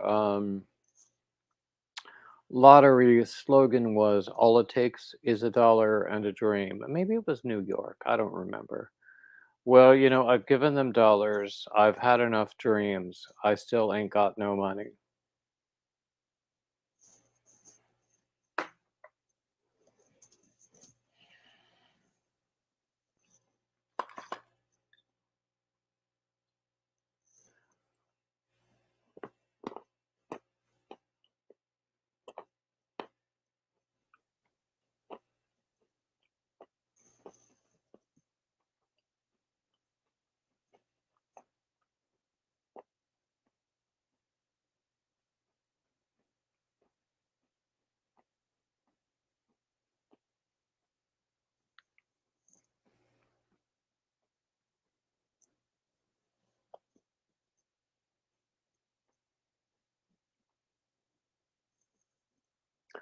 That is why people go overseas for medical treatment, because even with the travel and lodging costs, it's less than what they would pay to American medical establishments. And I have nothing to say against any other country's medical systems because I think they're all pretty darn good. But there are certain other factors. There's recovery time, there's travel back home, there's follow up back home. Um, so, yeah, I have a friend who is an American friend who is teaching English in Thailand. And frankly, he feels economically trapped there because he can't afford to come back home. But lots of people go to Thailand or Brazil or some other countries for medical treatment because it's cheaper. And then there are other concerns.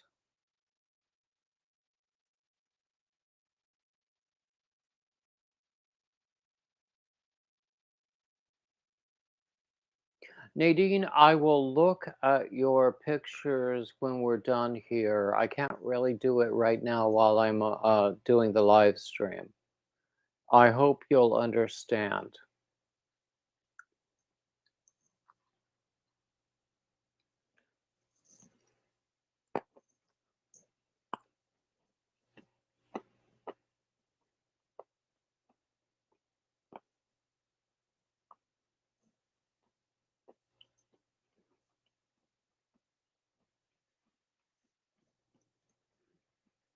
There's the link if anybody wants to come up and join me.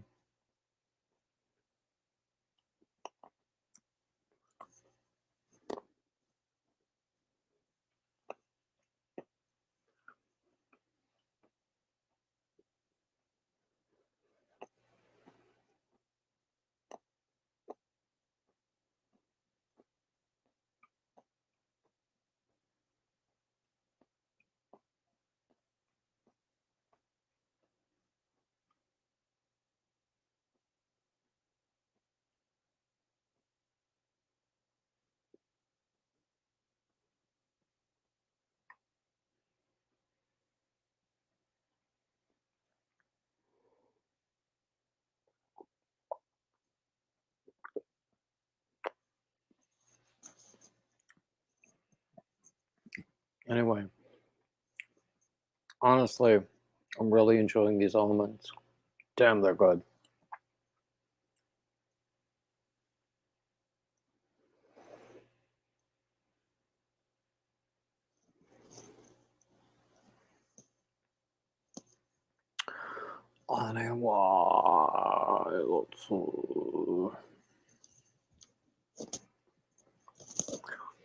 So I'm making a square right now. It's going to be one of the tiles in my tile poncho. Right now, it's all yellow because that's how it falls in this particular cake of lion bread mandala. And my purpose is to use up some lion bread mandala because I have a bunch.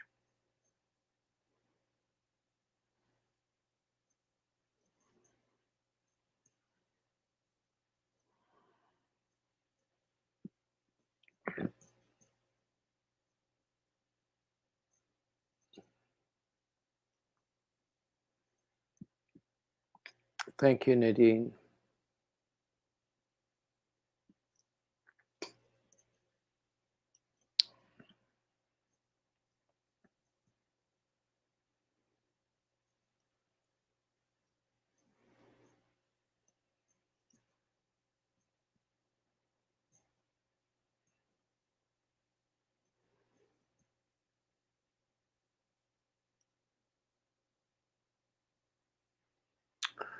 We're a quiet bunch this evening, aren't we? I'm just sitting here toiling away at my square.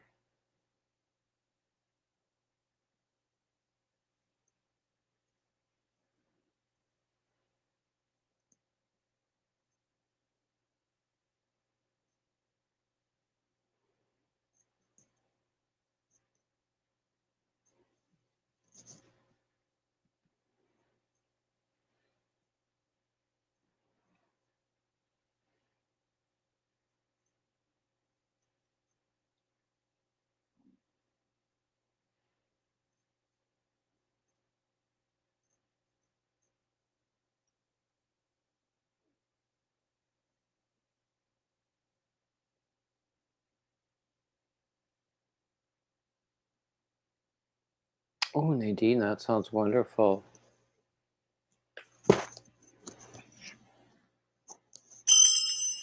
Oops. There's a thing.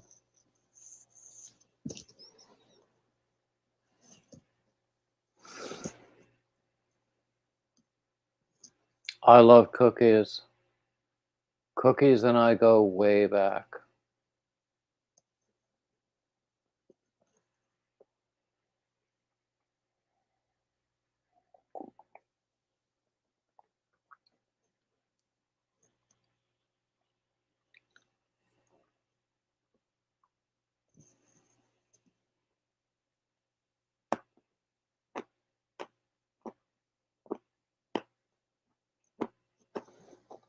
Hey, Hook Hook. So glad to see you.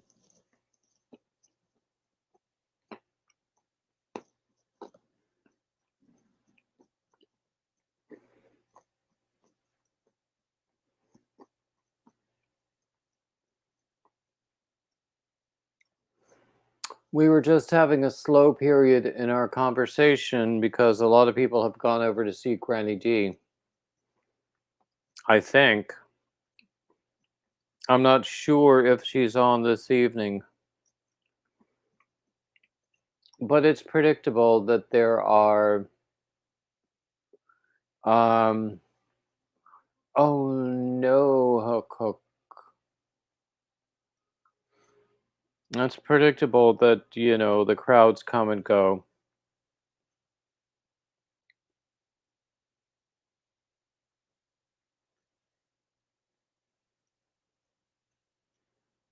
Mm. I think Janet and Nadine, I want to come over to your house for meals and celebrations.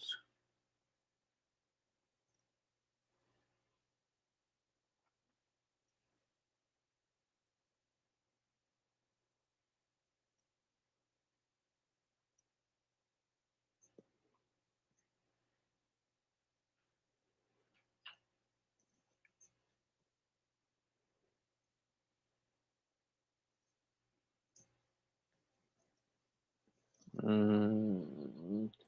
Sounds awful, Sandy. Is it better now?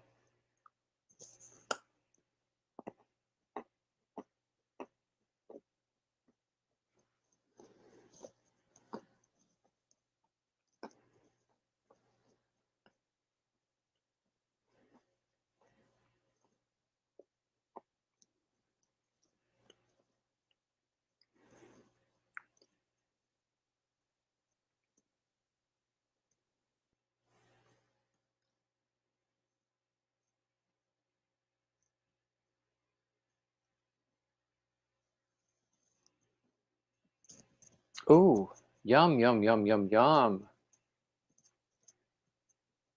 I'm heading over to your houses pretty soon then.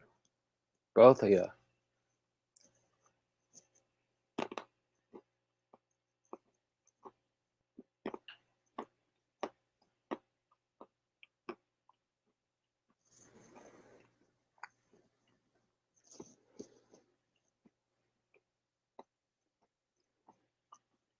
Oh, Nadine, you're so sweet.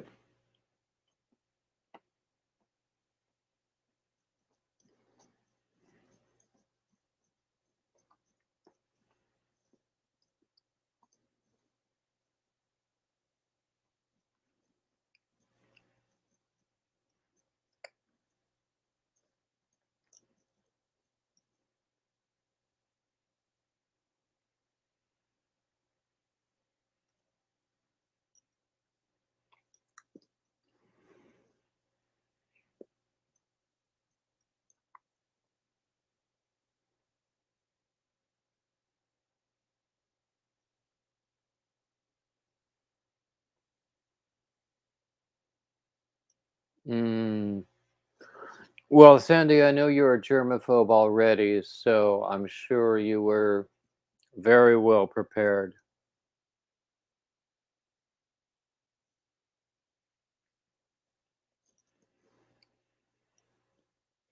We were talking about that earlier. because when it all started, I was living with a friend who is a very big germaphobe and neat freak. So, living together was not necessarily a good idea. Except that he considered me his social work project, which that didn't lead to any resentment at all. Oh no.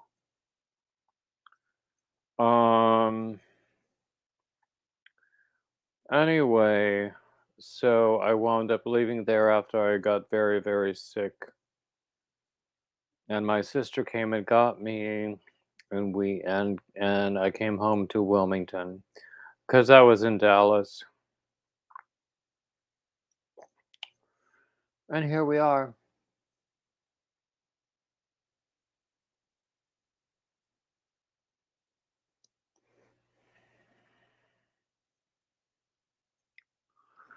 Well, Sandy, I'm a proponent of vaccination, but I don't think this is the place to debate vaccination, if you know what I mean.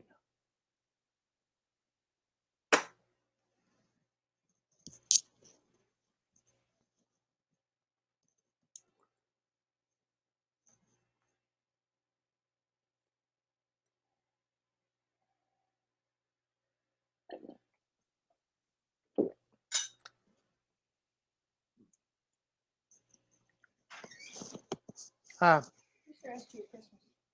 what? Oh, that's cute. Okay. Oh, yum, yum, yum, yum, yum, yum. And sweets. I love sweets. Oh, my goodness gracious. Schnauzer socks. Cocker Spaniel socks. Sorry? Oh, no, I'm still on. Yep.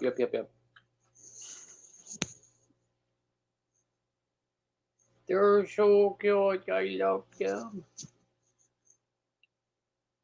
With the way my calves are, I probably can't wear them though, because I just get such swelling. I can't wear normal socks. Sea salt caramel. Yum, yum, yum. It's all mine. You can have any. And chocolate chip cookies. Yum, yum, yum. So, yeah. As far as gift giving goes, it's really just my sister and me now. I gave her a one of those racks. She's an avid cross stitcher, so I gave her one of those racks where you can hold up your project, and so it's like in front of you instead of having to hold it in your hand. From Michaels, and I think she liked it. And then she gave me a gift card with which she and I together bought an air fryer for the kitchen. And then these other things as well.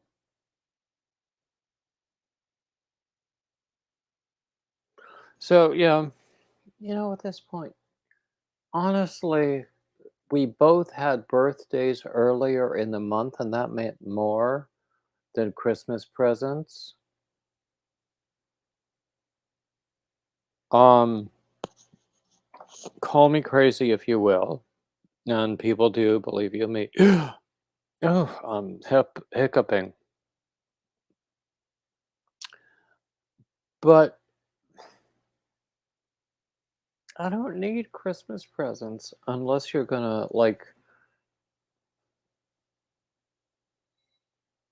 fund a separate place for me to live on my own independently. I don't see that happening. Or, I don't know, buy me a car. I don't see that happening either. But, tchotchkes are nice. But last year she gave me a gift card to Lion Brand, which I did appreciate, and I believe you me, I used. Um, and then for my birthday, she gave me a gift card with which I bought this percussive massager thingy. So it's one of those hammer things. So you like put it on your shoulders. My shoulders and neck get so tense sometimes, and this feels so good. Oh God. Mm. Oh, if I go any longer, I might have to excuse myself. But, you know,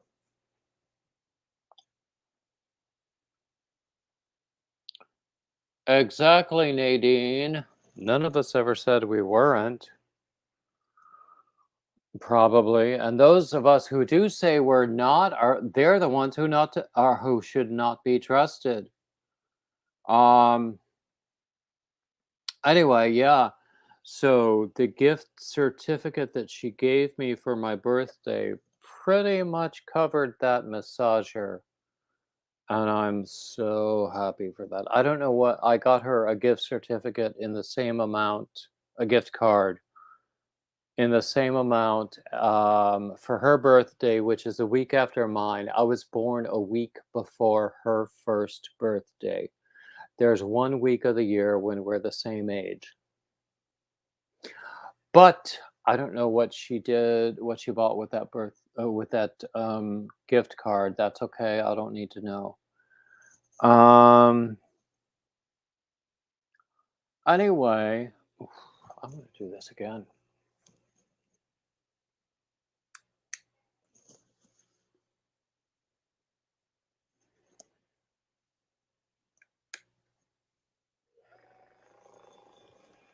Jeez, that feels so nice. Because, when I sit here and crochet all the time, my neck and shoulders do get tense. And this thing is so nice. The first time I experienced this kind of a thing, it was actually in a voice lesson. And it made a difference. I don't know whether it was, hey, Cami. Um, I don't know whether it was the actual massage action or the distraction, but there was a new freedom in my vocal mechanism. Oh, oh,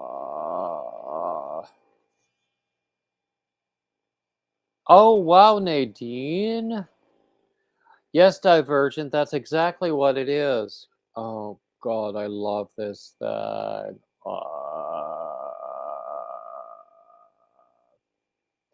Don't get me started.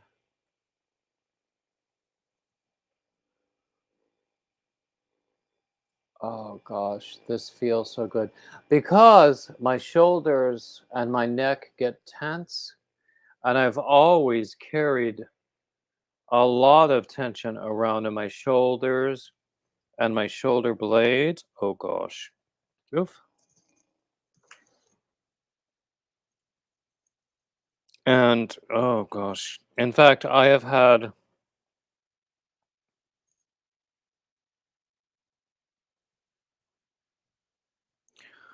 oh, excuse me a moment. Okay. I'm sorry. when I have seen massage therapists and they have like dug their hands into my shoulder blades and the muscles behind them, they all go, "Oh my god." So I love that massager. I mean, even if the effect is temporary, it doesn't matter. It feels just so darn good. Oh god. It is quiet, Sandy. I'm quite pleased with it. It was about $50. Um I agree, Divergent. Normal is offensive. Who wants to be normal? I don't know what normal is.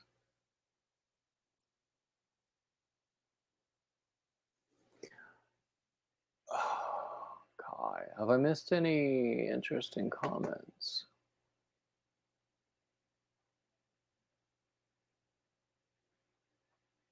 Percussive massage here, that's exactly what it is. Gosh, it feels so good. Oh my god. I was using it. I often get leg cramps in the middle of the night. So I was using it the other morning because I was still a little sore from one of those cramps. Usually I just have to stand up and the cramp will resolve itself, but there still might be some soreness or tension.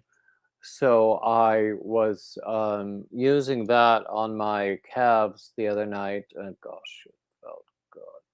Ah, ah, ah.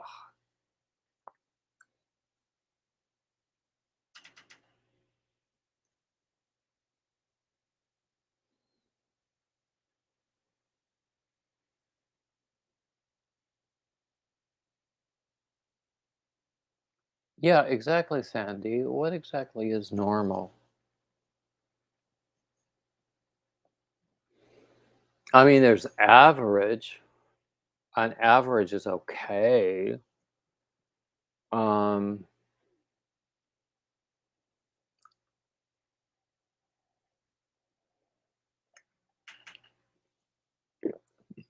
Although I will also add that I have done years and years and years of therapy. One of the biggest gifts was learning that my feelings are not abnormal. I'm not going to say normal, but they're not unusual. Other people feel the same things I do. Who knew? What a revelation. Magnesium. Do you know, Divergent? I started taking magnesium at one point, but then I sort of stopped.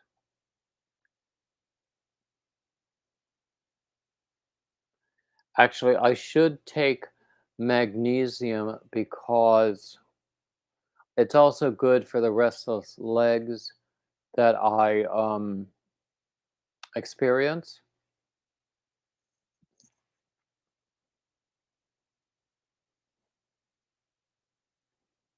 There's a lot of things going on with my health. Anyway, oh God. Cami, you just heard fireworks. It just got dark here.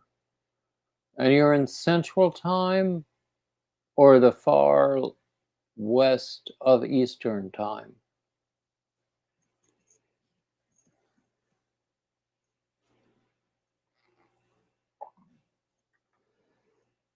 I started taking magnesium and I should start again. Um,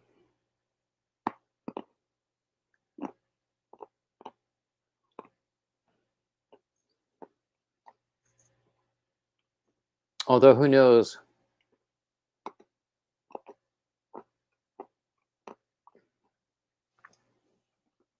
In the end, the prescription pills might be less expensive than the magnesium supplements.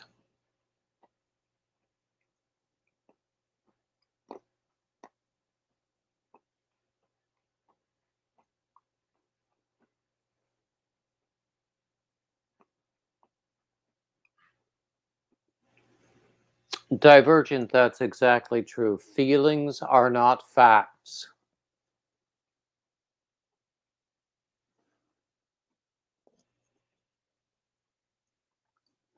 You can't control your feelings, but you can control your reactions and your behavior. It took me a very, very long time to learn that, and I don't say that I always stick true to that sort of thinking.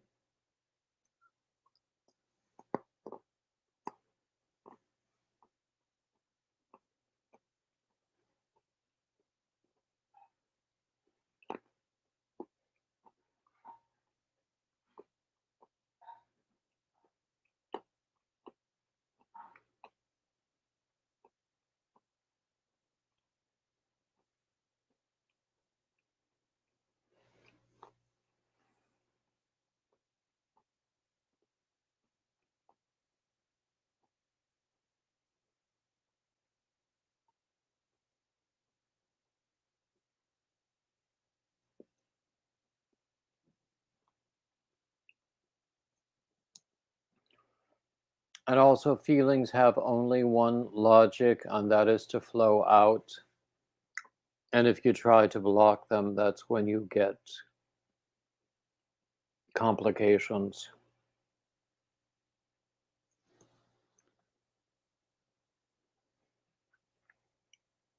See, I knew that this community, we all understood each other.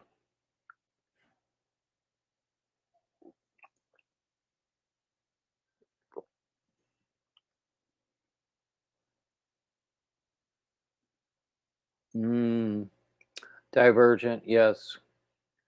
Last year, February, it was the hardest winter I could remember. Um, I honestly don't know how I made it through, but I did. And so that's one reason I'm very open about it, because I need our community. I really do. I call it my winter of discontent. That honestly was the worst episode of seasonal depression I can remember. Hey, Michelle. Ooh, corned beef and cabbage. I'll be over. Yum. I'm doing black-eyed peas in the crock pot tomorrow. And my sister has charge of the collard greens because I don't know how to do them right.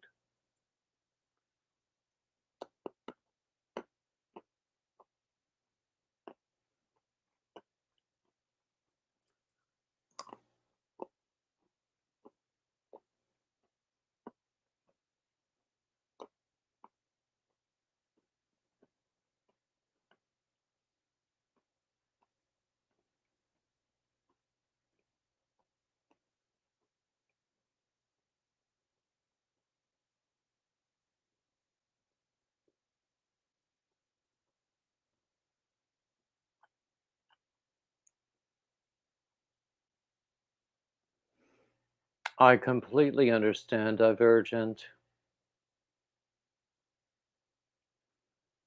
For me, it's February or all of winter, really. But January and February have particularly painful associations.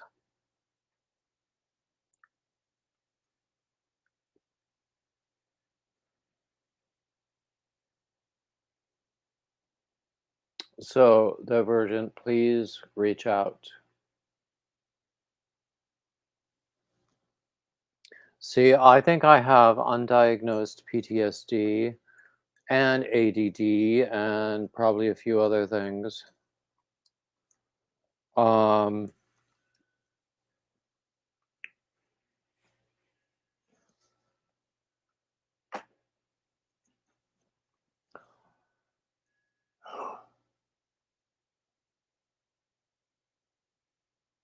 exactly, Cameron. I mean, a lot of it has to do with the season and the light and everything. And some of us have painful associations with the winter season. I mean, I know I do. And then there are probably a whole host of other factors.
Anyway, moving right along, let's talk about puppies.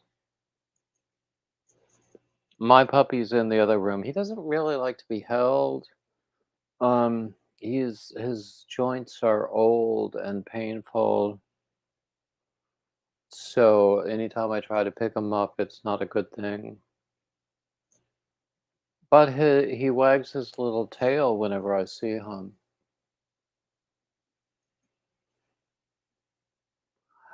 Divergent, there's a value in having that kind of validation and the label. I don't think we should discount it. I don't think it's the end goal.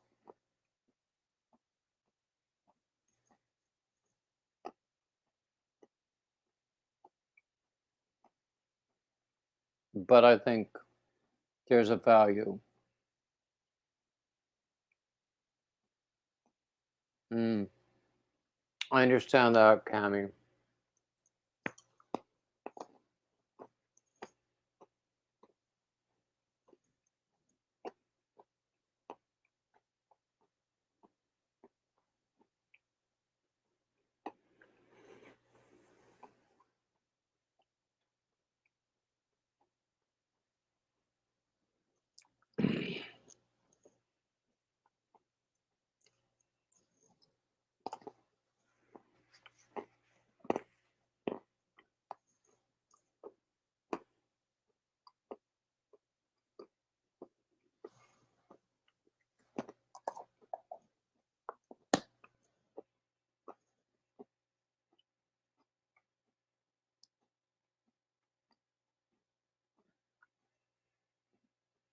I could eat those wasabi almonds all night long, and then where would I be?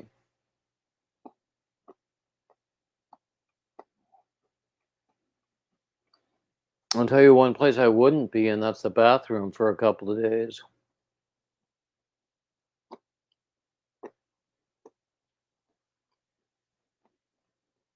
Puppies.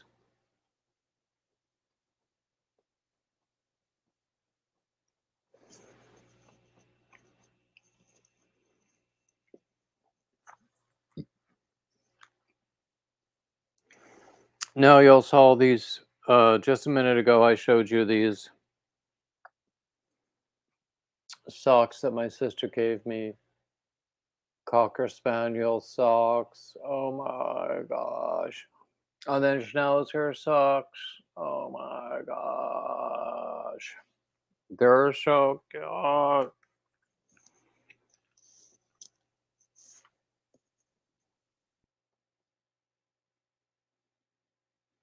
Hmm.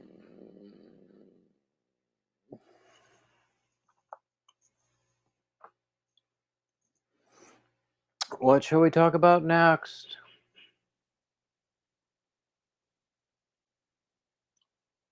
Row 150. I don't count that high. I can hardly count to anything, really.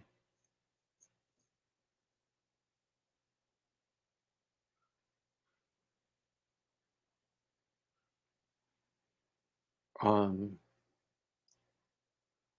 of your Tunisian scarf?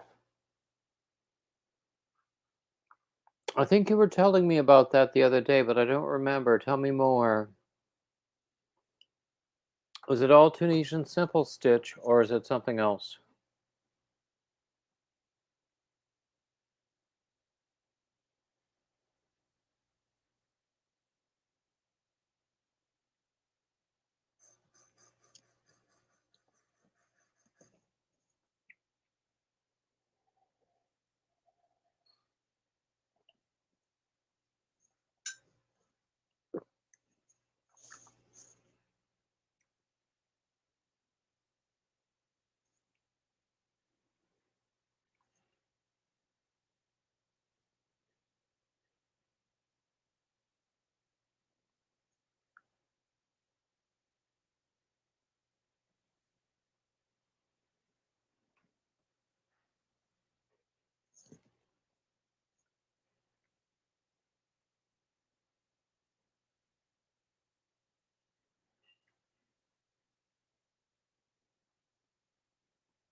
Knit stitch. Oh, yes, now I remember. Yes. Oh, yeah, Tunisian knit stitch can create a very nice texture. Hey, Debbie Reynolds. It's time for a squirrel raid. How cool is that?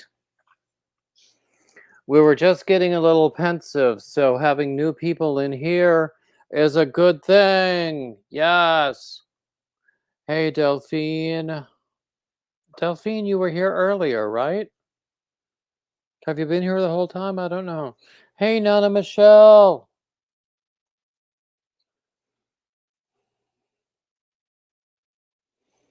Nana Michelle, thank you so much for sitting through the ads. It does help me.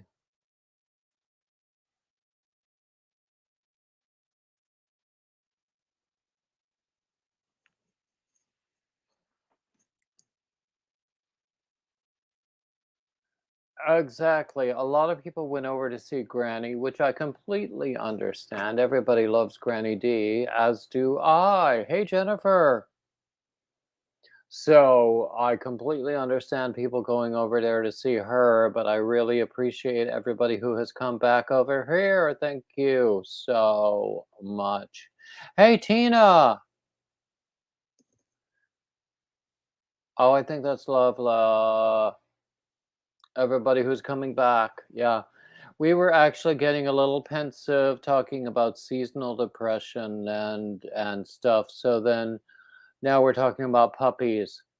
Because puppies are always good. Um, so everybody who's coming in, tell me what's on your hook, what's in your cup, what's for dinner, what's on for New Year's Eve. Tell me everything.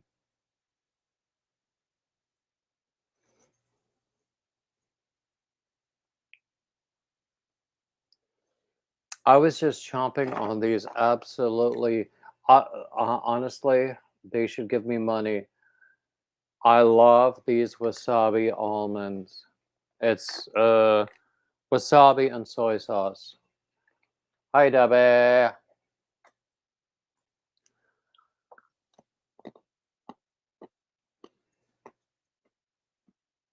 So I've been chomping on those, and I probably sound terribly rude.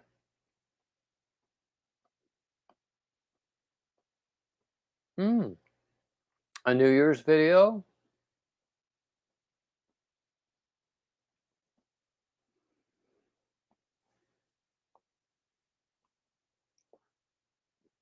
Puppies are always a good thing, Tina.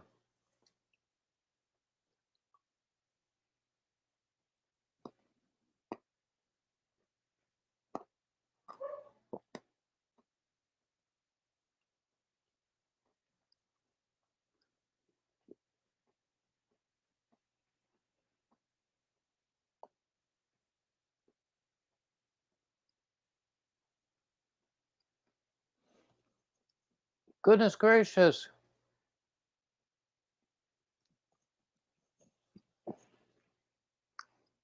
Here you are, Cammy. Just grab some.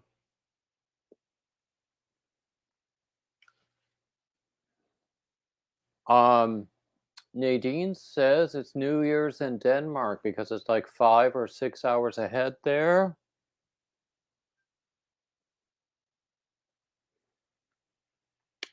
Tina's going to bring in the New Year crocheting.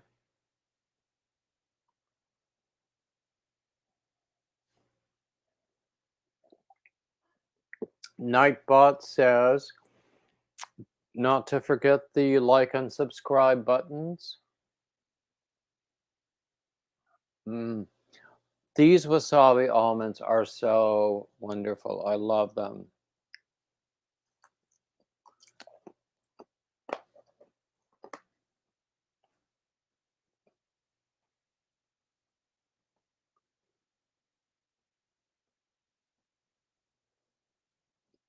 Your buddy puppers?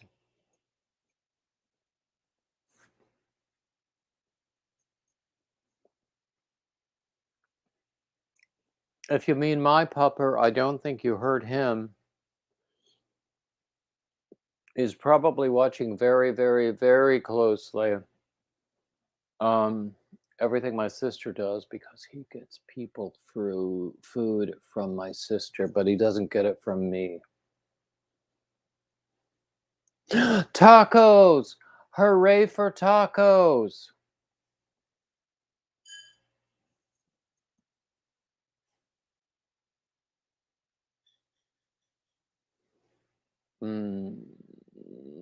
I see some really amazing. I watch a lot of cooking videos, so I see some amazing um, method and recipe videos for tacos that just seem amazing. Oh my gosh. Jackie just made a big brunch. Tell me again where you are, Jackie. I can't remember. Well, Tina, gravity is always welcome.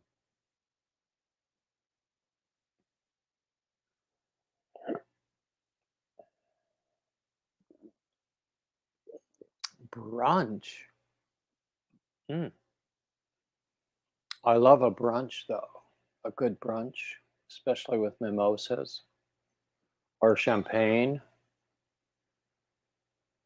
Heck, I'll take the champagne before the food. Oh, okay, you're in California. So you're setting up for a brunch tomorrow, then, is what you're saying. Either that or you're having breakfast for dinner, which I fully approve of. I think it's a wonderful idea.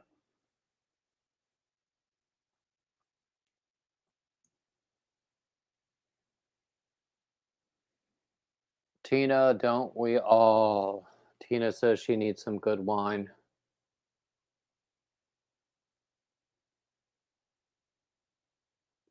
Actually, I got some Prosecco for this evening. At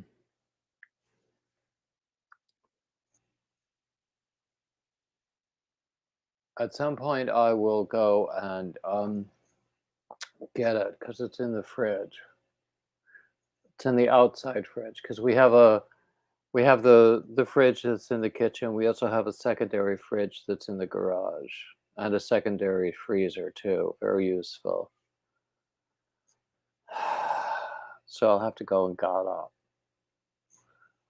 and then get some nice glasses because you have to have champagne out of nice glasses. You can't have it out of, red plastic cups. You have to have champagne out of good glasses. So, I was asking people whether I should stay on until midnight or just leave at around 9 like I usually do. Because normally with these marathons, I go for about 8 hours and then I'm done. And then I'm just totally worn out. But if you want me to, I will stay until midnight. So tell me what you want. You just have to promise to stay with me if I do.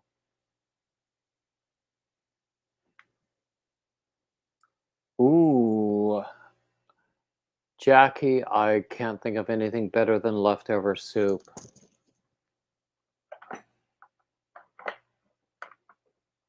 Oh, hey, Granny D, yay! The party can start now, 'cause Granny D is here. We've had a good time, Granny. We've had some really good guests. My first guest, um, Jennifer, I might be in bed too.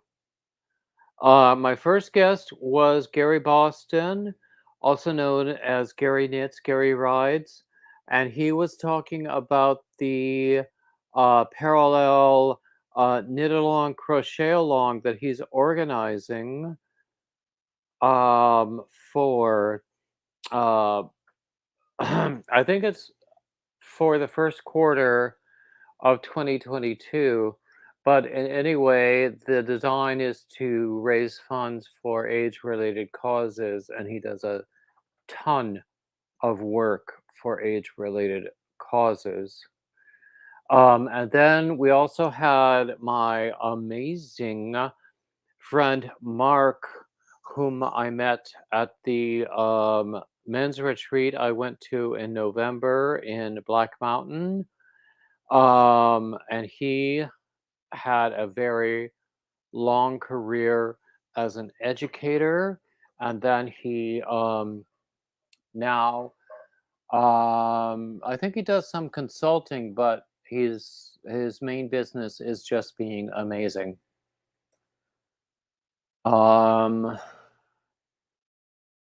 So I just posted the link if anybody wants to come up. Michelle, you're eating a cabbage heart. Actually, that sounds good. I have had cabbage steaks before, where you like make thick slices from the whole head of the cabbage and you roast them like you would roast any other vegetable. And it really is delicious. Um, yeah, Granny, it has been super duper. It's actually been very nice. I'm getting a little bit worn out right now, so you guys have to have to keep me pumped up for another couple of hours. So keep me pumped up. What are you gonna do? Talk about puppies and handsome men. Actually, the handsome men might have more results, but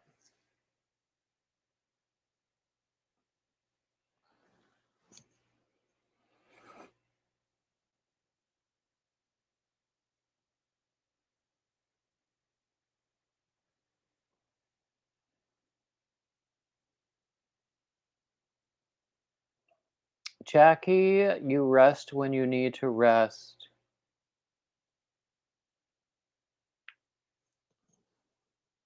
Just rest. I've also been munching on these wonderful wasabi almonds. Honestly, they should be paying me money because I've been talking about them and I love them so much.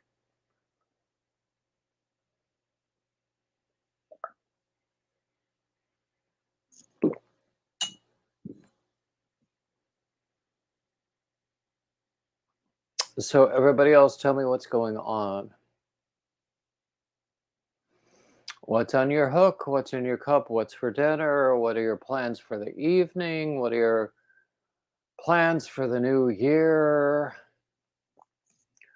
What are your accomplishments for 2021? What are your goals for 2022?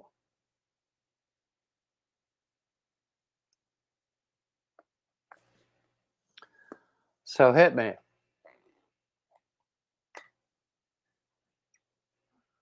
These almonds are just so good.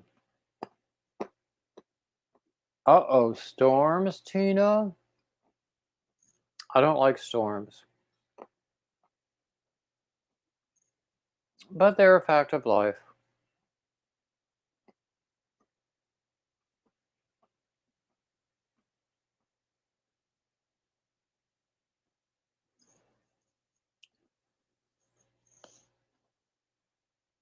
A new back doctor. Hey, Donna.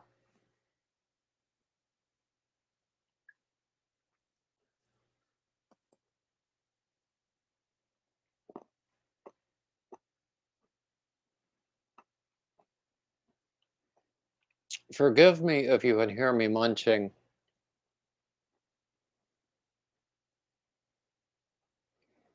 Oh, please do, Jennifer.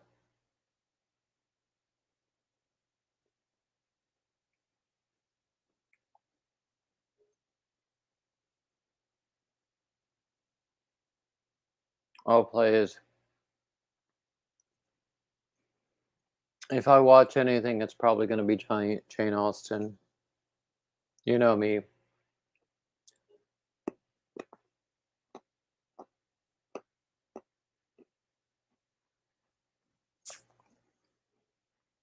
Well, that sounds great, Michelle.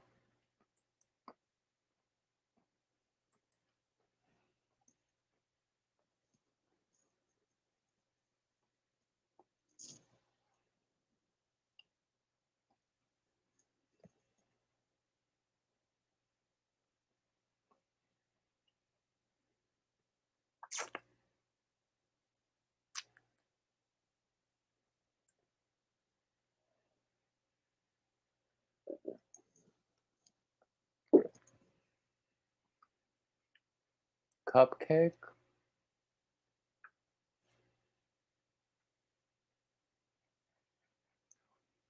Oh, so what else is going on? Hey, Stephanie. Happy New Year to you as well. Tell us everything.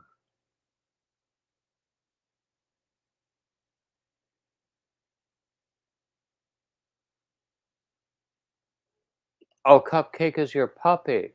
Oh, lovely.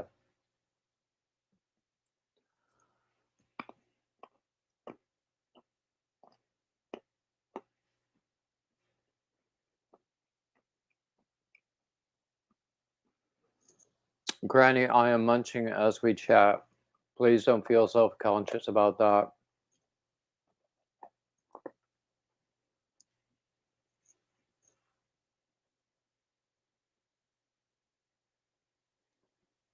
Hey, Sharon.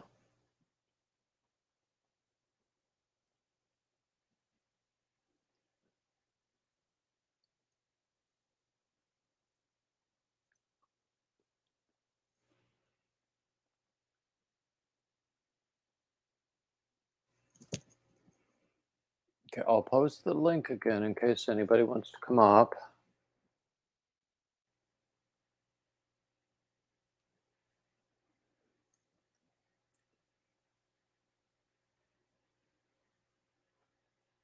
Oh, that sounds lovely, Jennifer.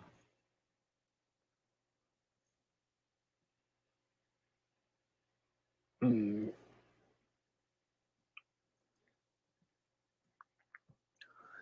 Jackie, I used to eat almonds all day long. In fact, every day at lunchtime, I would buy a bag of raw almonds and eat them throughout the afternoon. Oh, it was actually very good for me. Oh, oh, Michelle, I want to see pictures of that blanket. Was it a blanket you were making? I want to see it. Post it to my Facebook group, Bearded Yarn Dudes. The biggest project I have done? Oh gosh. I've done some big blankets in the past. And I have a UFO right now that is a blanket that just needs to be pieced together because I've done all the individual pieces. Um, but for me, I would say it's the sweaters because I've done a bunch of sweaters, particularly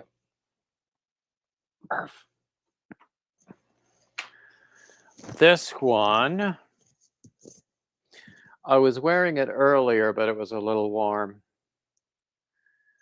This began life. I was calling it the sweater that would not die because it took me forever to finish it. But then I did finish it, and I think it's on Ravelry now. And hey, Michelle. I thought So instead of showing you pictures, I'll just show. I can get go away. okay, I didn't hear all of that, but I'm sure it was nice. Oh, Oh, this my is the goodness ombre. gracious. Ah, I love that. Didn't that turn out pretty? It did. One of my goals for this year was to do something with mosaic.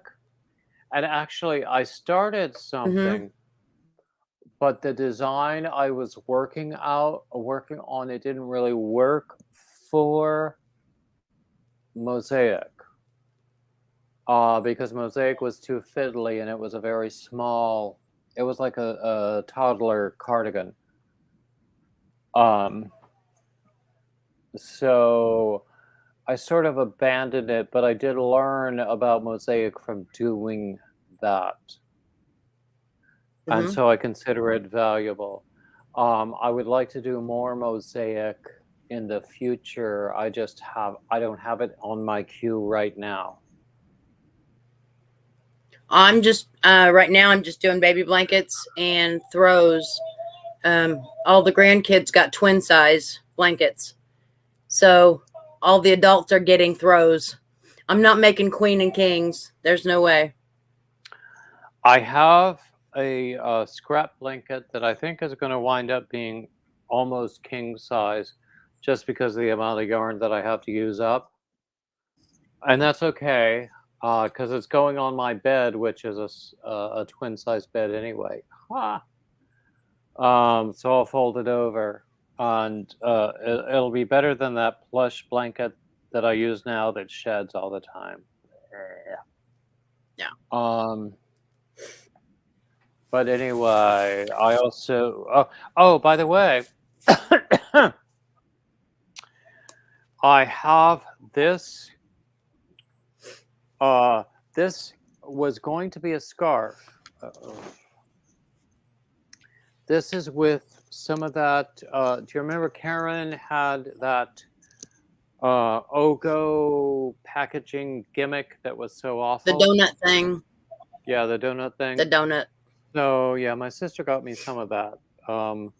So this was going to be a scarf, but it wasn't enough to make a scarf, so I turned it into a cowl. So it's a cowl. Pretty colors. I like the colors. I like the way it turned out, and I think that it does actually turn out well for a cowl. I'm not a cowl user, but even when I lived up north, I was not a cowl person. But I've been saying all day long that the first super chat over $10 gets this cowl. Not gotten any super chats today. Sad pager. Sad, sad, sad. Anyway, life goes on. Here's some of the Um, other ones that I got to do the same thing with. I like those. Are they going to be separate projects? They're or just Red together? Heart. Yeah, they'll be separate. Like the brown. Oh, that's like Red Heart I'll just do Super that. Saver Ombre. Yep. Does that have a And it nicer turned out feel really than the standard Red Heart Super Saver? Or It does. It does a little bit, but it has more after it's washed. After Mhm. it's washed, it gets a little smoother. And I always throw extra Downy in. Yeah, I mean, I've done things with yarn that I say give acrylic a bad name. So, and I used to be all about the budget yarn. Now my tastes are more expensive, but my budget is not any larger. So Yeah. that's a challenge. But I have a shit I go ton for- of yarn to go through. I will tell you that.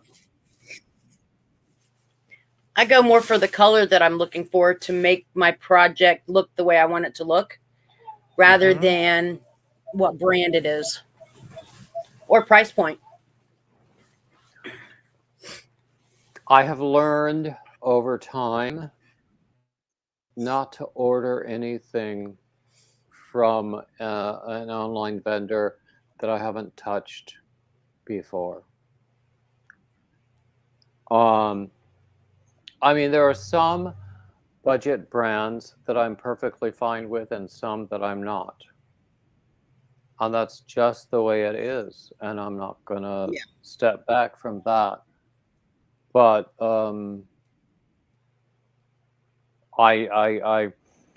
I'm not going to pay for something that I don't like to work with, that I'm not pleased Yeah. to give to someone else. You know what I mean? Yeah. I don't mind the Red Heart, especially for the grandkids. You know, they're going to be rough with them and play on the floor, and you know how kids are. So Red Heart is a durable yarn. Whether it's soft or not, it's Well, durable. that's a perfectly that's a very good use for Red Heart. I have found some budget yarns that are roughly at the same price level that have a much softer touch. Hmm. So I like those better. I like the Big Twist a lot. Yes, that's my favorite store brand yarn. Yeah. But But they don't have all the colors yet. They don't have all the colors. They're working on it. I like the mainstay yarns that you can get from Walmart because they don't feel rough. But again, people talk about the lack of color variety there. At the same time, now, usually for what I want to do, very often I'm yarn first as opposed to pattern first. So I'll buy something that I think is pretty and then I'll figure out something to do with it. Yep. But sometimes I will have a pattern and I'll think I need this amount of this yarn. More often than not, I will abandon the effort for that pattern in the middle, and then I'll have all of this yarn to get rid of. Ah! Yeah, you got a whole wall. Huh? Yeah. But I wish I had the space for a yarn wall, but you know. Well, I don't have much room for anything else now. Well, yeah, there are challenges when one lives with a sibling and the house actually belongs to her. So, um, but I'm trying to. I honestly, I really do want to work through a bunch of yarn because I've got a bunch of yarn, and people keep sending me yarn, and I'm not going to say stop because I love it when they do. But I have so much yarn, and that's okay because I have a Yeah, wide it gives you a selection. chance to try. Yeah, it gives you a chance to try new ones that you may not have been able to try. Exactly, exactly, and especially with more touchy-feely yarns, the hand-dyed things, the hanks. Um, and I've gotten a lot more of those in the past year. And then I've learned that my ball winder is not everything I wish it were. Um, so I might have to replace my ball winder at some point. But still, um, Nana says she's using Big Twist for a flower blanket. Tina says she doesn't usually buy expensive yarns, but she did buy 2 for Christmas. Oh, and Granny D is coming up. Hooray! Hey, Granny! Hey, David. Hey, Michelle. Hello. Oh my I'm gonna hop God. down. My young one is having an issue. She's got a sore tooth. Oh, Someone has to go find the aspirin probably do you have any whole we can- cloves? with her. Clove. I do. And I thought I've got clove oil is what I've got. Mm-hmm. Yeah. Yeah. But she won't like the taste Yeah. because it doesn't taste Life good. is Orajel. full of If we can get disappointment. some Orajel, I tell you, toothaches, nausea. Oh, Yeah. Those are some of the worst. tooth Yeah. pain. There's not much worse than tooth pain. Nausea. That's another one. I mean, sometimes they're related. Okay, so I'm gonna hop down later. Okay, I'm so glad you were here. Thank you for coming on. I make back later. Thank you. Bye-bye. Thanks for having me. Happy Of 2022. course. David, I've got Yeah. some 1980s and 90s trivia. Oh, lovely. Let's talk. Would you like to hear? Of course. I probably don't know any of it, but Well, we'll do some that are TV and movie. How about that? Here's one I did on my live while ago. True or false? Leonardo DiCaprio won an Oscar for his role in What's Eating Gilbert Grape. That was a good movie. I read the novel. I didn't see the movie, but I can see that being true. Was the book good? Mm-hmm. I'll have to check that out.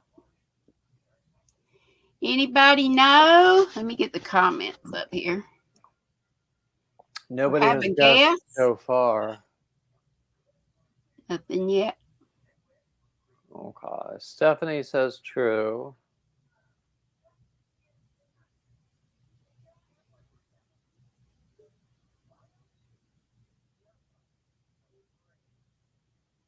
Yeah, Anna Donna, I know. You want to keep your teeth. I got a full set of dentures. And when I think about all the root canals and all the crowns, all the money I spent Mm. on my Exactly. teeth. But you know what? I love my store-bought teethers. They're way whiter than my other teeth. I said, make them white. I haven't seen a dentist in a couple of years. I know I need work. And even back then, they were telling me I needed implants because they were missing teeth, not the front ones, because I still have a nice smile. I hope. Medication messed mine up. They were pitted. They got so soft. And the dentist used to comment on how hard my teeth were. But that Oh, medicine just absolutely destroyed my teeth. And then you think, if it did that, what's it doing to the inside? I know. Hey, Lila and Mia. Okay, I I met more. see. Stephanie said true. Tina says false. But honestly, I think I might rather have dentures because it would I probably love be mine. cheaper than getting the implants that they keep telling me that I I need. wanted implants, but I could not afford them. These were Um, over $4,000. oh And dear that was at Lord. affordable dentures, but they're not the Cadillacs, but they're the Buicks. They weren't Buicks the are top of nice. the line, but the next one down. I'm very fond of Buicks. Me too. Um, Okay. I Anybody drove a else want to Buick. guess before I tell you? True or false? Leonardo DiCaprio won an Oscar for his role in What's Eating Gilbert Grape. David, did you say? I did. I thought that it was true. It is false. Is it? hmm Oh. Okay, here's another that I bet y'all will know. What 1999 movie featured the phrase, I see dead people? Oh gosh. It was a great movie. That I, movie I had I never saw the movie, but I remember the commercials, and such a now cool I'm ending blanking. that you had to watch it a second time. Everybody's like, what?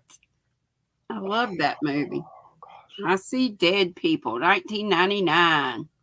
Tina says her friend's dog ate her dentures. Oh my gosh. I would cry.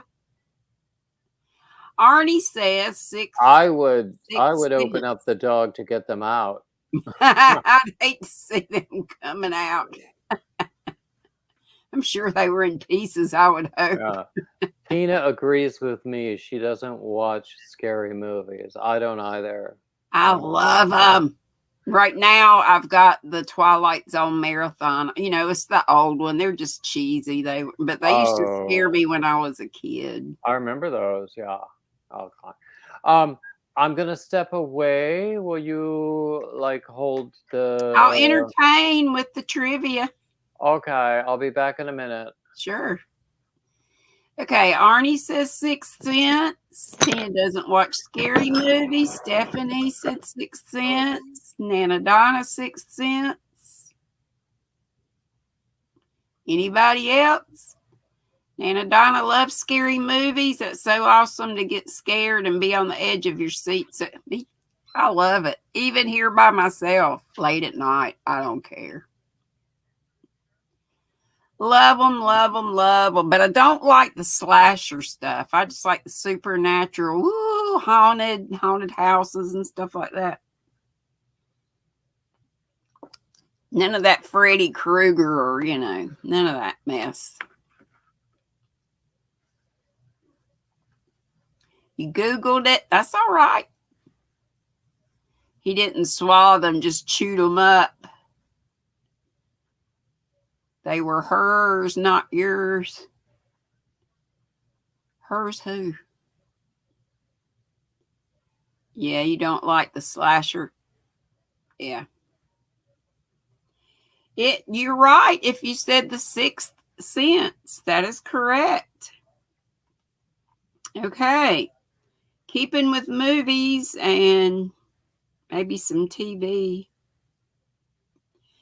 What 1983 movie starring Jennifer Beals, Beals, became a cultural sensation?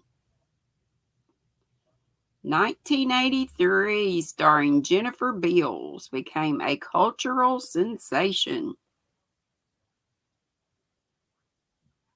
Oh, your friends.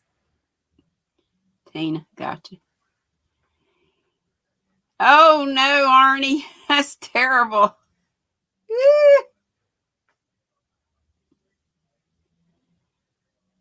Oh, that's neat, Donna. My neighbors, it's going to be wild. They've let a couple of several fireworks go. While I was on my live, I was hearing boom, boom. They get the real expensive ones like they do. We have our little town of Faith, population 600, has a great big, we're known for our 4th of July celebration, and we have a huge fireworks display, and their fireworks are comparable to those. Your brain can't think back that far back. Well, you could always Google it.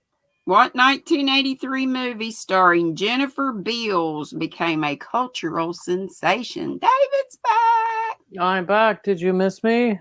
I did. I thought I heard a little clinking, or you didn't break anything when you got up, did you? No. Okay. Except my heart, which is always broken anyway. Oh, But why's your heart broken? 59 years of life. But yeah. Anyway, I didn't know about her till somebody told me on my live. what? Who? What? Betty her? White. Oh, Betty White. Yeah. Oh my God! I Somebody. wish she could have at least made it to the 100. She was almost. Oh, I'm sorry, David. I'm so sorry. Puppies. You know, I knew about it before. Oh, you did? People told me before, and even then I cried. But Oh, it's Betty White. How can you not cry? I'm not much of a crier, I guess. Takes a lot to make me cry. Oh, please, I cry at the drop of a hat. Well, You know that's that okay. already. There's nothing wrong with that. I'm not going to try to change it. No. But Cindy said it. Flash dance. that's actually, I was thinking of that as the answer to your question, but Yeah. I thought I came in too late. That's okay. Oh, Who wrote? Okay, here's a music one. Who wrote I Just Called to Say I Love You?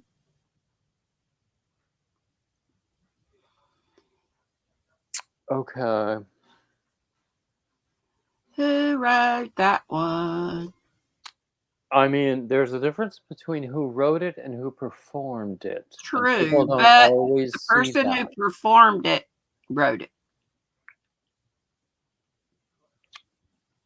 Little. I remember when I think he made his debut on the Ed Sullivan Show.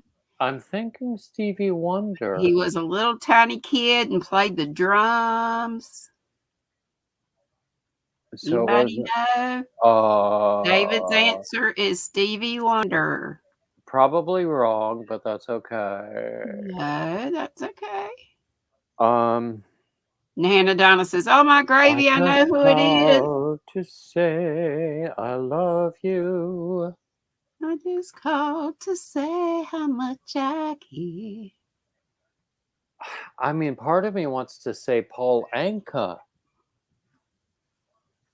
Cindy says Lionel Richie. Oh, but he had a lot of good ones too. Oh, didn't he sure did. Yeah. I love most everything he did. I think I do love everything he did, or every one that I knew about. Paul Anka was brilliant. And then he had a well-deserved comeback in the 80s and 90s. It was Stevie Wonder. I was right. You Oh were my right. gosh. Wow. Okay, Michael Jackson was severely injured while making a TV commercial for what? Pepsi. Anybody else have an answer? Hello, I'm back. Hey! Glad Do to you see mind if I you. call you Mobs, or would you rather go by MOBS? It doesn't matter. Okay. As long as you don't call her something unpleasant. I would It's never do fine. that. It doesn't I matter. would never expect you to, Granny. It's a beautiful smile you got there. Thank you. Yeah, she Pepsi, is. Pepsi, Pepsi. What do you say, Mobs? Michael Jackson was severely injured while making a TV commercial for what? I'm going to say a Pepsi commercial. You're right, and David's right, and all those who said Pepsi. There's Nana Michelle. Oh my God, there's a Gilbert and Sullivan song in there. And I am right, and you are right, and blah da da da da da The da only reason da. I remember that is because the simple fact there's a TikTok video about that commercial. Oh, yeah. I'm not surprised. Oh, And here's on top one. of that, my mother is a big Michael Jackson fan. I love the Thriller video. Oh my gosh. Dear. My mother was a big Tommy Dorsey fan. So What James Bond actor won an Oscar for his role in The Untouchables? Oh crap! He was my childhood playmate. I was gone on him when I was it saw Sean Connery? him as James Bond. I was one of the Bond girls he just never knew. I know that it was Sean Connery, then there was the other guy, then there was the other guy, then there was that There were a lot of other guys, but Sean Connery was the only James Bond for me. yeah. Sorry, my And phone is a little laggy right now. It's just that I'm trying to put my phone on the charger because I got 12% left on my phone. okay. Uh-oh, you got a charge. Nana Michelle says Sean Connery, and Nana Donna says the question again. What James Bond actor won an Oscar for his role in The Untouchables? No, The Untouchables was not a James Bond movie. Right. though. It's just saying that this person was No. did have that role as James Bond, but he was it said won an Oscar for his role in The Untouchables. And I I don't can't honestly remember remember. The Untouchables, really. I don't think I ever saw it. I didn't either. I So, remember watching it, but I just can't remember what's the name of the actor. uh-huh. Well, I would Generally go with what speaking, David said and what Nana Michelle said and what Cindy said, because Sean Connery is right. I finally got my phone to stand up on the charger. I'm proud of myself. Woohoo! Now I got my Christmas bell. Before it failed. Okay. How old was Dr. Doogie Howser in Doogie Howser, MD? 16. 16, says David. I say 18. Okay. No. Anyone else in the chat? Chat. Nana Michelle says 15. So, Cindy says 16, which is what David said. my friend Mark, who was up here earlier, was just texting me and asking me how it's going. So, I want him to come back up. Okay. I can step down if you want me to. No. I'll finish this one and then we can talk to your buddy. Okay. It was No. 16. Exactly. I remember that. 16. I followed I didn't that. really ever watch. I may have watched it once or twice, but I didn't watch a And- whole lot of TV series except a long time ago. The old gold. Honestly, if you look at the accomplishments of that actor, I can't remember his name right now. Since then, he has done a ton of really great work since then. Really? But everybody associates him with Doogie Howser. And that's why I can't remember his name, also because I'm drunk. But Nana, I was laughing at Nana Donna. She said, "Siri, what is wrong?" She uh-oh. said Siri was wrong. Who played When you can't trust Siri. anyway, he did a shit ton of really, really great theater work.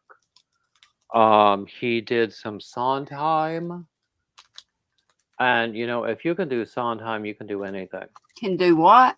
If you can do Sondheim, you can do anything. What's that? Stephen Sondheim.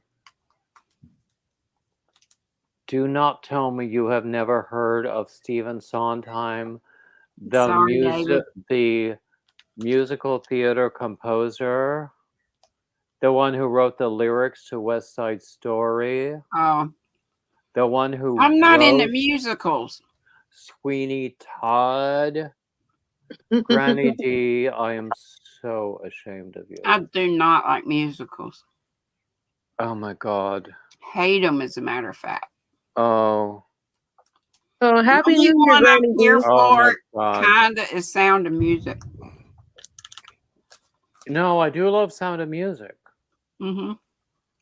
Largely because I spent a summer in Salzburg where Sound of Music takes place. Mm-hmm. But not I like love Julie Andrews exactly that as well. Yeah. and Christopher Plummer. And he died this year. Oh, speaking of people dying, I just found out this morning that Betty White passed away this morning. Yeah, we were talking about that. Oh, I was crying about that earlier. Poor David. Honestly, She I lived cry a at long, the drop of long a hat. time. She Um, enjoyed some great health. She Mhm. looked And- fabulous. My God, her accomplishments. If you look at everything she has done in the field of I didn't entertainment, remember her being married to the guy that did, what was that? What's My Line? Jack, That no, wasn't it. It was not something Jack Parr.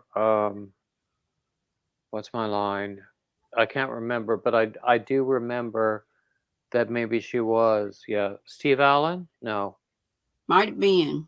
No, I can't Steve remember Allen the was. name of the show, but it was a game show. And they would So, say that was my cup. the word, the guy would say to the audience, the word is, and there were two of them on this Yeah. side, two on this side, and they try to get. And she came up, she played several times. Betty White was such an amazing gift to the world of entertainment.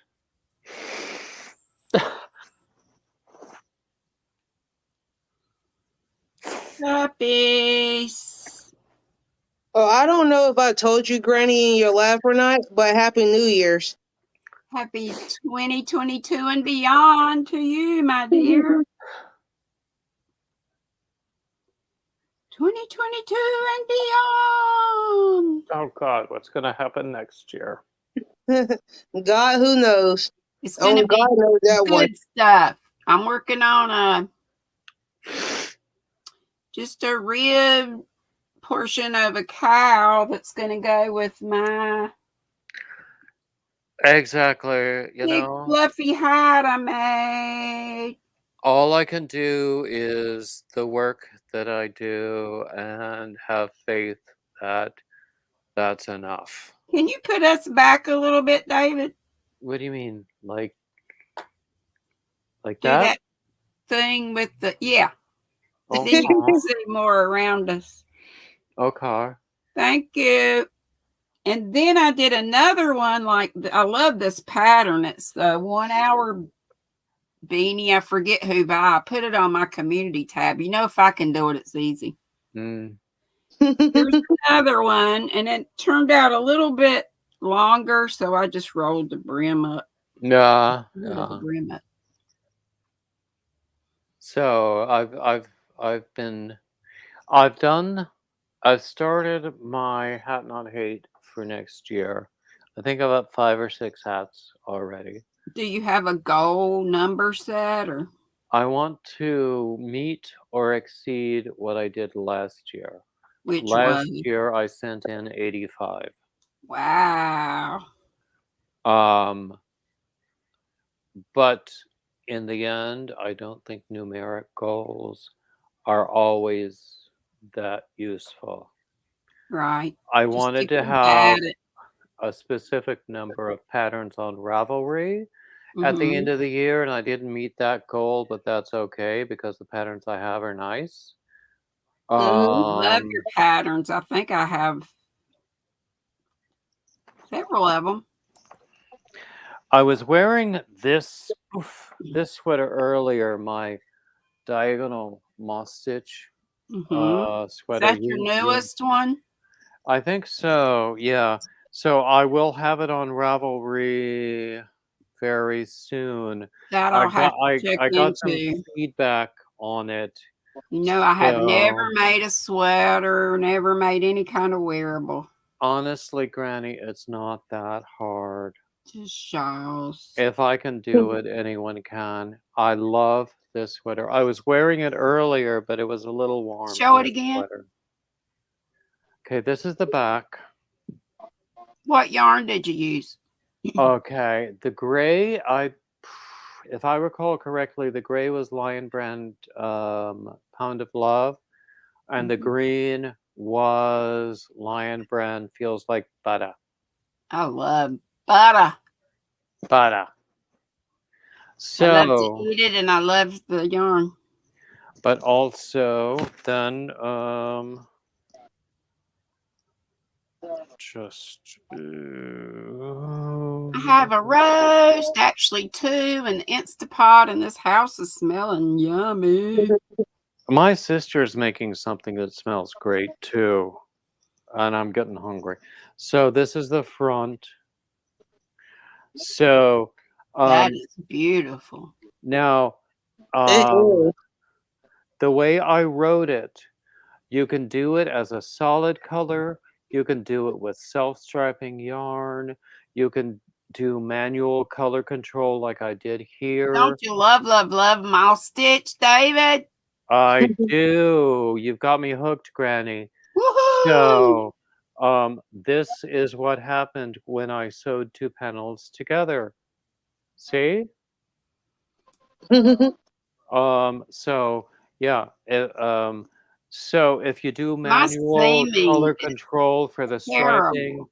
it takes a little more care and some math to it.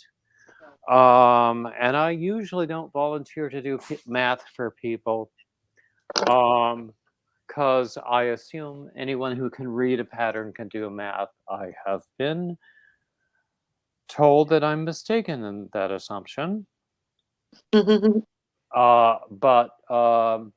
Ooh, Nana Michelle had sauerkraut and tofu There she ham. said it. She married Alan Ludden in the game match. That's exactly it. Alan Match Ludden. game. Yeah. But it was What's My Line too, and Pyramid. Did she Alan ever have Ludden, yeah. any kids? You had me until What? the tofu ham, Nana Michelle. Yeah. Yes, that was Crocheted Hat, Tina, and it's on my community tab. It's called the 1 Hour Beanie. Mm. What'd you say, Mops? Did Betty White ever have any kids? Betty White? Oh Mhm. gosh, I don't know. Sure, I'm thinking she did. Now, one wonderful thing about Betty White is she was very, very much an advocate for pet rescue and the ASPCA rescuing any kind of animal that was being mistreated. Nana Donna said 3 kids. Did she? Hey, Angela. Nana Michelle doesn't eat meat. More meat for me then. I love meat too. Yeah. I'm not that big okay. on pork, like pork chops and ham. It's all right. Bacon, I love. Bacon, I love. That's why I'm doing roast, and plus I had roast in the freezer already. So I love a wonderful pork roast. I used to do a great pork roast. But I do like good barbecue on occasion, like Eastern around 4th North of July. Carolina barbecue. You just can't beat that. But I You used to have do to it. have the North Carolina vinegar base. Yeah, well, there Oh. are 3 different regional varieties of North Carolina barbecue, and the one I like best is the Eastern North Carolina with a vinegar-based sauce. But I used to do, and I would like to do again, a uh pork roast. It was usually like a loin or something. Slather it with olive oil and then, salt and pepper and then chopped thyme. Mm. And also put it on a bed of like sliced onions to bake it. Mhm. Hmm. And by it could be either thyme or rosemary, but by golly, it was good when it came out. Oh my gosh, you didn't even have to like sear it before you put it in. It was so darn good. I need to go check those roasts in a little while, so I'm just going to stay on a little while longer. I got to read. I have to read my book for the day. I haven't done that yet. And if I wait a long time, I'll be reading myself to sleep. Nana says you cannot forget the garlic. I would agree. Garlic is our friend. It's good for you. Loves me some garlic. So tomorrow we are going to have I got some black-eyed peas. I'm going to put them in the slow cooker with a bunch of chicken stock and some onions and garlic and I know uh, you don't do the canned stuff either, but I do. We got canned well, black-eyed peas and canned greens. I like the Old Glory. They've got good seasoning, I think. I haven't tried that brand, but no, we're going to cook it in the slow cooker with all of those seasonings and the chicken stock and everything. And then my sister's going to do the collard greens because I think she does those better than I do. I've never done them right. You have to wash those things and wash those things and wash those things. Well, it's not that. The every time I've tried to do them, I think I cooked them too long. Oh Lord, And then they had too no long taste. for me. If you put them on medium heat for about 45 minutes, they will be done. Yeah. So I got some salt pork to include with the black-eyed peas. So I'm going to cook those for like 10 hours on low in the slow cooker, and they should be. I just can't wait. My brother brought me lasagna from a restaurant a while ago. He usually brings me something on Friday nights. I'm always hoping for shrimp, but I love shrimp. he goes for Italian a lot. Never goes for Mexican, never goes for any kind of Asian. Well, actually, I really miss those. But, now I have that other check, so I can get whatever. But the Italians have been known to cook shrimp. yeah. But he I thought he was all about, he went to the grocery store and got cornmeal and all this stuff and all the stuff I wrote on the list, which wasn't a big list, but so we'd already gotten the peas and we had the roast and stuff already. And but yeah, he went and got that and was talking about how crazy the store was, but he doesn't want this meal till Monday. I got these roast in the crock pot now. Of course, they'll last. Well, he can have the leftovers then. Yeah. But yeah, not tomorrow though. I have to stick with tradition and do it on the right day. Of course you do. Now, my sister is talking about going out to Arizona to see our other sister in February. Oh. And I will stay behind. So I'm going, oh my God, I can cook whatever I want. Because party at David's house. It very well could be. But, I'm coming. Because, sorry? I'm coming to your house for dinner. There you go. Yeah, because she doesn't like everything I like. So I'm going, okay, mussels. I'm going shrimp. I'm going salmon. I'm going all the seafood that I love that she doesn't. Oh gosh, and y'all could probably get it fresh around where you are. I know. My gosh, look at where we live. We're like 10 miles from the beach or less. But I'm sure she has had bad experience with it, and that's the basis of her Dislike. opinion. Mm-hmm. But at the same time, I don't care. I'm cooking mussels. I'm cooking salmon. I'm cooking shrimp. And I'm gonna Go eat for every it. last bit of it. That's David's idea of a party. Exactly. I don't need anybody else. I don't care if you're like 32 and muscular and have a beard.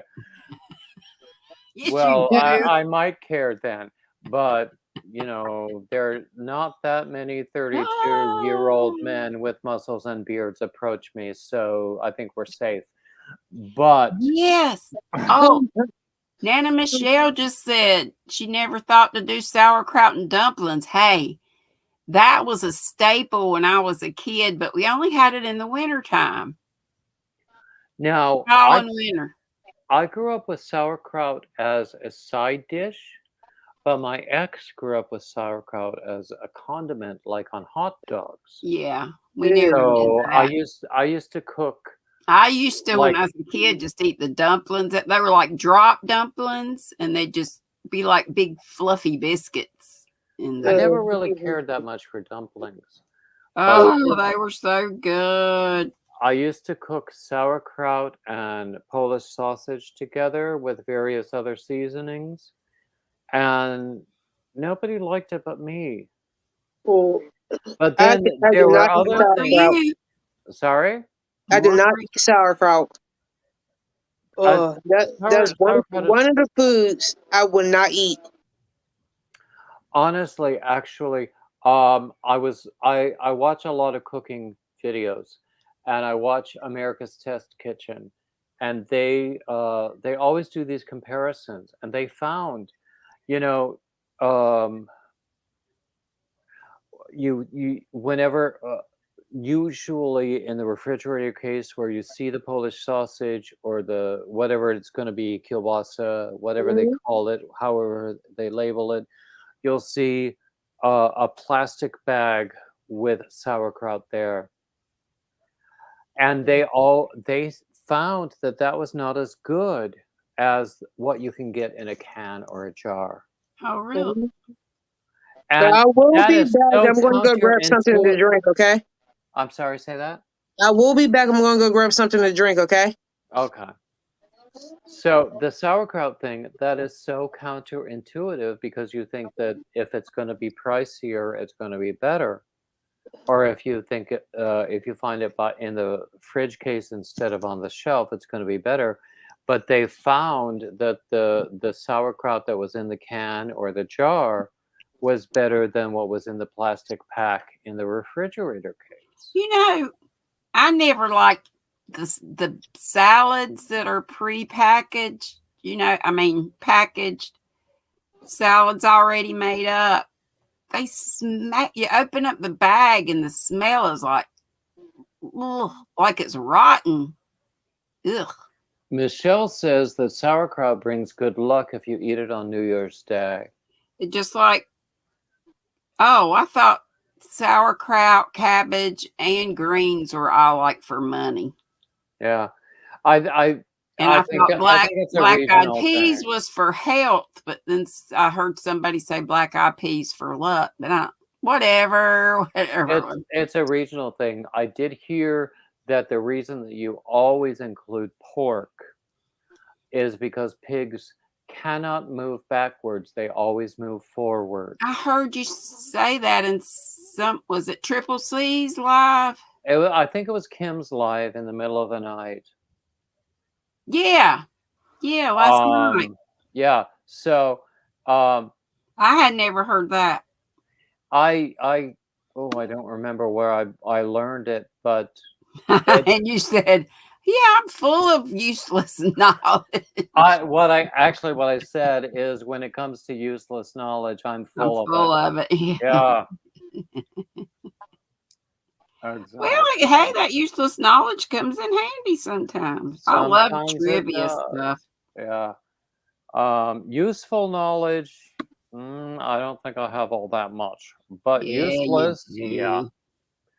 You do. You Oh, do. I don't know about that. Anyway, Granny, I'm trying to arrange an invitation to my friend in Charlotte, whom I love dearly. Um, Is that the one you stayed with when yeah. we met up? So when that happens, I will come and see you as well because I have something for you. Aw. Um, but I forbid you to give me more yarn.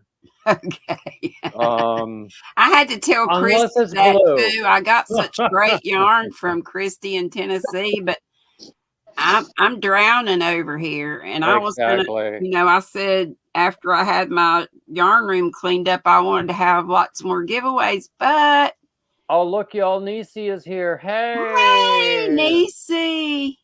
Oh, Tina said some people put a dime in the cabbage. Lordy, I'd be eating it. Me I'm too, back. probably. Hey, Howdy we missed do. Welcome you. back. I just went to go grab something to drink real quick because I've been drinking a lot of tea and ginger ale. Did you bring There enough you for go. I'm still everybody? drinking my tea from 5 o'clock, but I need to get my coffee now, I think. Well, Well, I'm David, drinking. I'm going to go at least for a while because I need to read to my squirrels. The daily reading, we're starting an Agatha Christie book today. I need to find something for my Sunday reading. One of the Miss Marple ones. I like Miss Marple. Yeah, I might do my Sunday reading live again this week because I haven't planned anything yet. Cool. The one I think I did it once or twice live, and I got good response from that. But Cool. it's just easier if I can just pre-record it and upload it and just not worry about it. Oops, not worry about it again. Right. But Here's I'm my not. pal coming along. Oh, that's cool. But I only have this much more yarn. That's not a lot. But I'll just do it till it's Oh, gone. Wally is here. Because this is from the Hobby Lobby sale. Oh, okay. Hey, Wally. Bye, Wally. I'll be back after I get done reading. Maybe, probably. Well, I hope you are. I'll probably be on until 8 or 9. Okay. People are actually. I'm asking whether they want me to stay on until midnight. But you know what? Yeah. You about done. Give me super chats and I'll stay on. Here you That's go. like my bedtime. I can pay for it. Wally, I thought I made you a moderator. Are you not blue? She's not blue. I honestly, I really did Nope, think she's I not made you a blue. moderator. She's not blue. David. Okay. Bye, Mobs. Bye, everybody. I hope Bye-bye. you'll be back. I'll see you But if soon, not, Granny. happy 2022. I will see you in the next year. Okay. I'm not excited Not about the new year, but I'm always excited to see you, Granny. Aw. Love you, David. Big hugs. Bye-bye.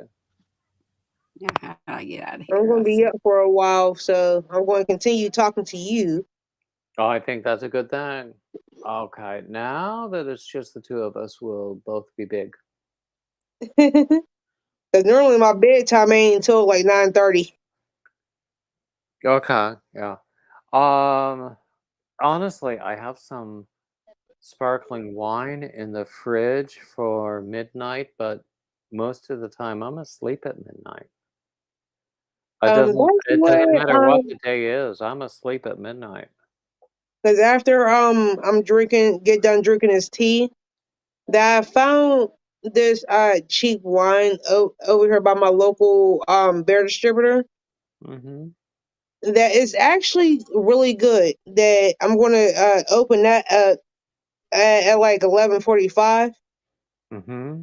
Because I would normally around that time, like with my husband being in the hospital, we normally do something on New Year's Day.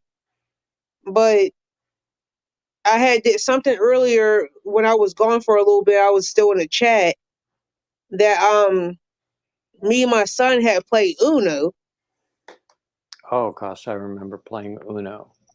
and then we played the game Sorry. And sorry as well. Yeah. Wally, I can't make you a moderator while I'm in StreamYard. I thought I had done already. Um, um, but you can come up, certainly. And if anybody wants to, if anybody who is blue would like to share Wally's link, that would be lovely. I got some good news too. What? I got some good news. Excellent. Tell us. That you know how about 2-3 months ago you asked me if I had my own channel. Yes. I finally did it about 2 weeks ago. And? It's actually coming along pretty well. Excellent. That's lovely. I'm still a little nervous, a little bit. It takes practice. Honestly, it's just like anything else. It takes practice. The more you do, the more comfortable you'll be. I mean, that's certainly been my experience. And also, the more I have done, the more I have found the things that I like doing the best. And more often than not, those are the ones that the viewers also like the best. Hey, Wally. Hey, Wally. Hey, hey, Mom. Okay, I'm sorry I can't make you a moderator. I honestly, I really thought I had done yesterday after the No, I'm was not it blue. I yesterday? looked and see I was blue, but I'm not blue. It must have been somebody else with a similar channel name then that I made a moderator. God only knows who that would have been. Anyway, um, so what's going on with you? What's on your hook? What's in your cup? What's going on? What's In my for cup, New I have Year's Eve? on my hook right now. I'm making a granny square baby blanket. Hold on, let me get it out so I can show y'all. Quick. Is it similar to this, Wally? Yes, but it's like a baby granny square. It's a This is going to go never into a king ending. size blanket. So, Mobs, if I It's a, understand what you're doing correctly, you are doing one granny square that grows and grows and grows and grows and grows, correct? Mm-hmm. Yes. As opposed to like a bunch of granny squares of a specific size that you then have to sew together, which is so annoying, if you ask me. Yes, that like don't get me wrong, I do know how to do the individual granny squares. Don't get me wrong, I do. It's Mm-hmm. just that I don't like sewing them together. So that's another reason. I don't get me wrong, I know how to do it, but I prefer to do the ongoing one. I don't think I know anyone who likes sewing them together, but we all have various levels of acceptance. If you know what I mean. I But don't mind. I honestly, I would. I'm better with sewing them together than with sewing in loose ends. I can sew in the loose end it all day long. I just Okay. don't like. Yeah, loose ends just make me crazy. Okay, Wally, what you got there? my granny square I'm working on. Okay, that looks nice. What kind of yarn are you using? Peaches and cream yarn. Oh, it's a cotton one. Mm-hmm. Nice. What are you going to use it for then? I'm going to keep this one for myself and make some more to sell. Mm-hmm. So I'm going to sell it. Cotton is really good for pot holders and trivets, that sort of thing. And also dish towels. I Yep, I don't use use a the lot of cotton myself.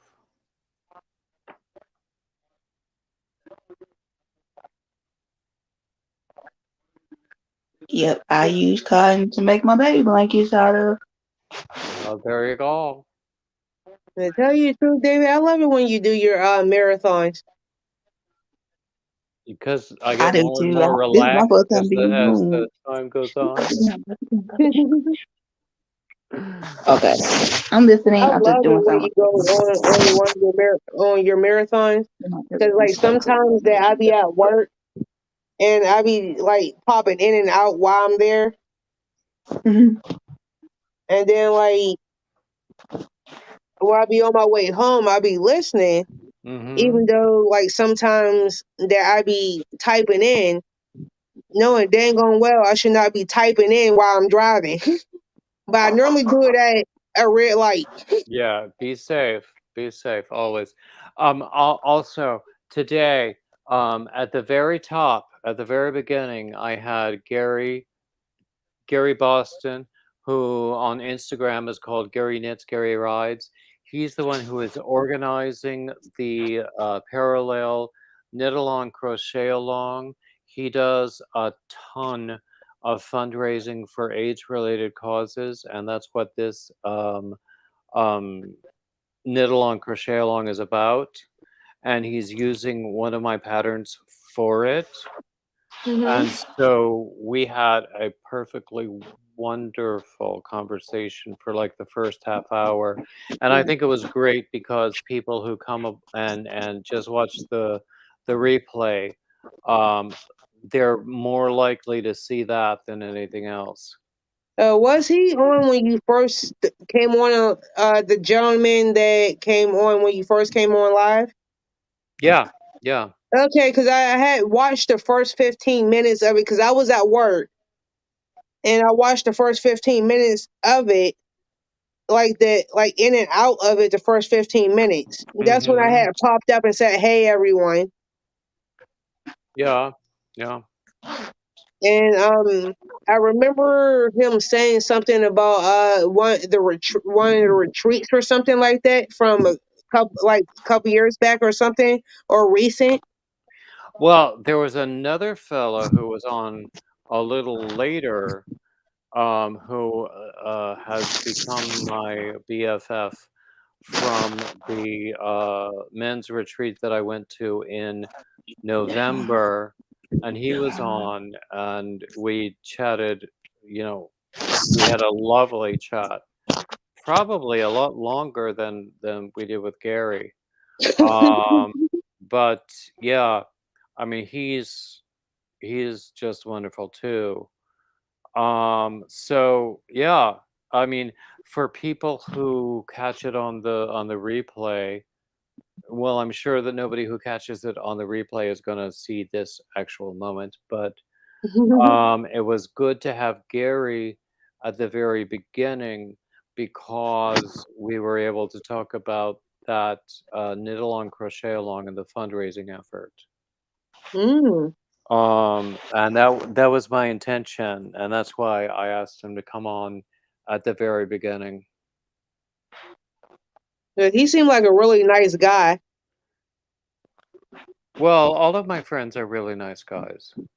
Cause the only reason I say because that was my first time seeing him, and I just wanted to give him a compliment. And he seems like a really, really, really nice guy, and someone to talk to, and being their friend and stuff like that. Now, do you mean Gary or Mark? Mark, Mark. Mark is amazingly nice and sweet. He had a very long career as an educator. because I And came in at the part of when Mark was on. I didn't get a chance to see Gary, but I came in mhm, when Mark was on. mhm. Well, Nightbot is giving us the occasionally giving us the link for the knit along, crochet along. In fact, I will just put the cue in right now. Okay, I have to have the cursor in the window for that to happen. Hey, David, did somebody make me a moderator yet? Honestly, I can't do that, Wally, yet. No, did somebody else make me Okay, one? I can't do that, and while I'm in StreamYard, No, I said that somebody else did it besides you. I don't think anybody else can. Well, he's the only one that can do it. Um, Okay. So, Nisi is asking, will I be on until midnight? That depends. I might stay on. I intended to do this for about 8 hours, but I might stay on longer if people are nice to me. what you working on over there, Mobs? What? Oh, it's an ongoing Granny Square for my husband. I changed the Different design colors? on it. So now you've got the purple that you were showing us, and I can see the difference between that and the royal blue now. Yeah. What stitch are you working on? It's a half double crochet. That's like a normal granny square, right? Yes, it's like a normal Granny Square, but it keeps going. Yeah. I mean, with a I granny never done square, the you half can. double yet. See, Oh, half double is so easy. I it's a like to I need to do. half learn that. double crochet ongoing Granny Square. Yeah. Well, Alicia, I would, or Wally, I would suggest there are so many really, really, really wonderful tutorials out there for stitches, for patterns, for all sorts of things. I mean, if you, in the YouTube search window, you just put crochet half double Mhm. or yeah, crochet HDC or crochet half double, you'd find a bunch. Like my thing is, as long as you know the 3 basic stitch, that you can pretty much do anything. Exactly. I know how Exactly. to single crochet and I know how to double crochet. That's the only two I know so far.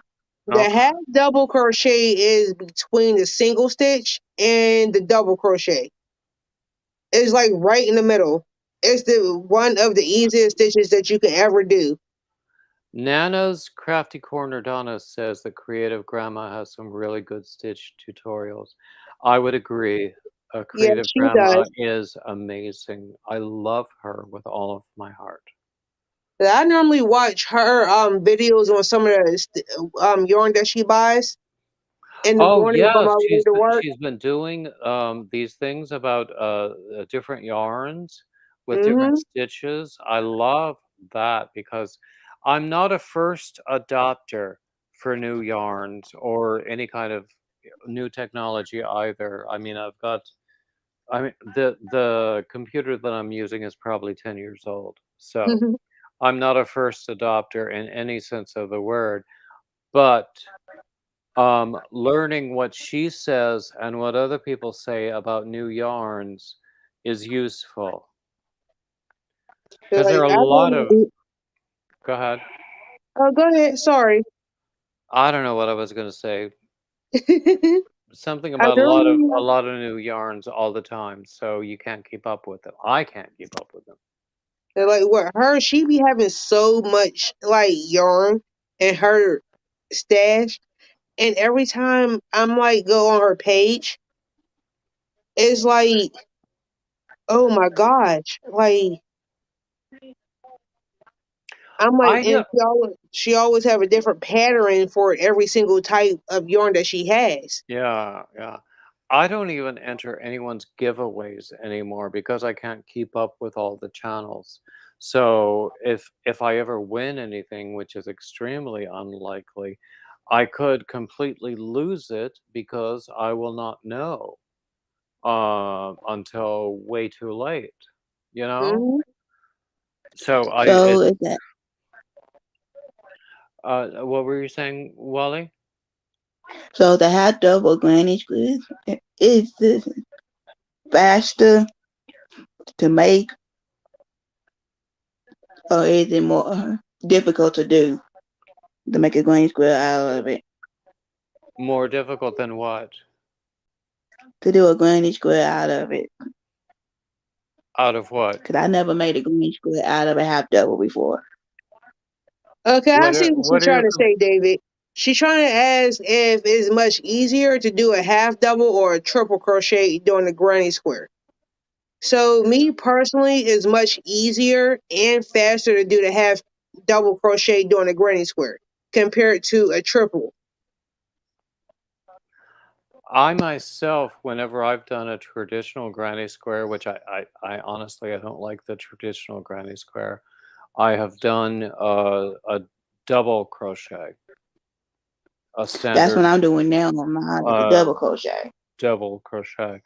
So like me Um, personally, it's easier for me to do a half double than a triple because one is easier and faster for me compared to because I did a blanket before and a triple crochet blanket, and it took me forever just to finish that blanket. well, So trebles can be a challenge. I did um, I did a pattern that was all double trebles, mm, which was instead of, with the treble, you go around twice. With the mm-hmm. double treble, you go around three times, and then pull through two, pull through two, pull through two, pull through two until you're done. But yeah, that takes a while, but it's useful for if it's what you need. Uh, what's cute though? I saw it was a TikTok video where someone said that if you reverse your middle name, you will learn something about yourself. Well, guess what the reverse of my middle name is?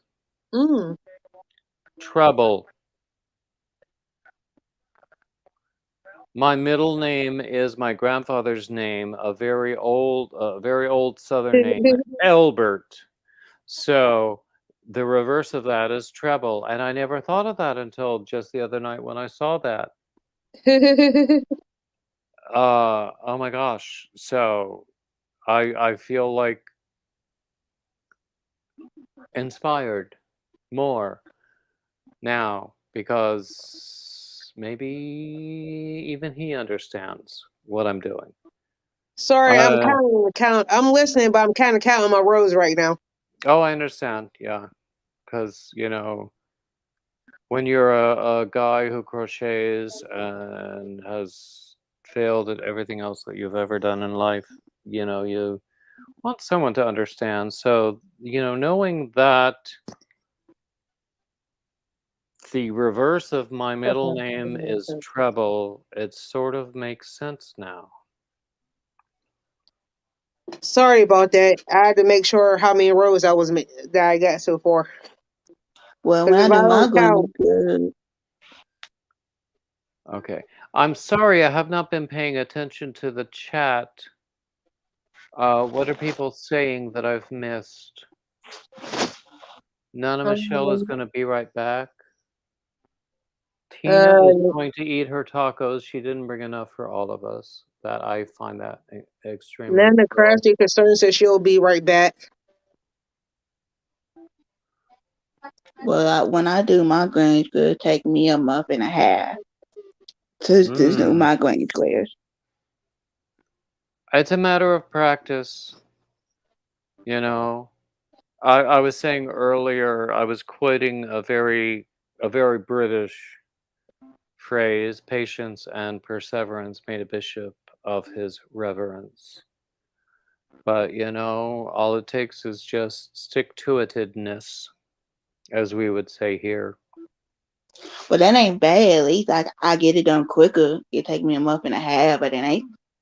At least it ain't like 4 or 5 months to do it. Well, are you putting yourself on some sort of schedule for completing them? Yeah, I complete them in a month and a half, and that's good. So what I'm asking is, do you feel the need to complete a certain amount in a certain stretch of time? I'm trying to get a bunch of them made up so I can have to sale soon. Ah, yeah, there you go. Yeah. Doing a sale, I don't do sales anymore. I just find them frustrating, but other people, I don't do them right now because I gotta make me a stockpile of them before I have to even sell yeah. anything. Now, there are people who enjoy them. There are people who actually make a good amount of money from them. That has not been my experience. So I'm not going to discount their experience because I really congratulate them for doing as well as they do. I'm not going to do it anymore. I'm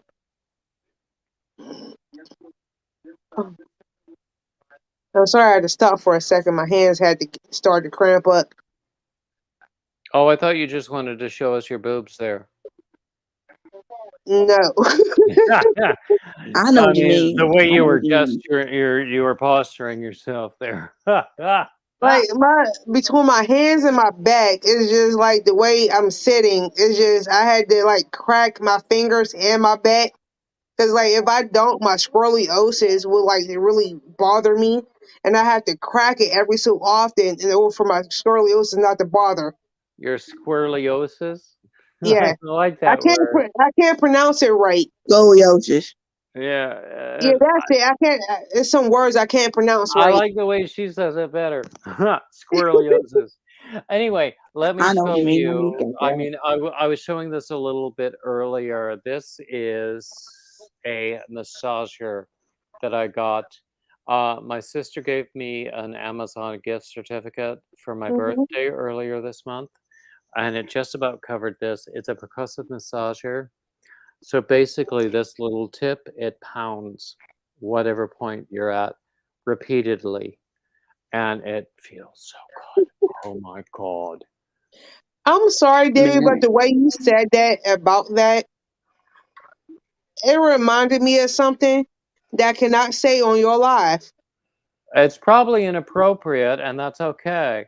It is. I mean, I have all kinds of inappropriate thoughts, but by golly, this feels good. My shoulders and my neck get so tight never mind. I'll be quiet, when I'm Lord. doing I this. think the same thing too. And honestly, um, I never splurged for this before, and I probably shouldn't have this time, but I had the gift card, and it pretty much covered it. Mom, But me, you think it's the same thing. We should be best friends. no, I don't use it for inappropriate purposes, or at least I haven't yet. Um, but Man, I wish I had some okay, my friends. mind is wandering now. That's dangerous. But anyway, yeah. But my neck and my shoulders get so tight from sitting here and crocheting all the time. And My this, neck don't never hurt, just my back. The yeah, top of half of my and back yeah, always be hurting me this when I crochet.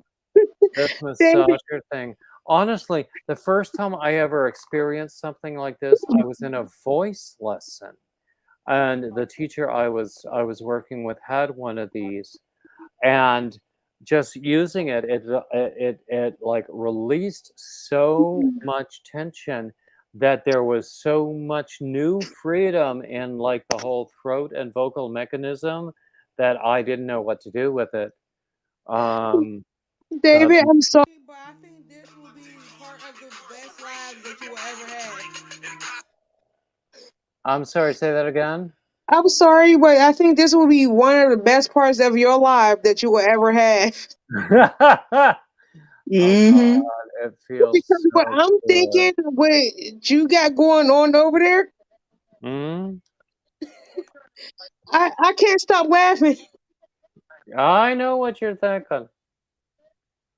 Oh my Because god. I think our minds live in the same neighborhood. But um, on my neck and my shoulders, especially right here, the traps, it feels just so good. Oh my God. Anyway, that's enough for that. So that was I'm gonna step What you down say, for about Mom? 2 minutes because my husband's calling me real quick, okay, and okay. I'll be back up. Okay, Mom. We see you in a Okay, few minutes. cool. See you in a All right, few. Yeah. bye. So I bought that with a gift or gift card that my sister gave me for my birthday earlier this month. And I could have used it for something more useful, but I think it's really useful. I have not used it for anything inappropriate yet. Mm-mm-mm. Who knows what might happen. I can't imagine.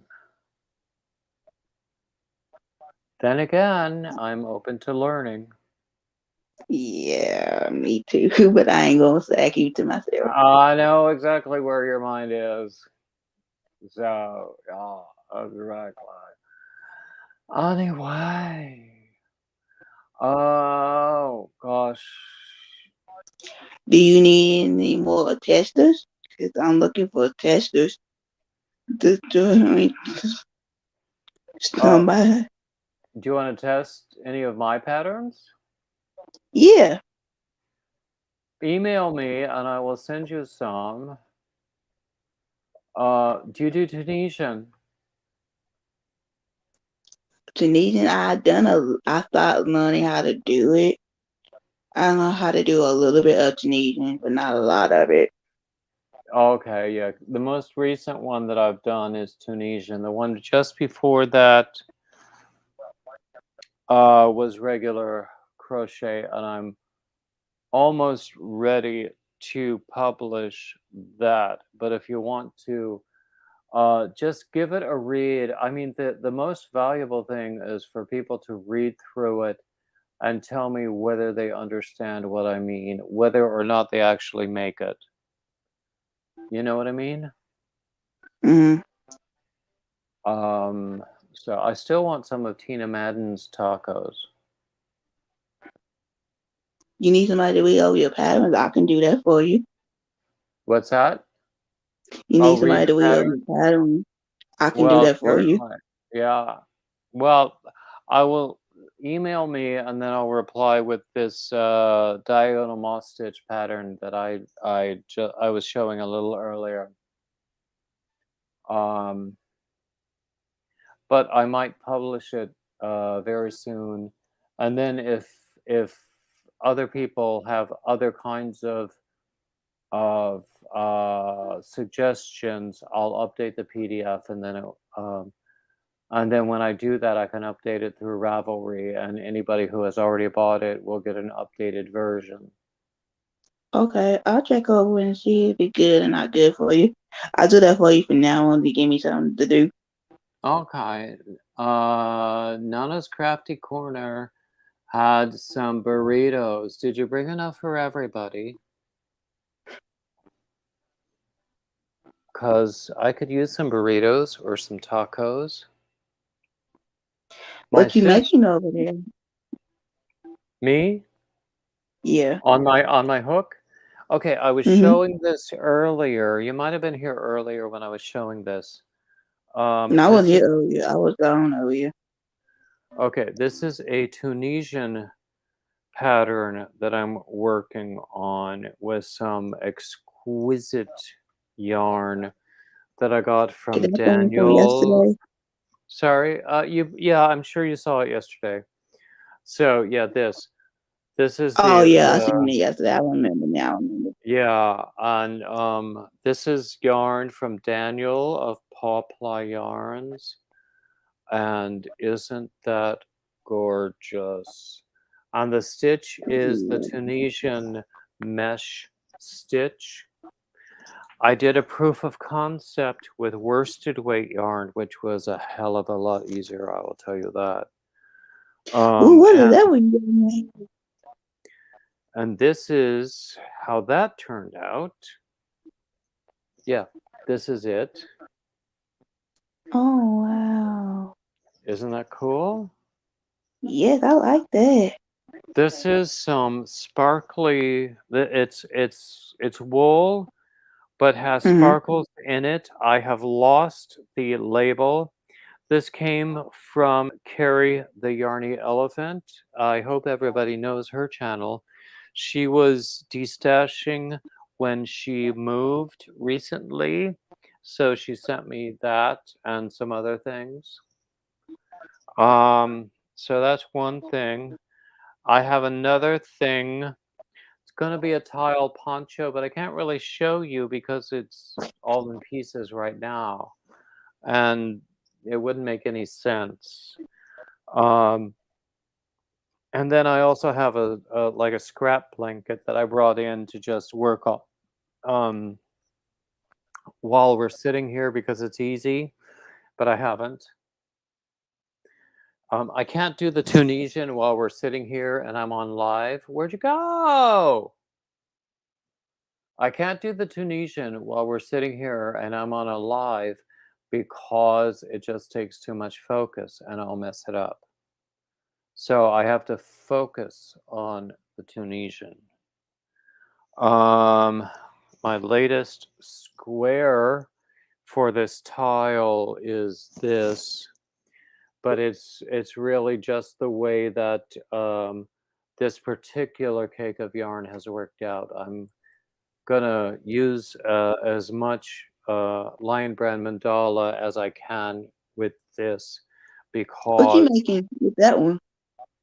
sorry, this is going What to you be making? part of a tile poncho where I'm making a bunch of squares of different colors and stuff.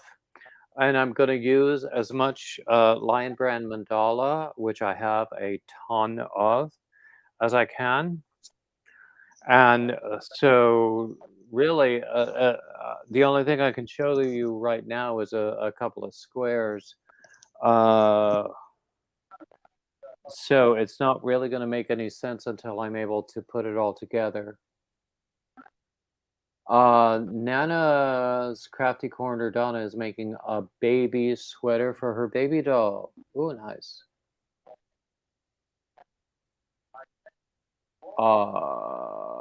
Anyway, I was also making a sort of a stash buster scrap blanket that I thought I would do while I was sitting here because it's easy. It's nothing but double crochet. But then I haven't gotten very far with it. But I do want to finish it soon because it's gotten pretty big. It's going to be on my bed and it's going to keep me warm. And that's what I've got going on right now. I keep having these new ideas and not having the time to really execute them. I want to get through this Tunisian shawl, but it's fingering weight with a teeny tiny hook. How teeny tiny you talking about? What size is that teeny tiny hook? It's a 4mm hook. It's a Tunisian hook, and it's a fingering weight yarn, which I think is 1. And in order to make it big enough to actually be a real shawl, I'll have to use both of the hanks that I got. This is the second hank that I got of this yarn. It's so cool. I know a lot of it. I love this yarn.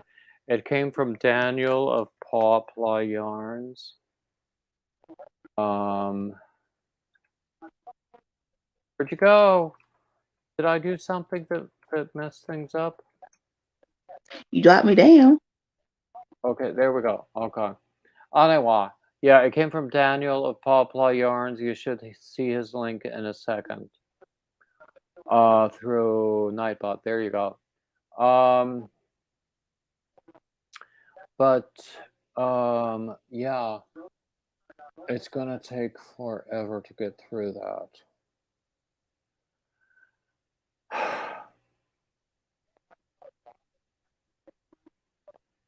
What's wrong, And baby? just a little tired. Oh, excuse me. Doesn't bother you?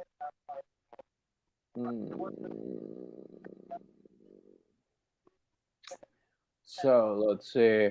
Have I missed anybody who has come into the room? Have I missed anybody's comments? Because that can happen when you're focused on the chat and other things.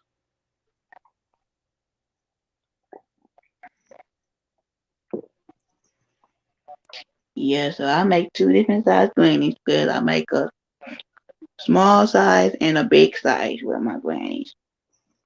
Oh yeah? So right now I'm making a big one with the brown. Oh, I got a small one with the brown, so I'm making a big one with the brown right now. Oh, there you go. So then I go back and make them in 2 different sizes.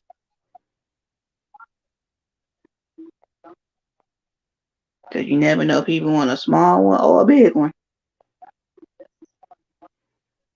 Exactly. Exactly. So you're using you said it's a cotton yarn. Yes. Okay. Yeah. I myself don't use a lot of cotton yarn, but that's just a personal choice because mostly I do garments rather than like kitchen stuff. But I have used cotton for a few lightweight things, and I've used it for like towels and coasters and um, pot holders and things. I don't make pot holders and stuff. I just make shawls and stuff. So then, I what's your favorite yarn to use? My favorite yarn to use is I love this yarn, and then I love Red Heart, and I love Peaches and Cream. I got 3 different types of yarn. Now, peaches and cream, if I recall correctly, is all cotton. Yes, so far for right now, I like Peaches and Cream. So far right now, Okay. And I love this yarn. That's a Hobby Lobby brand, yeah, that's a whole lot of brand. and it's a soft touch acrylic. Yes, I like that one too. Okay. And then the third one you mentioned. It was Red Heart. I love Red Heart yarn. Okay. Any type of Red Heart, I will use it. Now, my thing is any type of Lion brand, I'll use that. I don't use Lion brand. I never tried Lion brand. Oh, I got started with Lion Brand Pound of Love, and now I'm hooked on Lion Brand Mandala with these self-striping cakes, and I can't stop.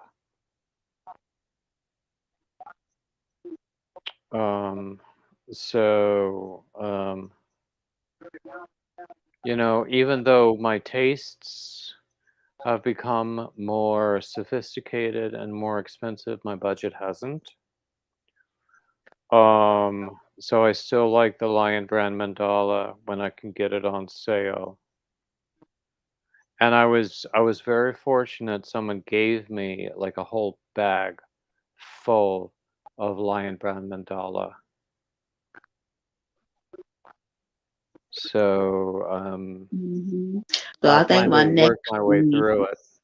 Sorry? so I think my next granny square, I'm gonna make it gonna be a half double granny square. A half double granny square. Hmm. Well then, what are you doing now? A double crochet granny square? Yeah, doing a double crochet granny square. Okay, what do you think you'll gain from a half double granny square? I don't know. I just want to try something different. Hmm.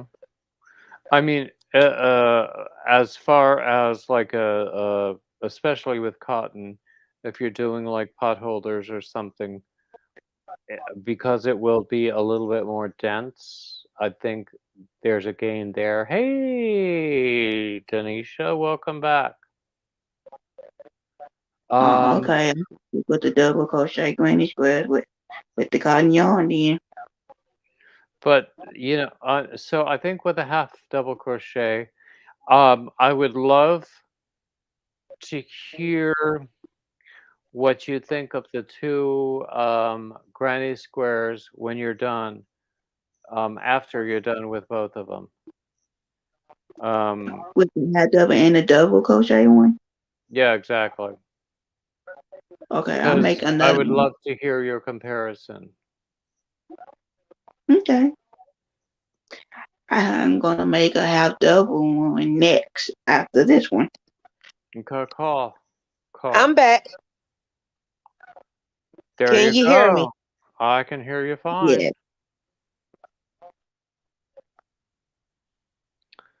So everything's fine over there, Mars.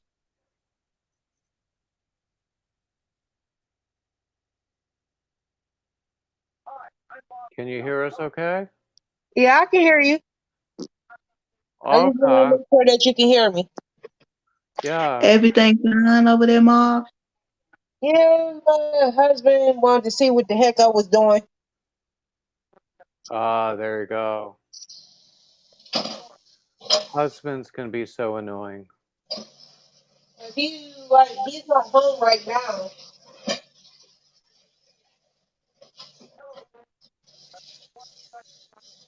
Oh. Hey, Mars, how you do a half double granny square? If I explain it to you, it would not make sense. Your best bet is just to ask David how to explain it to you. Ha ha ha. No, Why you saying that for, Mars? honestly, I'm probably not seeing you. I'm If I not. explain it to you, it would not make sense. It's easier for on me to show you.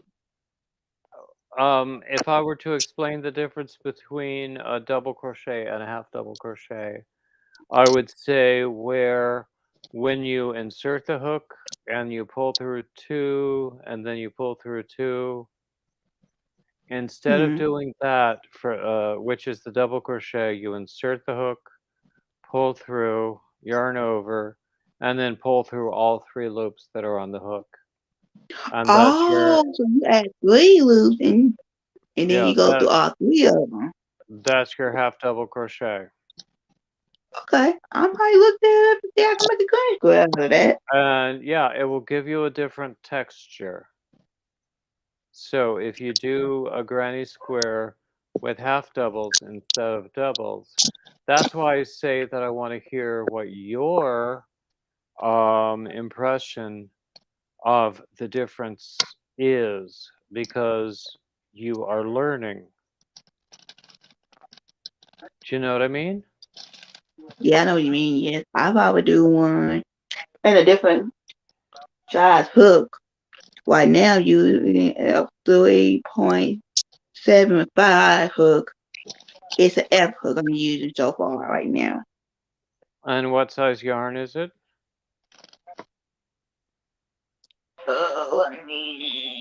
Let me get this one because I don't have the size of the yarn.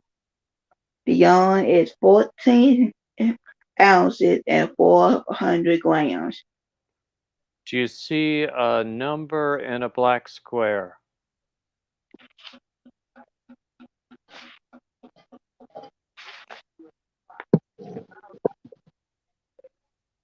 Are you talking about what side hook to use?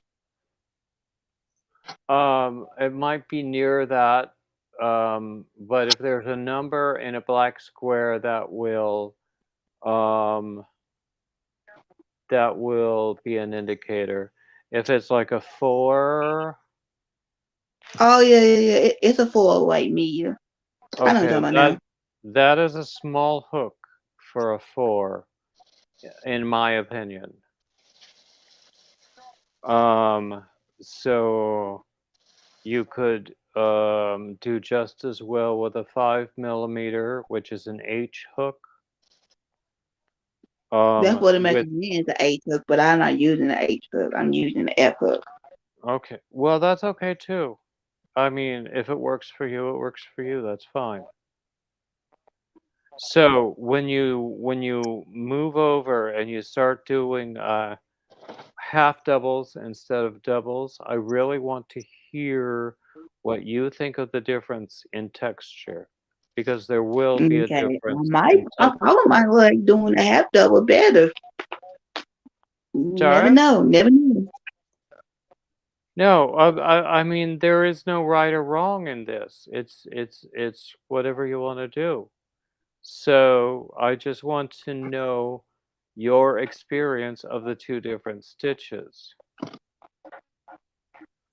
that make sense? Hmm. 1, 2, 3, 4, 5, 6. Okay, one more. Only wire.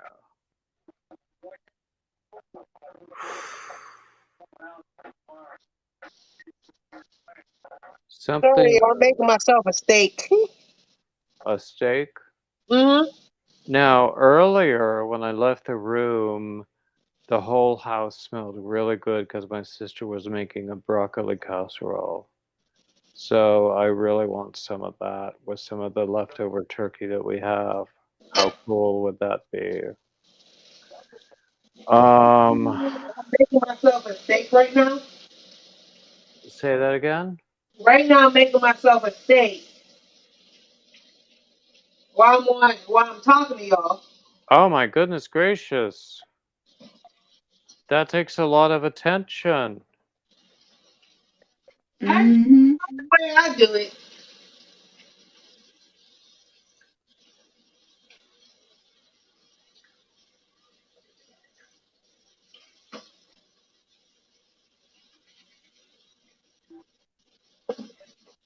And the way I do it, it ain't gonna take that long. Okay, that's cool. That's cool. I like my steaks medium. My sister likes them a little more done than that. So we really don't have them very often around here. When I she love goes, my steak well done. sorry? I love my steak well done. Same with me. I like my well done too. Um, it's always a matter of taste. That's okay. I mean, I'm not going to argue with anybody about anything like that, but you know, over time, my tastes have evolved. There were things. Honestly, I was 21 years old before I ever had Chinese food, and then I discovered I loved it. So, and then I've been in Wilmington for like 2 or 3 years and only just found a Chinese takeout that actually has decent food, because the rest of them are crap. Dang. So maybe I'll go there tomorrow for something. That sounds One good. of like my favorite things to eat from Chinese food is beef lo mein. Hmm. I love me some beef lo mein. My favorite for Chinese is Kung Pao chicken. The chicken with cashew nuts and the hot peppers. Yum yum yum. Oh, And I also love hot and sour soup. Oh, Nana Michelle says she can't eat meat because of the antibiotics. Oh gosh. Now, do you ever seek out truly organic meat to see if that will work for you, or is it just not worth the effort? Because there is stuff out there that is available where they swear up and down that none of those, like antibiotics or other kinds of substances, are used. But I don't know whether they would work for you or not. I cannot say.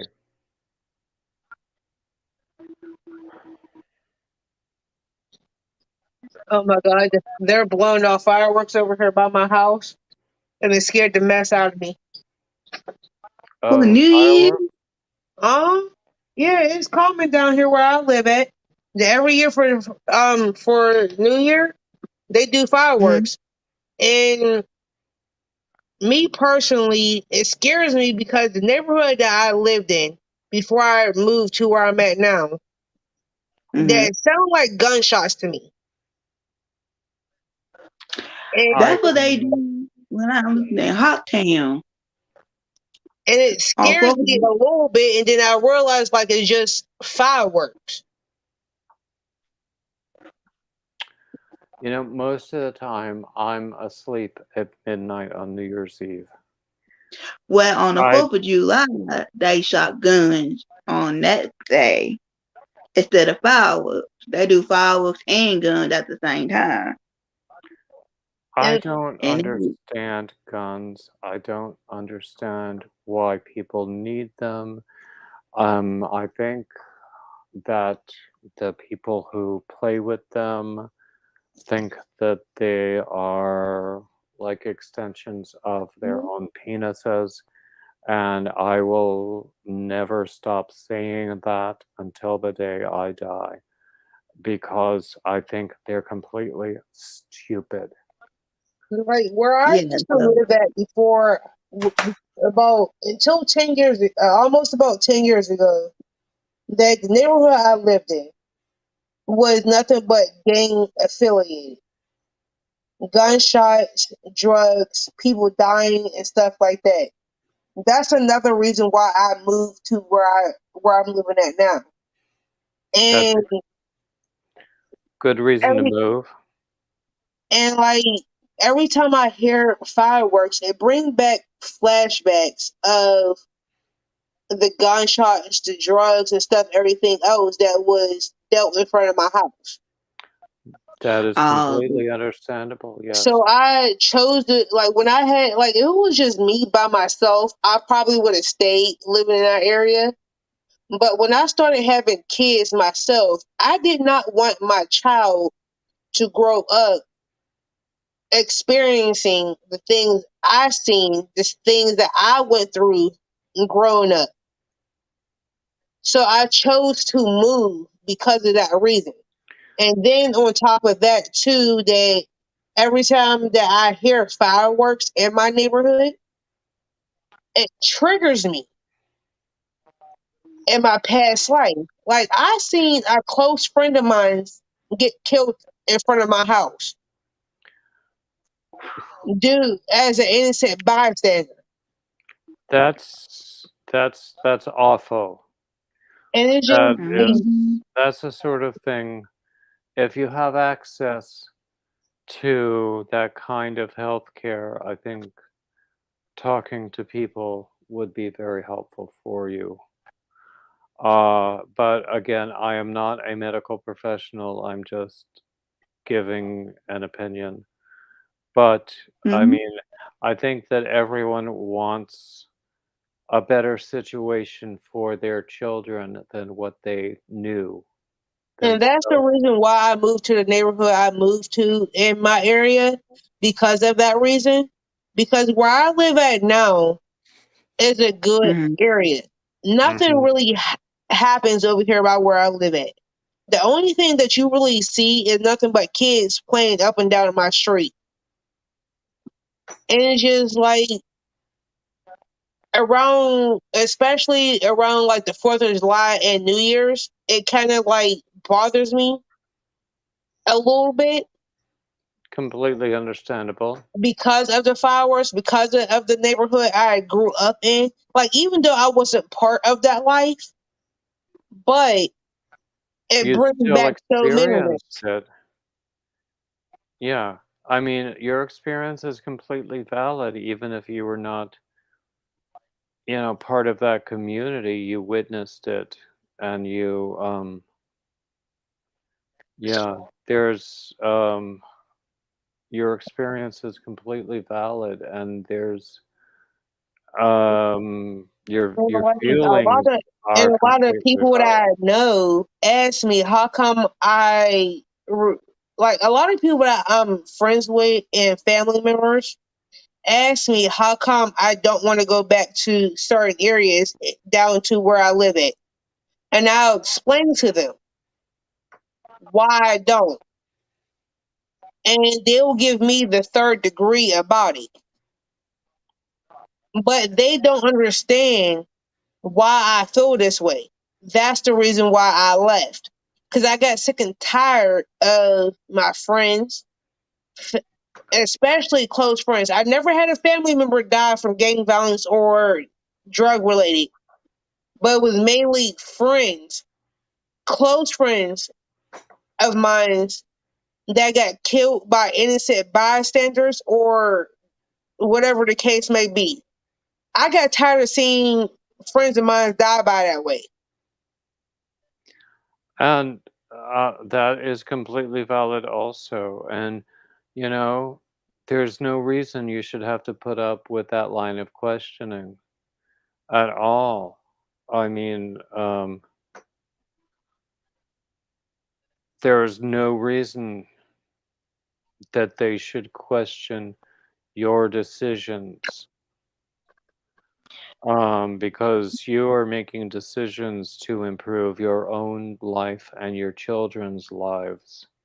That's the same thing about my hometown when I come from. Hawkinsville is the same way. It's drugs, gang violence, and everything like Ma said. And I've been going to that life all my life. And like we got the Crips and the Bloods in my hometown. Mhm. And if you not consider like being one of them that can say, oh, join the west side. Oh no, join the blue side. So I don't know what side to join. And like that's why I'm kind of thankful because that I'm really thankful that about like even though I've been crocheting on and off for the past 15 years, but I never knew there was a crocheting family out there on YouTube. I didn't either. And I thank God for my crochet family to help me through some of the things I'm going through in my I life don't in think the past 3 years. Exactly. I have met so many people who have used a crochet or knitting or any other kind of yarn craft as a tool for healing when there's yes, I use it because PTSD, when I there's got trauma. anxiety, I got Ex- depression, And and I do have ADD, not ADHD. I got the ADD part. It's hard for me to focus and pay attention for what people say to me. So when Mhm. I crochet, it helped me to calm down and pay attention to what are you doing and focus on the project. and like honestly, like when I first started following you, David, I started following you about like 3 years ago. That long. Wow. About 3 years ago, I started following you, and then when I started popping up on your lives, because I remember you told me when I first asked to come up on your live that you did not know me that well and you didn't trust me to come up on your live. And when I started popping up more and more, that's when you was able to have me up on your lives. Um, well, yeah, that's how I am with anyone that I don't know yet. Um, and I hope you respect that Yeah, I because did.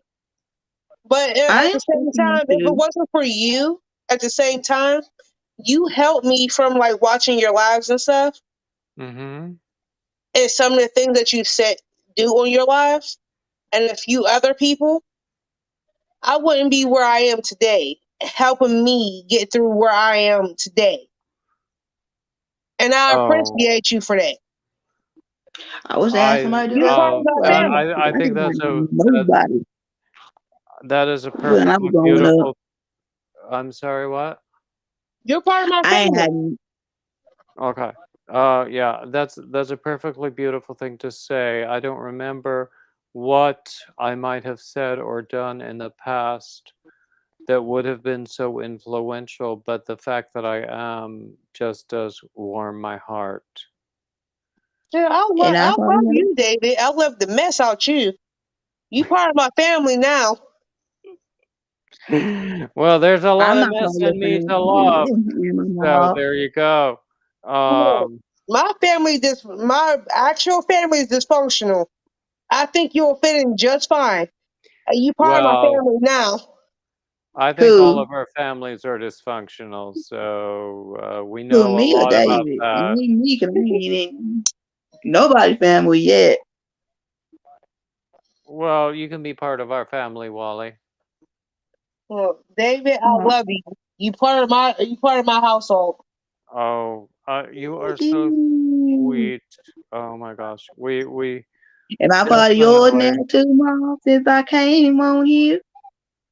Girl, you already been a part of my life, part of my family. You and David's part of my family, and a lot of other people is part of my family too. I mean, Oh, honestly, the yarn community. I would say the yarn communities has saved my life. Mm-hmm. I mean, I've talked about the seasonal depression that I have from time to time, and last winter was the worst I have experienced. Oh gosh, it might be ever. Uh, but I kept coming back. And I mean, honestly, I would go on to other people's lives and I would pop in and say hello. And Mm-hmm. the cheer in their voice when they would say, David is here. Mm-hmm. Oh my God, you don't know what that meant. And like just this year alone, if it wasn't for my yarn community family, with everything going on with me personally, I would not know, besides like certain people in my family, I would not know what to do between back in April. My aunt had passed away back in April of 2021. And then on top of that, that this year marks about 20 years of my grandmother passing this year. Hmm. And then it makes about 11 years of my grandfather passing this year. And Yeah. it's like this year alone just got me up and down. And if it wasn't for you, Wally, and helping me getting through some of the things I've gone through this year alone in 2021, especially with COVID, I appreciate y'all. I And honestly appreciate everyone. I think that's the beautiful thing because people don't always know that they're doing anything. They're just being themselves. And that's the most beautiful thing of all. Because so many people are just amazing Because people. if it wasn't for you, I'm going to do a little dance for both of y'all. Uh-oh. A little dance, you And said? I don't dance. I normally don't dance, but I'm going to do it anyways. Oh my goodness. I have to watch Oh this then. my. If it wasn't for y'all, I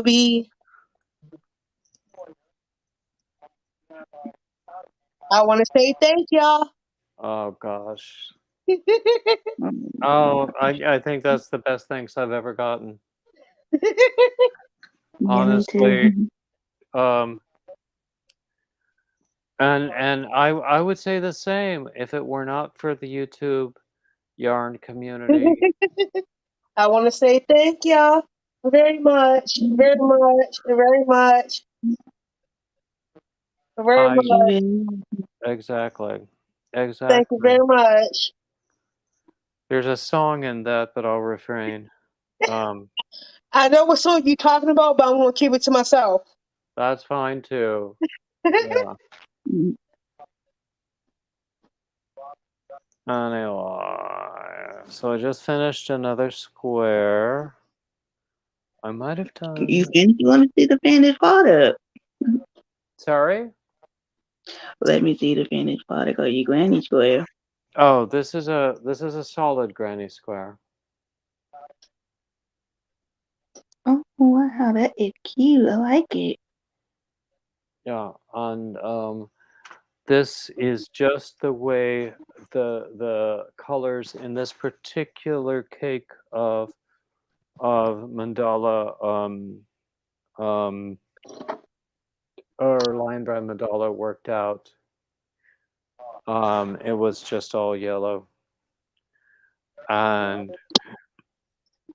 that's okay. Sorry I about might. that. That was my old Vera print that y'all seen. Oh, okay.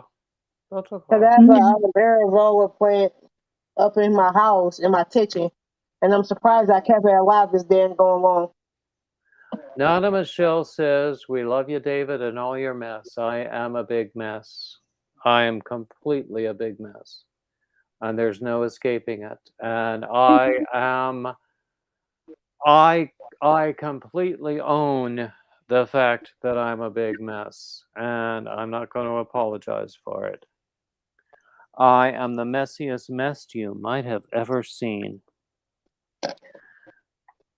but I'm me, and that's good enough." So Nana's Crafty Corner is going to bed. Okay, she'll see us in the new year. Yay! Bye, Nana Crafty. Bye, Nana Crafty. Cheers. I will see you in the new year. And me too. Oh my gosh! Oh my gosh! Oh I my gosh, finally got what? one. I have to do the video now.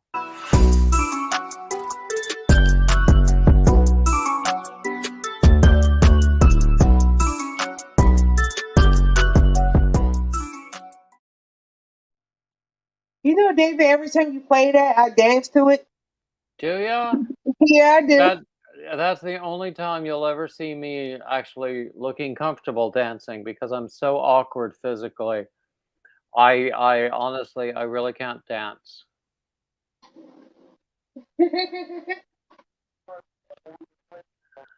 Oh, oh, none of Michelle wants more singing. Oh, guy. Maybe it's much too early in the game. I can never remember the next line of this song. What are you doing in New Year's?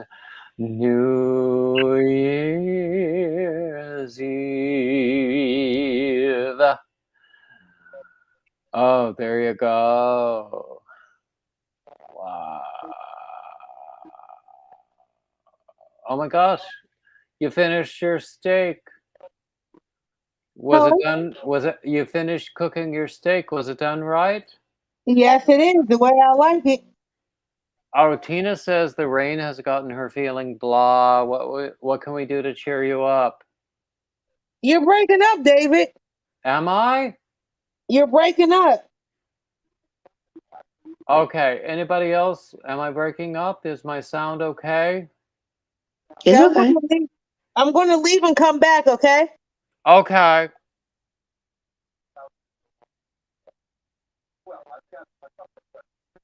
Oh, never mind. I can hear you fine now.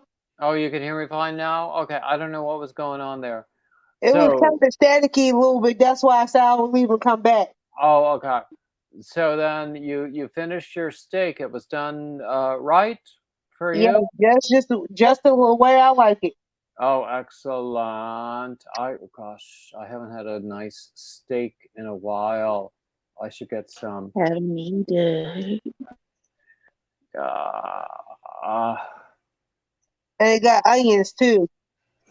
onions, yum. Do you cook it with like butter and garlic and other seasonings? Yes, I do. Yum, yum, yum, yum, yum, yum. Right now, I'm One, trying to get all the onions out. mm,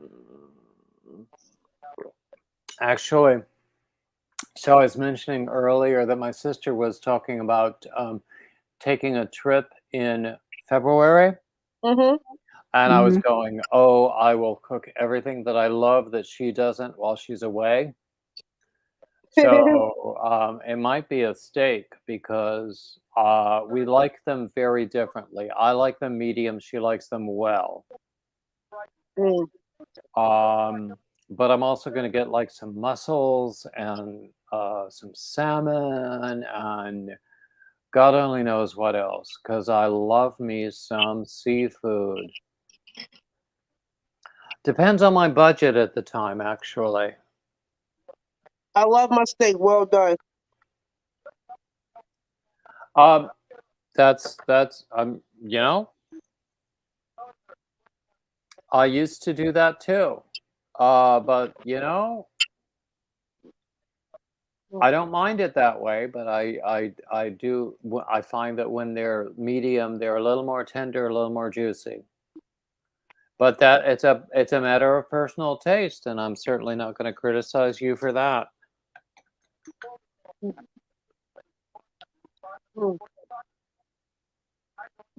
So, am I still good on your end, mobs, for the sound? Yes, you are. Okay, that's good. I won't push you up towards my face, but I don't like when people see me eating. Okay. Tina wants a good salmon patty recipe. Ooh, Tina, I love to watch cooking videos. There are so many cooking videos. If you just go on YouTube and search for salmon patty recipe, I'm sure you'll find 4011. I will be back. Okay, that's cool.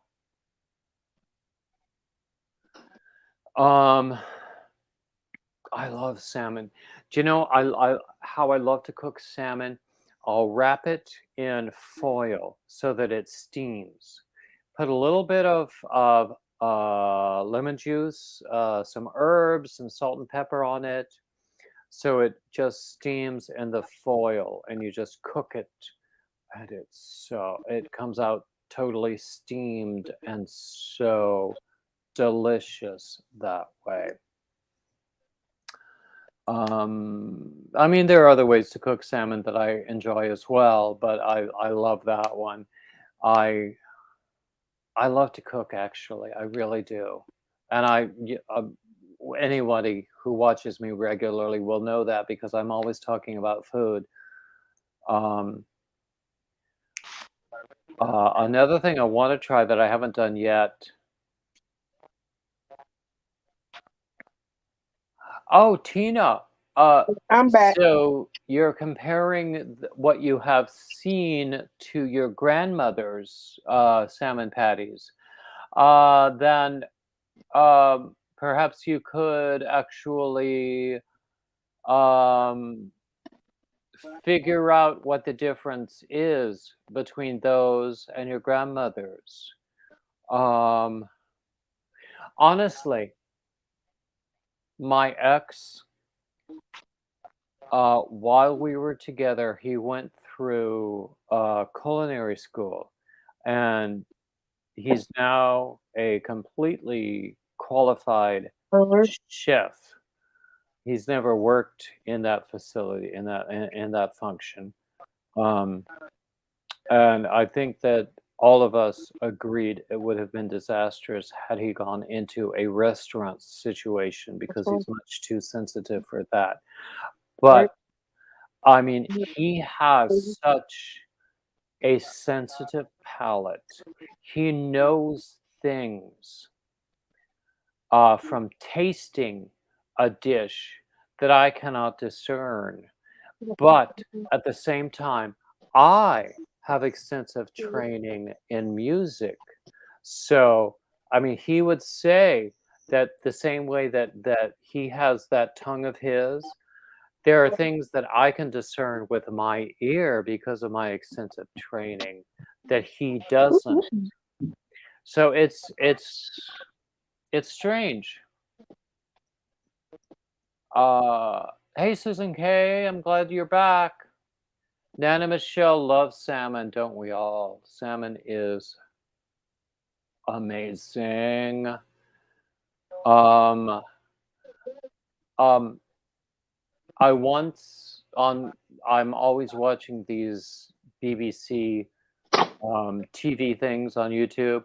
I once learned that the Queen Mother didn't like salmon, but then on another special, I learned that because there was like during wartime, there was like a glut of salmon and everything else was rationed. So that would affect one's taste, wouldn't it? If you had salmon every day. But anyway, I love salmon. I don't have it often enough. Another thing I love, crab legs. Oh my God. I haven't had those in ages. And honestly, we used to live across the street from a shopping mall where there was a Red Lobster. And I would go over there, I would sit at the bar, I would eat crab legs with butter and drink martinis, and I would have a gay old time. Oh, by golly, it was good. Um, and it wasn't all that expensive, but we don't have a Red Lobster here in Wilmington. We have a lot of other seafood restaurants that I haven't tried yet. Oh, seafood. I love seafood.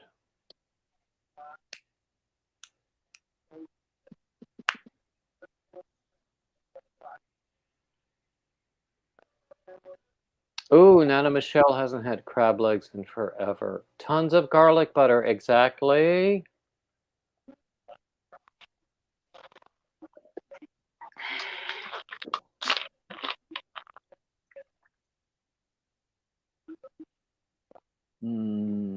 Crab legs, yum, yum, yum. Oh my goodness. And salmon, or a seafood boil where there would be like, in addition to like the crabs and the shrimp, there would also be like sausage and potatoes and all sorts of different things and all sorts of different seasonings. Oh I think my Miles froze, baby. gosh. Say that again? I think Miles froze. I think so too. Mobs, are you okay over there? Tuna mussels, um, they can be an acquired taste, but it's worth trying. I mean, there are restaurants that specialize in them, where you can get like a pail of mussels, and you basically just you pry the meat out from the shell with your fork, and you eat it, and you of course you abandon the shell. Um, and then there will be this broth at the bottom, and they should have provided you with some like really good bread that you could sop up the broth, because the broth will have butter and garlic and wine and juices from the mussels, and it will be so delicious. But it is an acquired taste, and it's not for everybody. And I understand people being suspicious of seafood, of especially shellfish, if they haven't tried that particular kind of shellfish before.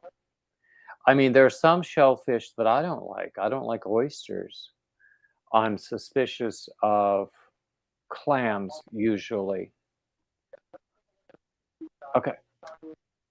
Okay, let's see. There's the link.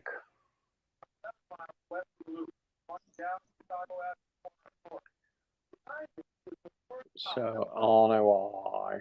Yeah. But, you know, I could talk about food all day long.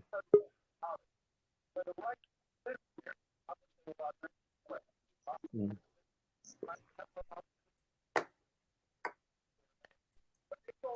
Sorry about that. My phone decided to die on me. That happens sometimes. Even though I'm sitting here with it on the charger. Okay, Nana Michelle says she doesn't care for oysters, and Susan K also. Now, I have never had fresh oysters. I'm a little suspicious, but I'm willing to give it a try, but I just haven't had the opportunity. I don't really like fried oysters or, you know, prepared in any other way. But I'm willing to give fresh oysters a try. Fresh oysters is pretty good. Yeah? You like them? A little salty, but they're good. I like salty. A little salty, but they're really pretty good. So honestly, I'm sort of slightly low grade anemic, so I crave salt sometimes. So salty is good for me. Um, but I would be willing to try fresh oysters They're really, really in a good. place where they're harvested. I don't think they're really harvested here in North Carolina. I'm not sure. Um, they probably are. I don't know. I don't know anything. Right? But I mean, there's so many other seafood choices that I just adore. You cannot keep me away from shrimp. I love crab legs. I love crab cakes. I love mussels. I haven't had mussels in ages, but I love them. And you know, as far as actual fish, I love, you know, most different kinds of fish that you can find. I love, you know, your classic fish and chips. I love like Dover sole. I love, you know, salmon, no matter what you do to it, unless you ruin it.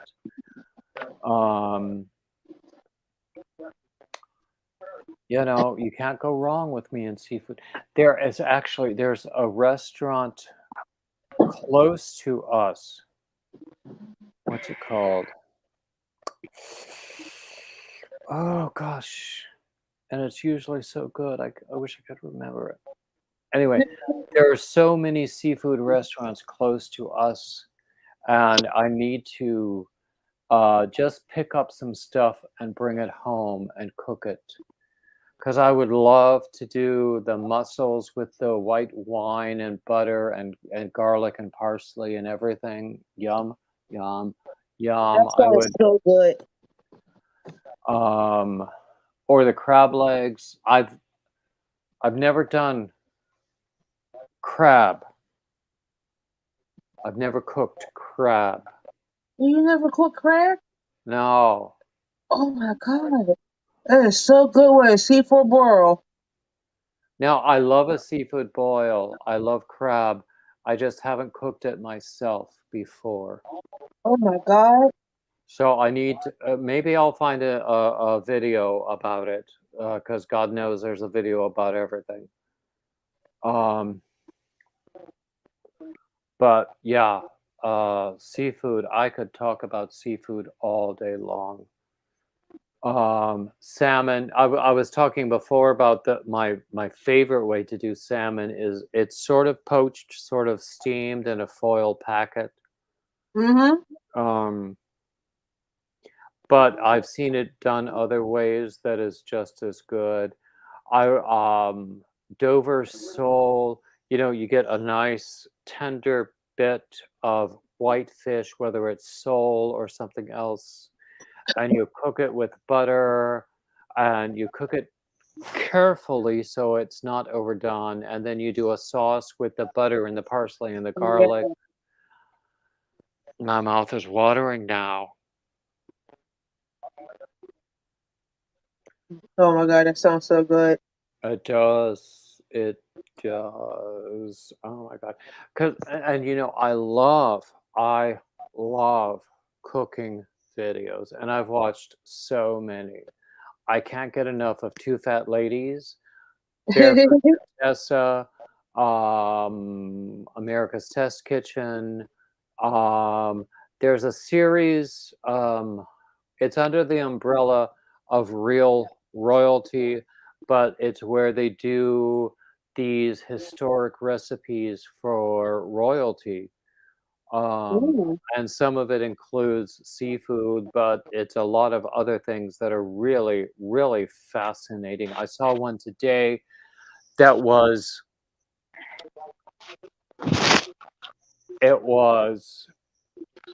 a dessert that, ooh, are you okay over there? Hmm. It was a dessert made with you take whatever kind of a mold you're going to do, and you do slices of mango, cut them out in little discs, and then dip them in lime jello. And so you create this whole lining on the side of the mold. Mm. And then you create this amazing, what they would call a patisserie, a cream, a custard that goes inside of the mold. And oh my God, I wanted to try it so bad when they turned it out. Oh, it was amazing. And so many other amazing recipes that I see on cooking videos. And a lot of them, honestly, there are people who really scoff at some of especially the Food Network celebrities. They say, "Oh, that's not a real chef. What does she know?" But I'm going, it was her shows and those videos and that, or whatever it was, that gave me the idea or the courage or the confidence to try this or that or the other. And I Mhm. think that that's what they're there for. Because I love to cook and I can cook with confidence now. True. Tina loves salmon from an iron skillet. I Mhm. would agree with that. That sounds amazing. I'm sorry, David. I'm gonna have to step down again. My husband keep calling me about something and I don't Okay. know why. That's okay because we've been here for almost 8 hours, which is usually what I do on these marathons anyway. So I'm going to call it a night pretty soon. Anyway, but I'm so glad you were here with me. Well, I And I love being always out love with it you. when you're here. I love being up on panel with you. Mm. You're one of my favorite people to talk to. I'm so One of my glad favorite to people, hear that. Wally. Mhm. Yeah. Wally is perfectly lovely. And honestly, I think I only met Wally recently, but she also is perfectly lovely. And everybody who comes to watch me, everybody who views me at any time, everybody who subscribes and does anything else to support me, I am immensely thankful for everybody in the world, everything that moves, in fact. You're When you get welcome. I think that's a good philosophy for all of us. Just be thankful for everything that moves. Yes. Yes. Because I had to put this down for a second because my hands are still. Oh, still cramping up or something? Uh-huh. Oh, Right now it's folded up, still with, I wish I had this still for your hanging out at the hands. bottom. Yeah. Ah. But That's yeah, a different conversation, Mr. David. well, we'll talk about that offline, won't we? Yes, we will. And that might not be a conversation that we can publish. No, we can't. Ah. That's a Anyway, different topic, different conversation, different day for the new year. exactly. Oh gosh. I still Oh want to laugh. gosh. Oh, thank you for making me laugh, everybody. And thank you, everybody who has sustained me through these 8 hours. What is it? You're welcome.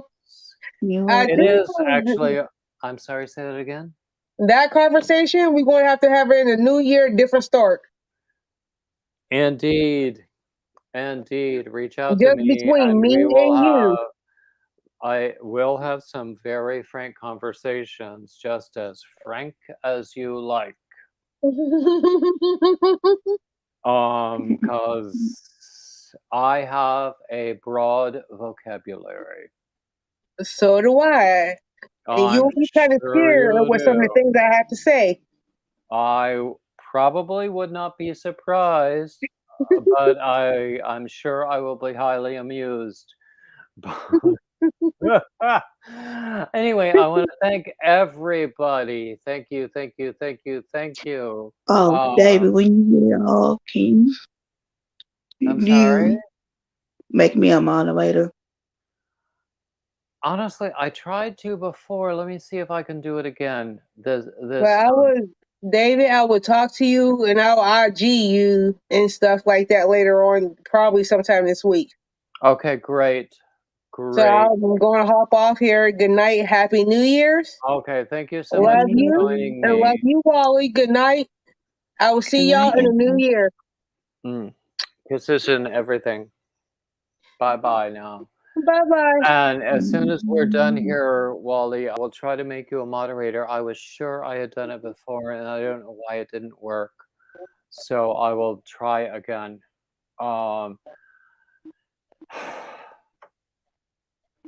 Anyway, it's time to call it a night. I usually go just about 8 hours, and we're almost there. And honestly, I don't have much more energy left.